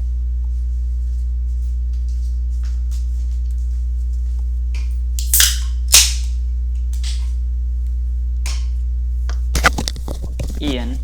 Yep. He's getting some. Is there anything on the other side of this cat head thing? Is there anything on the other side of the waterfall? There is not. Okay. Ponike will just get the full 60 feet away then. She will go 30 more feet. And just be...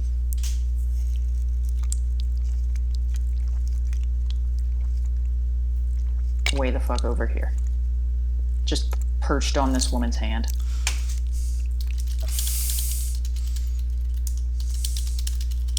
Alright, perfect. It is now Silas's turn. Mass Cure Wounds. Alright, roll her up. Even gonna heal... At 7th level. Even gonna heal Milo? Of course. Especially Milo. What? No, don't do that. I'm on my like second hit bar. Like I'm on my second health bar. Listen to right? me. Silas has suspected you of some shit, and now that it's revealed, he wants to make it very plain whose side he's on. Oh, so just a gesture heal. Love a gesture heal. Okay. Alright, go ahead and take your... Yay, 24.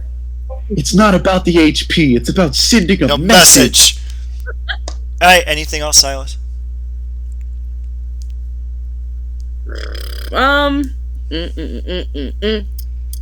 Let's see. Who isn't dead yet? Spirit-wise. Golly. I'll Bardic Inspo. I think Milo's used his. Right? No, Have you used yours? Yes, Okay. yes, I did use mine. Do it again. A big gesture. Hey man, good luck.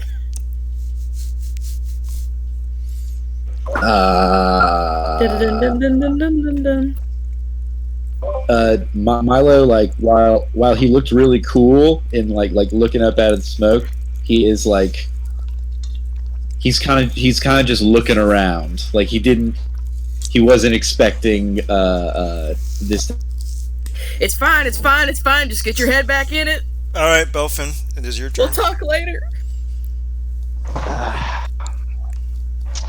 He looks over to Belfam before, like almost in the lull of combat, looks over to Milo after revealing his true form, and just gives him the thumbs up, and before turning his attention back to the current threat at hand, and he pushes forward and opens up another gout of flame using both his and Asker's flamethrower. Alright, dex save. And It's 2 dex saves. Yeah, because I'm on his head. Aim anywhere and hit this fucker. Does a 19 pass? Those both fail. Alright, go ahead. Fire up.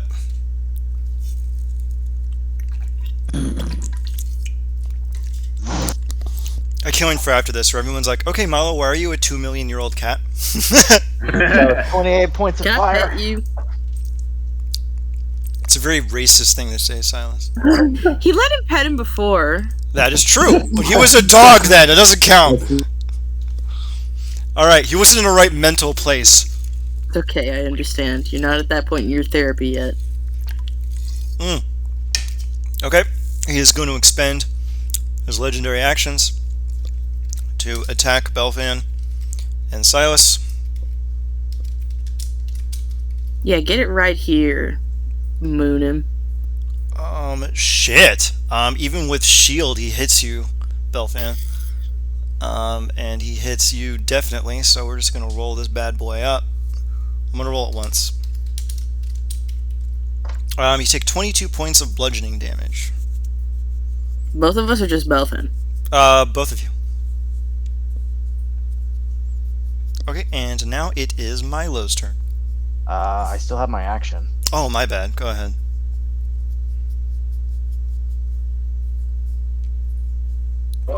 Yeah, Milo. Oh wait, Belfin has his action. My mistake. Oh, okay. Go ahead. You can nix that damage for now, because it's not supposed to happen until Belfin finishes. Alright, go ahead, Belfin. Belfin! Hang on. Oh, sure, okay. There's like... My kit's not really designed for monsters like this. Yeah, this is a pretty dummy thick monster. I've been waiting a month to fucking throw him at you. I'll put another guiding bolt on him. 3rd level this time. Okay, remember you roll with disadvantage. Yep.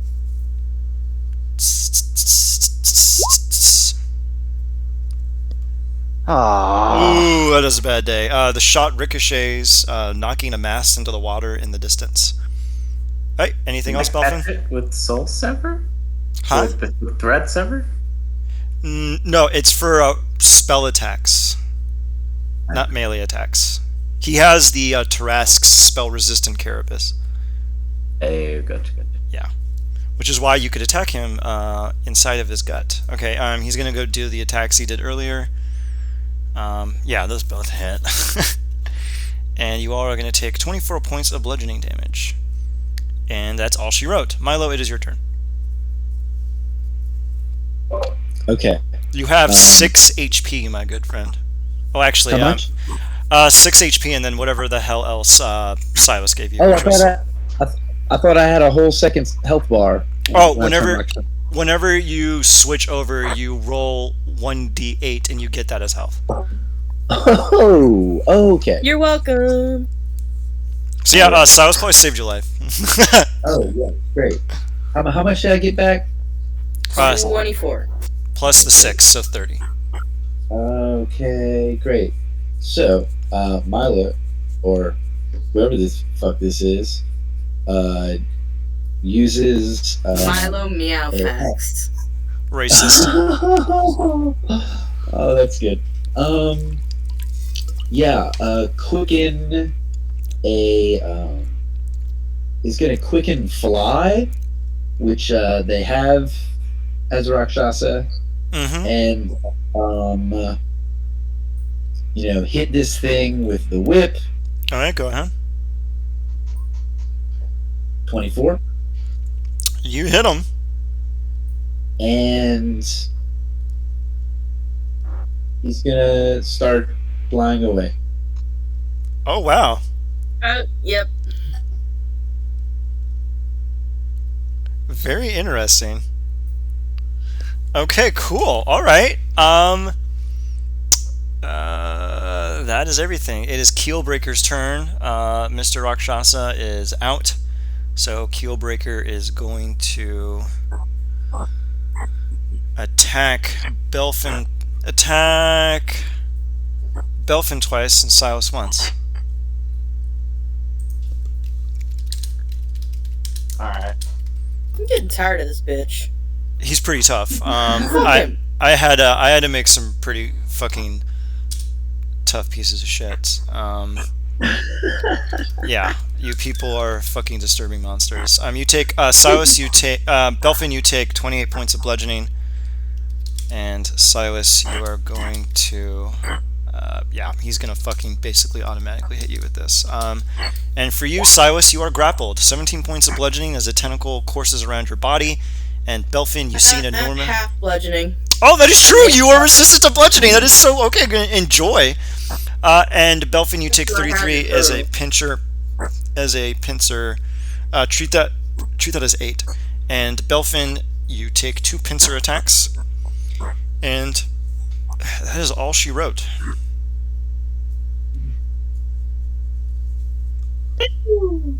Asger, it is your go. Cool. Yeah. Just gonna swing down on your head and smack as hard as I can right now with regular stuff. 'Cause Smack. I would probably do more damage than some crack. Yep. And since I'm on your head and it would make it really awkward for him to hit me anyway, I'm gonna go reckless.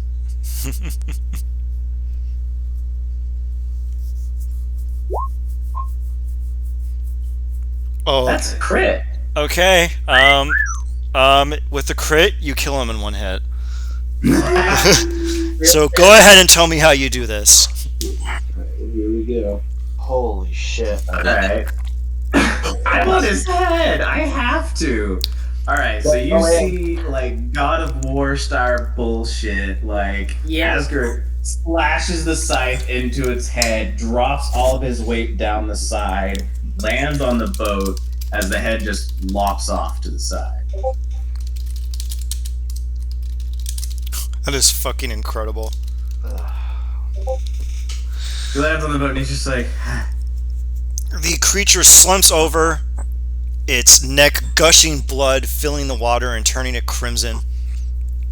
And it slumps into the waves, and you see its heart stop beating, and the creature dies, obviously, because it is now fucking decapitated. that bitch ate me. Yeah, and we gave it heartburn. He holds up a hand for Asker to high five. Asker's like slumped over and he's still offering a high five. Ponike is perched on the hand like a bird and just kind of watching. As you see the creature slink into the waves, you see something gurgle within the bowels of its stomach, and it vomits up a chest and a book. I'll fly back over and take a look at the chest. And is Milo still flying away? Hello is Milo's rolling a stealth check. All What right. do I roll to catch him? You yeah, you would have to perceive him. So go ahead and roll your stealth, Milo. Oh no. Oh, great. Oh no. Let's Please see roll what poorly, Milo. I want you to be our friend. I want you to be Silas's friend.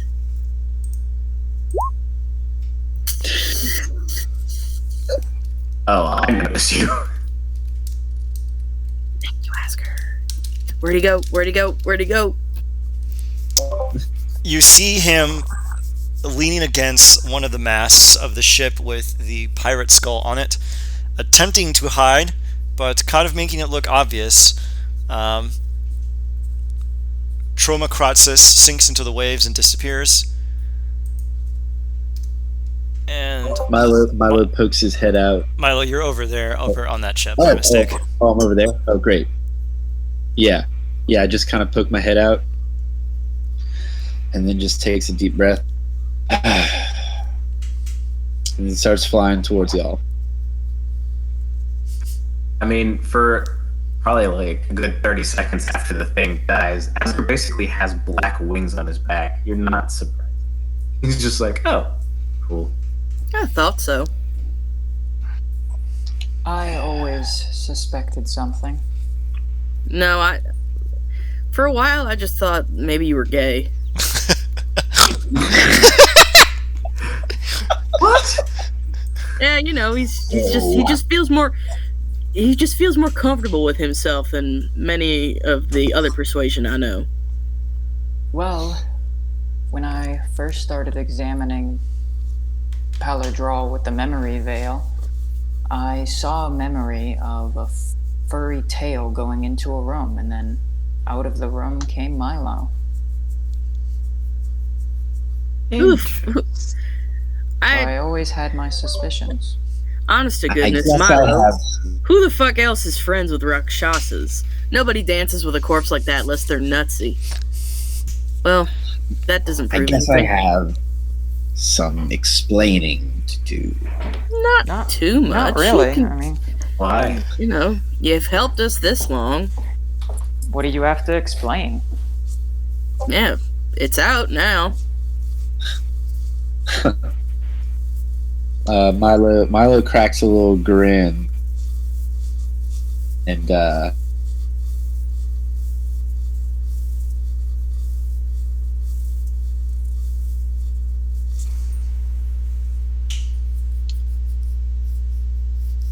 You want to?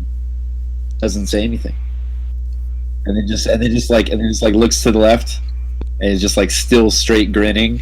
Yeah, And he's tell them just we like said looking hi. at all of you, and then he just starts flying this way, still just looking right at y'all and just going backwards. That's an odd one. Asger, And then he lands on the ground and just like runs over here and hides in the Silas- ship. Silas will move to Asger and very, not sneakily, but just as inconspicuously as possible, tippy-toe up to his ear and whisper, "You still owe me that talk.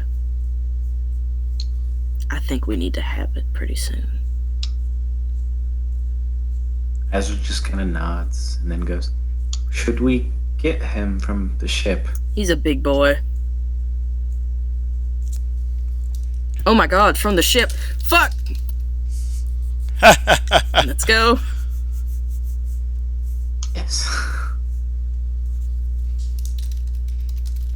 What about the chest? You wanna go get it? I mean, On the ship, Oh. I'm sure he threw it up. So,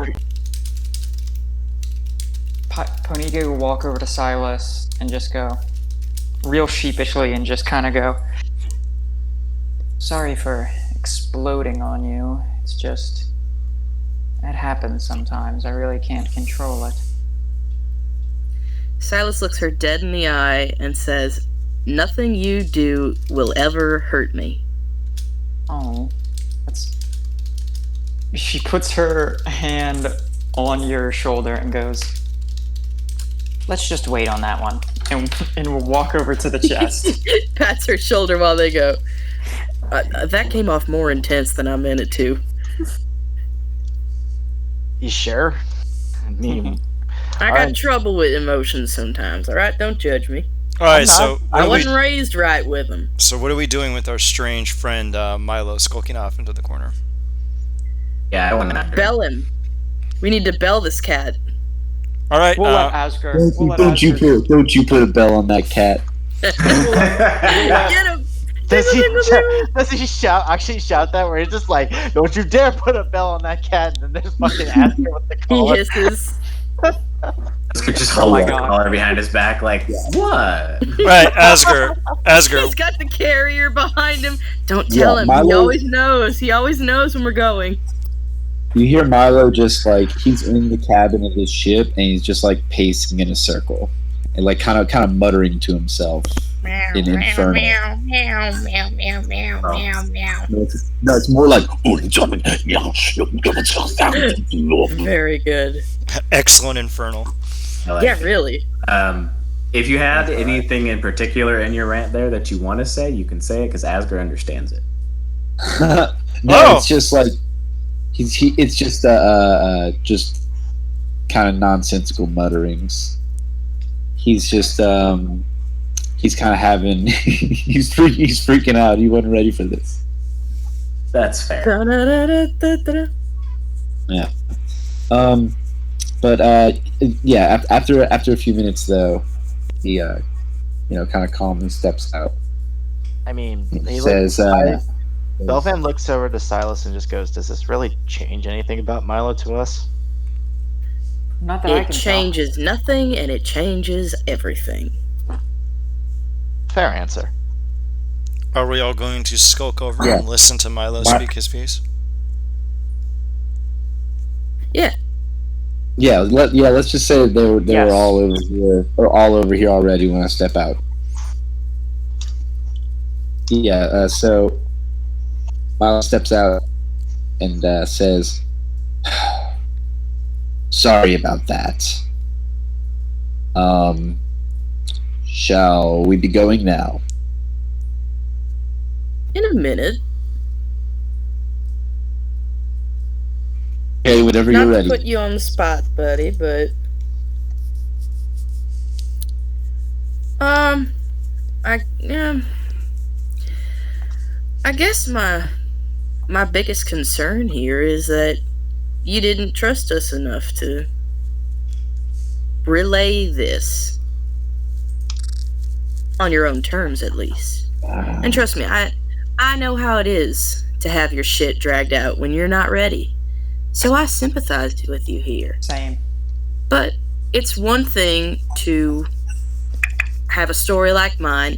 It's another thing to be a millions of years old cat. When were you planning to tell us? To be honest, I wasn't.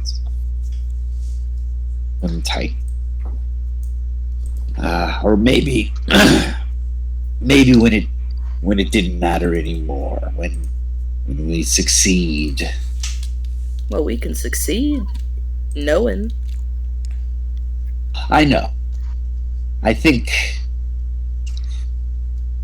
my master put a great deal of importance on subtlety and on making sure that no one knew my true form. And besides us, no one ever will. That's a promise. I trust you, Silas. And I didn't think that I would be trusting any of you. Silas smiles at that.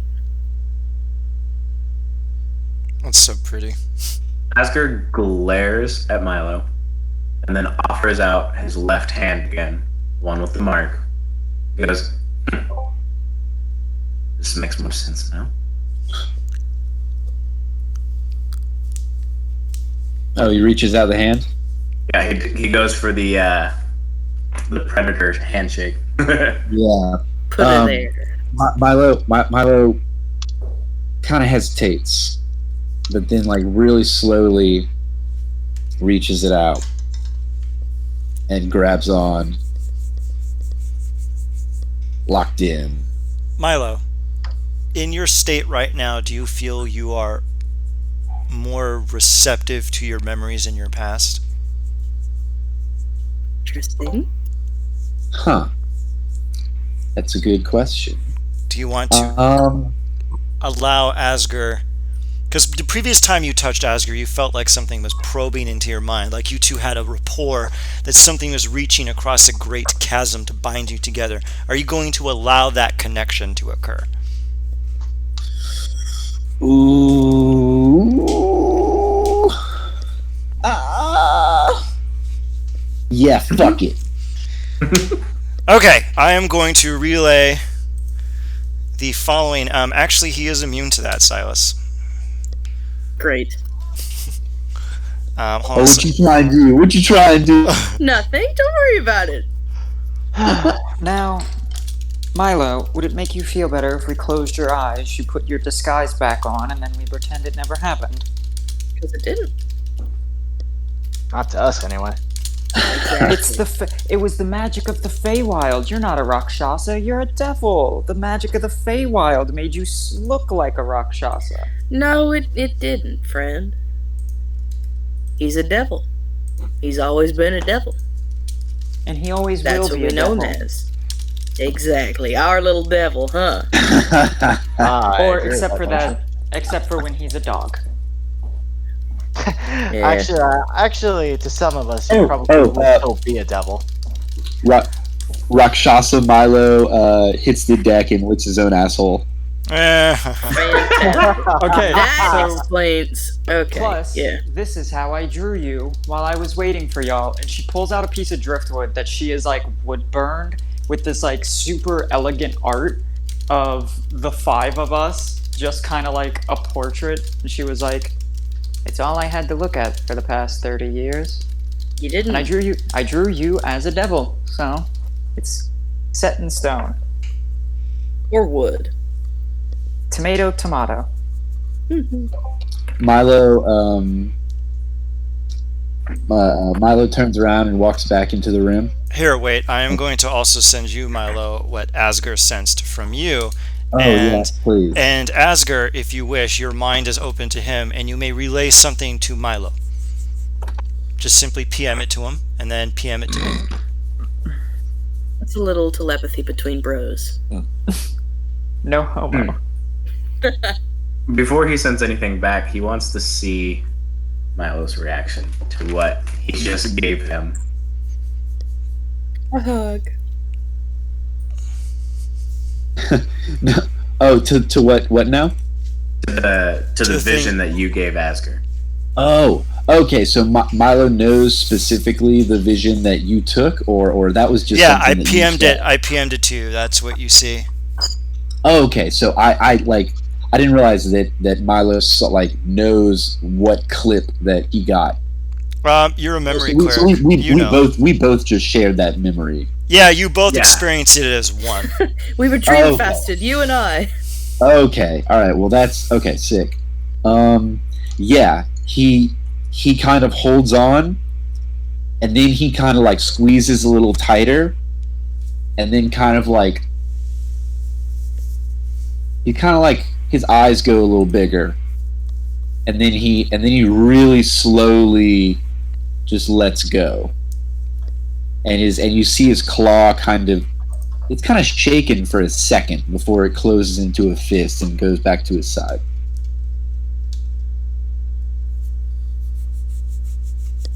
Asger doesn't react at all. He acts as if it was completely normal handshake.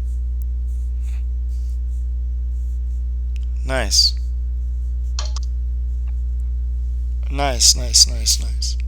Milo then steps back into the cabin where he was a second ago, and then seconds later he comes out looking like regular old Milo Malfax. There he is. Ready to get going, sport? Let's go examine that chest there. Yes. Oh, right. The thing. Yes, the thing. The chest in the book that the Kraken vomited. Let me just tell you, it is not the most comfortable thing in the world to be in one of those fuckers' throats. Really? Really? It looks like it would be. To be fair, though, we gave it a reason to regret that choice. I pressed to digitate all the phlegm and the goop off of Asger. Because I'm a bro. Indeed. Thank you. You're welcome. And you see him kind of shudder a bit. You also prestidigitated his stink of death off of him, and so he's in shock. Well, I leave the death. I leave a little death. You could have a little death. Just a little death as a treat. Good barbarian. Good boy. Here. Up. Catch it. Anyway. Sit. All right. So shall we get to the loot? Yes. All right. Roll over. There is a chest and a book. What's in the chest? I pick up the book.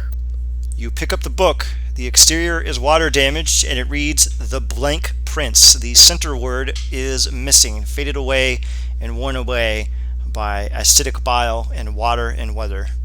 The Prince. Oh, my favorite. Do you want to open it? Yeah, I'll open it.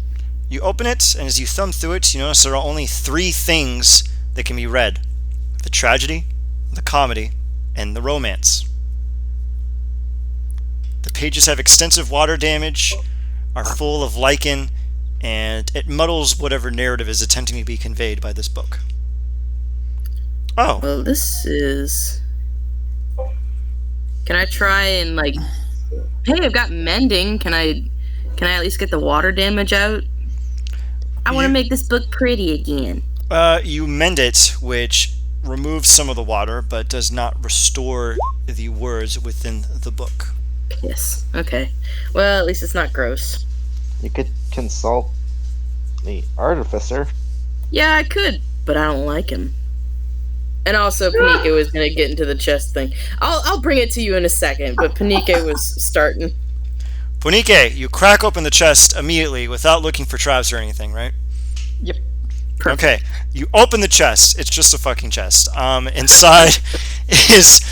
Inside are 3 books and various potions. What are the books? 1 minute, let me type out what they are. He says potions like that, and you choose the books first. Nerd. Knowledge is power. Knowledge is power. Hide it well. Am I right, brother? Yeah, absolutely, brother. Yeehaw! Okay, God damn it. Hold on a fucking second. Yeah. Mr. Stinky, the Christmas poo, small and brown, comes from you. If you eat fiber excuse on me, it's Christmas Mr. Eve, he will come to your town. Just a little note. It's Mr. Hanky, the Christmas poo. Oh, thank you. Hanky. Okay, I'm Hanky. just gonna punch in that. Stinky would be a good name for a Christmas poo, certainly. That's his brother. Okay, on the exterior in Primordial is written 3 things. Yasha, and Vladimir. The Apocrypha of the Mighty Ver, the Damned Scrolls of Arud, and the Maleficent Parchments of Dal Sarah. Arud what? I will... Can you send those to me on like Roll20 or Discord or something? Oh, God, I really fucking hate this, but every time I copy and paste something into Roll20, it has me do that stupid thing where it sends it as some fucking microscopic message. God. Hold on a second. Each of these books has a really neat descriptive qualifier for it, which I'm going to have to meticulously copy and paste. Just send it to me on Discord. I am. Every time I copy and paste it and try to send it, it tries to send it. OneNote? It tries to send it as some stupid fucking text message. Oh, it's because it has more than 2,000 characters. No, it's like 10 It sends words. it as a picture. Yeah, it sends it as a picture. It's fucking Weird. stupid. Yeah, it's dumb and it fucking drives me insane. I fucking hate it. It's a pain in the ass, but I found a way around it. You just have to paste Copy it the twice. text in a Google Docs and then copy it from there, and then you can paste it as text. Yeah, it's fucking stupid as shit. Here we go. These are the 3 books. So, Belfin, do you want to attempt to identify them? Please. Nope. These are really pretty looking. I could take a look at them. Are you going to do Detect Magic? Sure. You determine that the Ver Apocrypha and the Damned Scrolls of Arud are not magical. However, the Malefic Parchments of Cone is locked by magical means. You don't exactly... Are we talking an arcane lock, or...? It has some kind of inscrutable mechanism. If you would like to roll Arcana, you may attempt to discern it. Also, when you cast Detect Magic, you detect magic in the chests with the potions and the books. You detect conjuration magic reeking off of the book that Silas is holding. And you also detect powerful transmutation magic coming from inside the Kraken. Probably his stomach. It seems there's something still stuck in there. There's still something in the Kraken's stomach. Boing. Asker jumps into the water. I thought you said you didn't. Oh. I'm gonna hear hack slash hack slash slash slash. Okay, Asger, I'm just gonna give this to you. You find a carapace and a mask made of hammered gold. Going to, I guess, come up out of the water and looking at them before I hand them over, obviously. Just kind of getting a overall look and then handing them over to Elfin to actually. Okay, here. Indeed. One moment. Let me go to where I wrote down what these fancy items are. The first one is a mask made of finely hammered gold and covers the wearer's face from the chin to the top of the forehead. The mask's expression is shifting between 3 different emotional states: solemn, fierce, and mournful. The second is... son of a bitch, hold on a second. I have Does it? Well, it's like. What does identify reveal about it? I am just going to post all of the nonsense that they all do. The second is a piece of armor. It is a cuirass made of turquoise metal that is preternaturally light. The cuirass is covered with sequined fish scales, so flush even the finest parchment cannot fit between them. The collar is lined with multicolored seashells and small corals dot the pauldrons. The arms and legs of the armor are the teeth of sharks, yada yada yada. This is the cuirass of the Countess of the Sea. It is the demo item I posted earlier. It is medium armor that does not require medium armor proficiency. The second item is known as Asila's Mask of Hammered Gold. It does the following. And if it doesn't paste in here, I'm going to crucify a small child. Here we go. It gives you a bunch of weird bonuses depending on whether your allies have made death saving throws. The more they make, some of us should try to die sometime, huh? Yeah, actually, the more they do, the stronger you get. It's very interesting.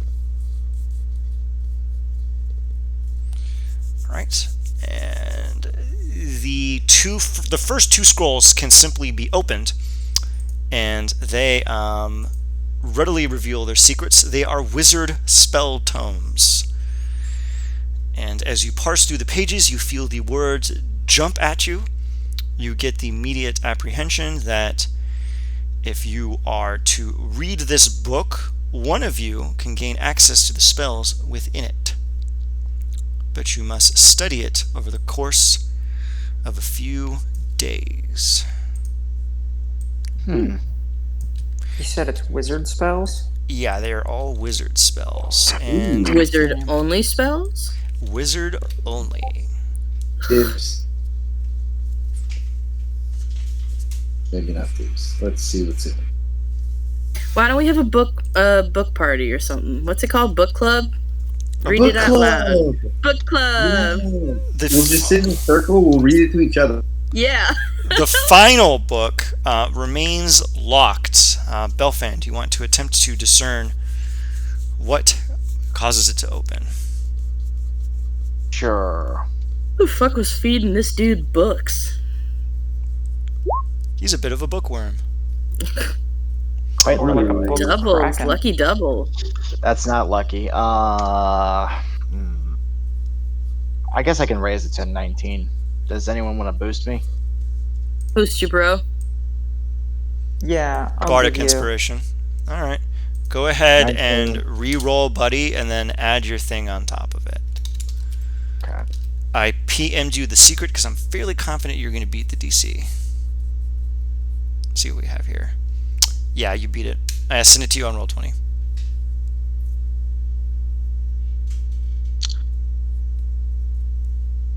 Huh. Curious.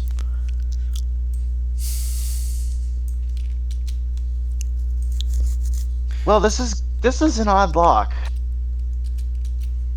I really wish one of you was a wizard because I found a thing that just generates really weird random wizard textbooks and I finally got to use it. Does anyone know the spell silence? Dude, I prepared it today. I prepared that shit today. Well, I need the book can only be opened within magical silence. Huh. Yeah, it's very odd. It's probably the first time I've seen a lock like of this level. All right. Well, silence time, and go. Pew pew pew pew.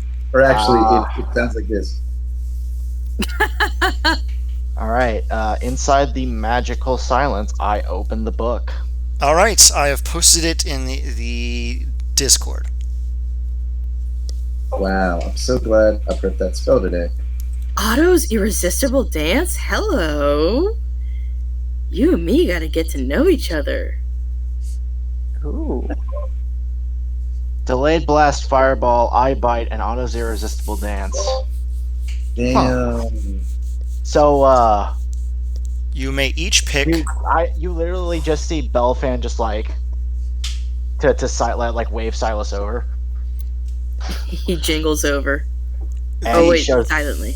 He basically he scrolls the page to like the auto irresistible dance spell, and All what right. its description is. All right. You may each pick one spell from any tome, and once you learn one spell from the book, it will evaporate. Oh, one. So sorry. pick one from it. Yep. Autos. All right. And what does everyone else want? Oh, that's a good question. I need to look some of these bitches. Oh, random factoid. Delayed blast fireball. The prepped and delayed blast fireball can be released as a free action, which is very horrifying. Oh yeah, I think I saw a post about that. Yeah, you can The break only problem concentration whenever you want. The only That's problem so is I cool. can't take any of these spells. Why? I'm too low level. Oh, that sucks. Is any one of them below I- 5th? I already know delayed blast fireball, so What would you want? I'm not gonna take any of them. All right.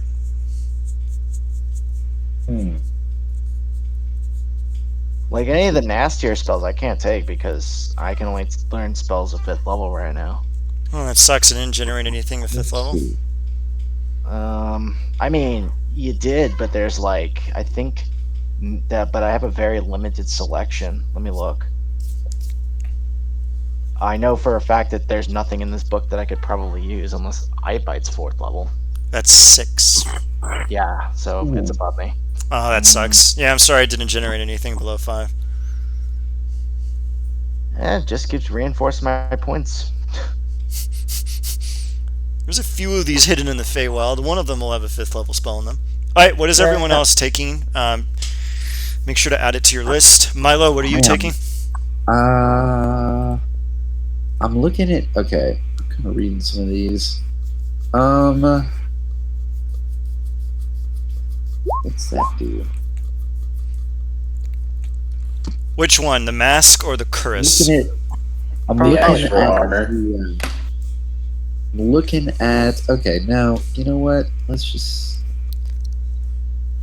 What did everyone else do? Wait, we obtained a carapace from this thing, didn't we? Yeah, That's what Asker's like admiring right now. He's like staring at it like, The cuirass of the Countess of the Sea. He gives the book to Silas and walks over to the carapace. Wow, it's almost like the armor was for Belfan. Anyway. Alright. It does everything that's listed there. It basically gives you medium armor master for free. You can add your dex modifier to +3 instead of +2 to the medium armor, giving you an AC of 19 with medium armor. Y'all just gonna hand this thing to me? Go get it. Go get it. You suffer no disadvantage to dexterity stealth checks based on it being medium armor. Your movement cannot be reduced by water-based magic. So say you're subject to shape water or control water, and it's trying to restrict your movement or something or encase you, it cannot. And you gain resistance to cold damage, and you get a swim speed and a climbing speed. Okay. So I'm just gonna have an 18 AC as typical because I 19. don't have 19. 19. If you have Really? a +3. Do you have a I plus don't 3? have a 16 plus. dex. I do not have a +3. Oh, that's really amusing. Okay, you get an 18 AC then with this armor. So you have a 20 AC with the cannon. Yeah, and then I'm gonna go get a shield later. Hey, I got 22. Jesus. Jesus. Is it really that big a deal? It's considering not. The things that are hitting us are probably like even if that thing It's not. even if that thing was like a 2 or like a 4, it would hit me. That thing was fucking insane. Yeah, that's why I decided that everyone's getting okay. Oh, does anyone want to guess what the theme is that I told you? And if you guess it, you get a point. Oh, the theme for the. Yeah, because there's only one item is you. Oh my God! I totally forgot. You also find a strange box full of paint. Interesting. Yeah, I think I'm gonna take Mordenkainen's Magnificent Mansion. You may take that. Hey, speaking of which, Ian, you said to clarify, we also got like a piece of this thing's that thing's carapace as well, besides the cuirass. If you want to peel off some of its carapace to make armor out of, you are welcome to. Oh, I'm not gonna make armor out of it. I'm gonna make a shield out of it. You may do so. Give me a smithing check. Or actually, a survival check. Really, survival. I'll help you. I will gladly appreciate the assistance. Okay, is anyone intrigued by the mask? Asheila's mask of hammered gold. I'm also intrigued by the mask and the paints. So 27. You deftly and expertly remove enough of a carapace to make a shield. Yeah, boy. I will Shield. ponder what to do with that. It is. I now have an AC of 22. Well, you still have to make the shield, but there's a bunch of metal and other stuff around here. Is there enough to make 2 shields? Most definitely, I'm sure. There's a lot of carapace. Go ahead. You two get 2 shields. These shields give you... Let me see what we got here. Let me look at this fucking jackass in his stat block. Oh, I can... This gargantuan bitch. Damage resistance, cold, lightning, or thunder. Alright, take your pick of either cold, lightning, or thunder resistance. I've already got cold resistance, so I'm gonna take lightning. Okay, and what would you lock, Milo? I'll do cold resistant. Okay. Jesus. The shield is a standard +2, but it gives you resistance to cold or lightning. Can I comment on the fact that I now have 4 resistances now? Yeah, you're welcome. I have 1 resistance. I don't even have resistance. I feel like I do. I feel like the resistance that I had was already on the shield. Oh wait, No, that was force. Yeah. That was the cape. there's a cape that does the force. Yeah, and then you did have a shield that had resistance. What the hell was the resistance on that shield? Yeah, I'm looking Psychic. at that. I don't know. It was psychic. Oh, it was psychic, yeah. It was a psychic resistance shield because it used Bishek. No. My psychic resistance comes from the memory domain cleric. That is true. What the hell was your resistance on your shield? Anyway, we'll get back to it later. Okay, great. The small container of paints is glaringly obvious. Does anyone want to guess what it is? I want it. It is Nolzur's Marvelous Pigments. Oh, but I do want to look at that mask. You look at the mask of Ashala, and it does what is stated here. When the mask is fierce, you gain advantage on charisma checks and add 1d6 to any psychic damage you deal with an attack or a spell. I'm just going to say add a d6 psychic damage to whatever the fuck you do when the mask is fierce. The mask becomes solemn if an ally within 30 feet fails a death saving throw. While solemn, you gain resistance to psychic damage and advantage on saving throws against a frightening condition. The mask becomes mournful if an ally within 30 feet dies. At any time, you may suffer 1d10 psychic damage to shift the mask to mournful. This damage ignores resistance and immunity psychic damage. While the mask is mournful, you and all allies within 30 feet gain advantage on death saving throws. The mask becomes fierce if you or an ally within 30 feet regains hit points while at 0 hit points. I like that. It's a pretty neat item. It's pretty neat. And I mean, hammered gold, It's that's fucking cool. It's really fucking tight. Alright, yeah, does anyone want to guess what the theme is for the items?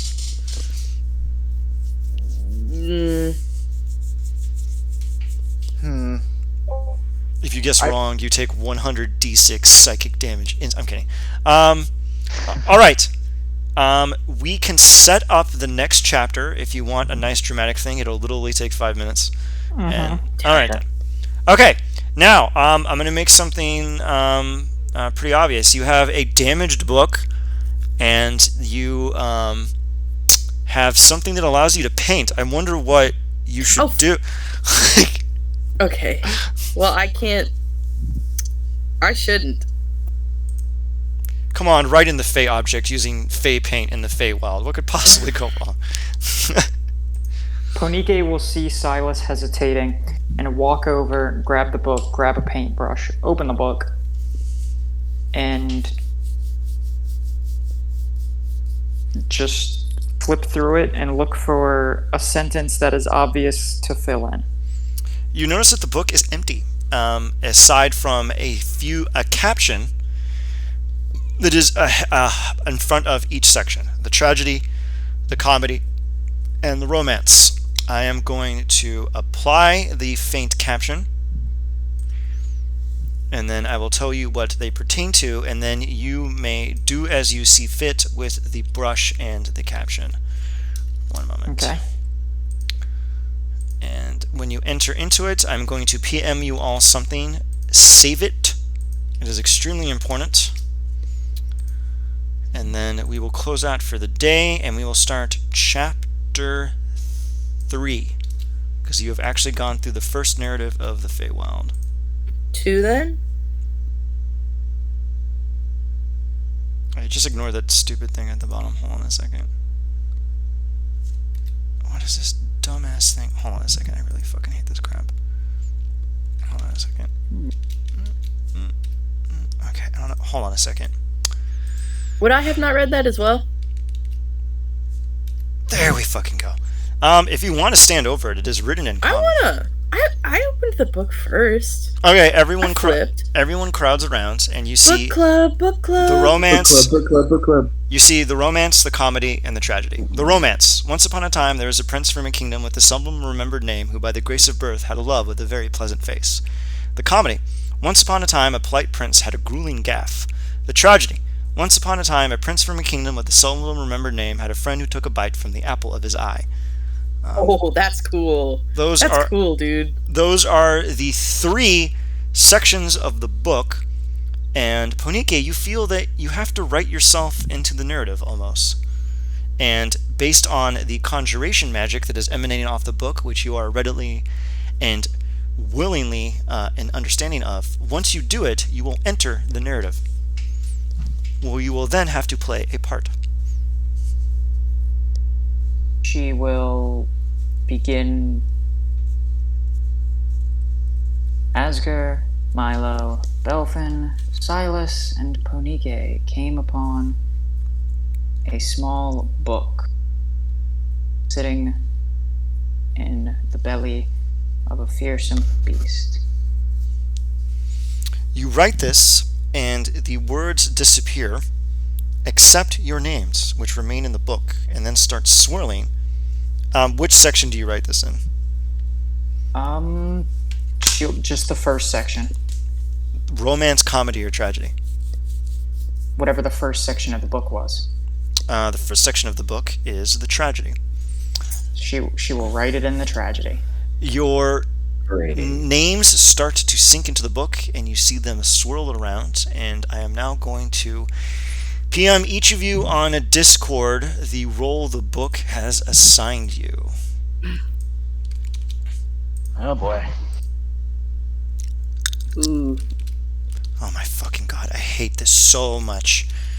It's doing that stupid fucking thing again.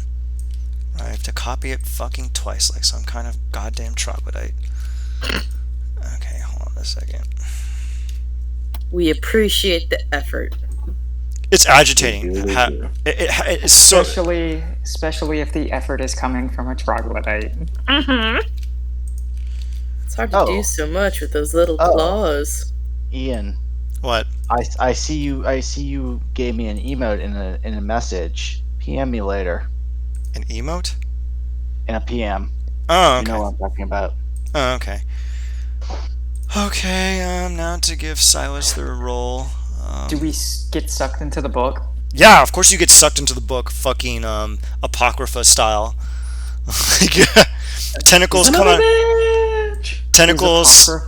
It is from the Dragonborn DLC. You go to the realm of forbidden knowledge. Every time you read a book that goes to this realm, tentacles come out and suck you into it. It's pretty fucking tight. And okay, everyone has revealed their character tropes. The one thing you do know is that you play your part. You do not tell your part. You kind of have people understand what you are without overtly saying it. Basically, act it out. You don't have to immediately tell everyone, and it seems the book doesn't want you to tell anyone what you are and what your motivations are. You simply play your part. I am going to open up the first scene. Once upon a time, a prince from a kingdom with a seldom remembered name had a friend who took a bite from the apple of his eye. The lot of you appear in a great courtyard surrounded by Fae. Don't worry, Silas, you're fine. As the chapter opens, you see the words kind of appear in front of you once upon a time, and they wither away. And as they wither away, you see a faint snowfall start to alight upon the courtyard, and you taking in the beautiful moonlight that is shining evenly across this palatial palace with blue stone and beautiful red tile. And as you all come into view and start looking around the courtyard, you see a guillotine and a strange man who you immediately identify almost instinctually as the prince. As he is then taken to the guillotine, has his head put into the slot, the blade is risen, you see several priests making mouths and motions, and wordlessly the man is decapitated. His head falls to the ground. Does anyone want to make a perception check? Yes. I will. I need to run to the restroom. Oh, this is pretty important exposition. You got like a minute? God damn. Alright, I guess Belfin will just have to look at it in post. Asger. Okay. Milo, you there? There we go, perfect. Ponike and Silas, you apprehend the following.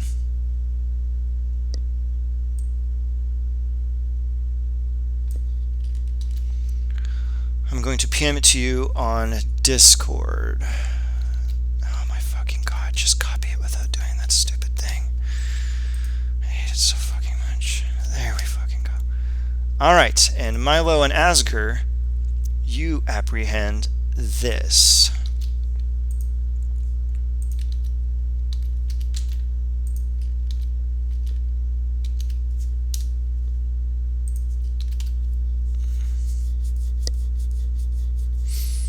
His head is lopped off and it rolls across the courtyard, and you see priests going up to a big wall of familial names, and you can't quite make it out, but you see them chip the prince's name off the wall, throw it on the ground, and then shatter it with a single a single smash of a war hammer. And then all of a sudden your vision begins to part, and this memory grows more distant, and you wither away. And eventually you find yourselves in your respective locales for the following session. And I am going to PM to you where you are and what you are doing, and you can mull your role in the story. One moment, please. I just want a world where it just copy pastas this fucking shit into here. I just want a world where I can copy pasta without having to do this Talmudic farce of having to copy it twice like some kind of jackanape.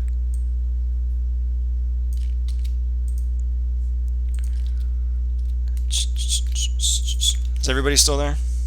Yes. Mm-hmm. Alright, good. Y'all got a little too silent. It was like suspicious, like real. It's hard to hear capers over the call.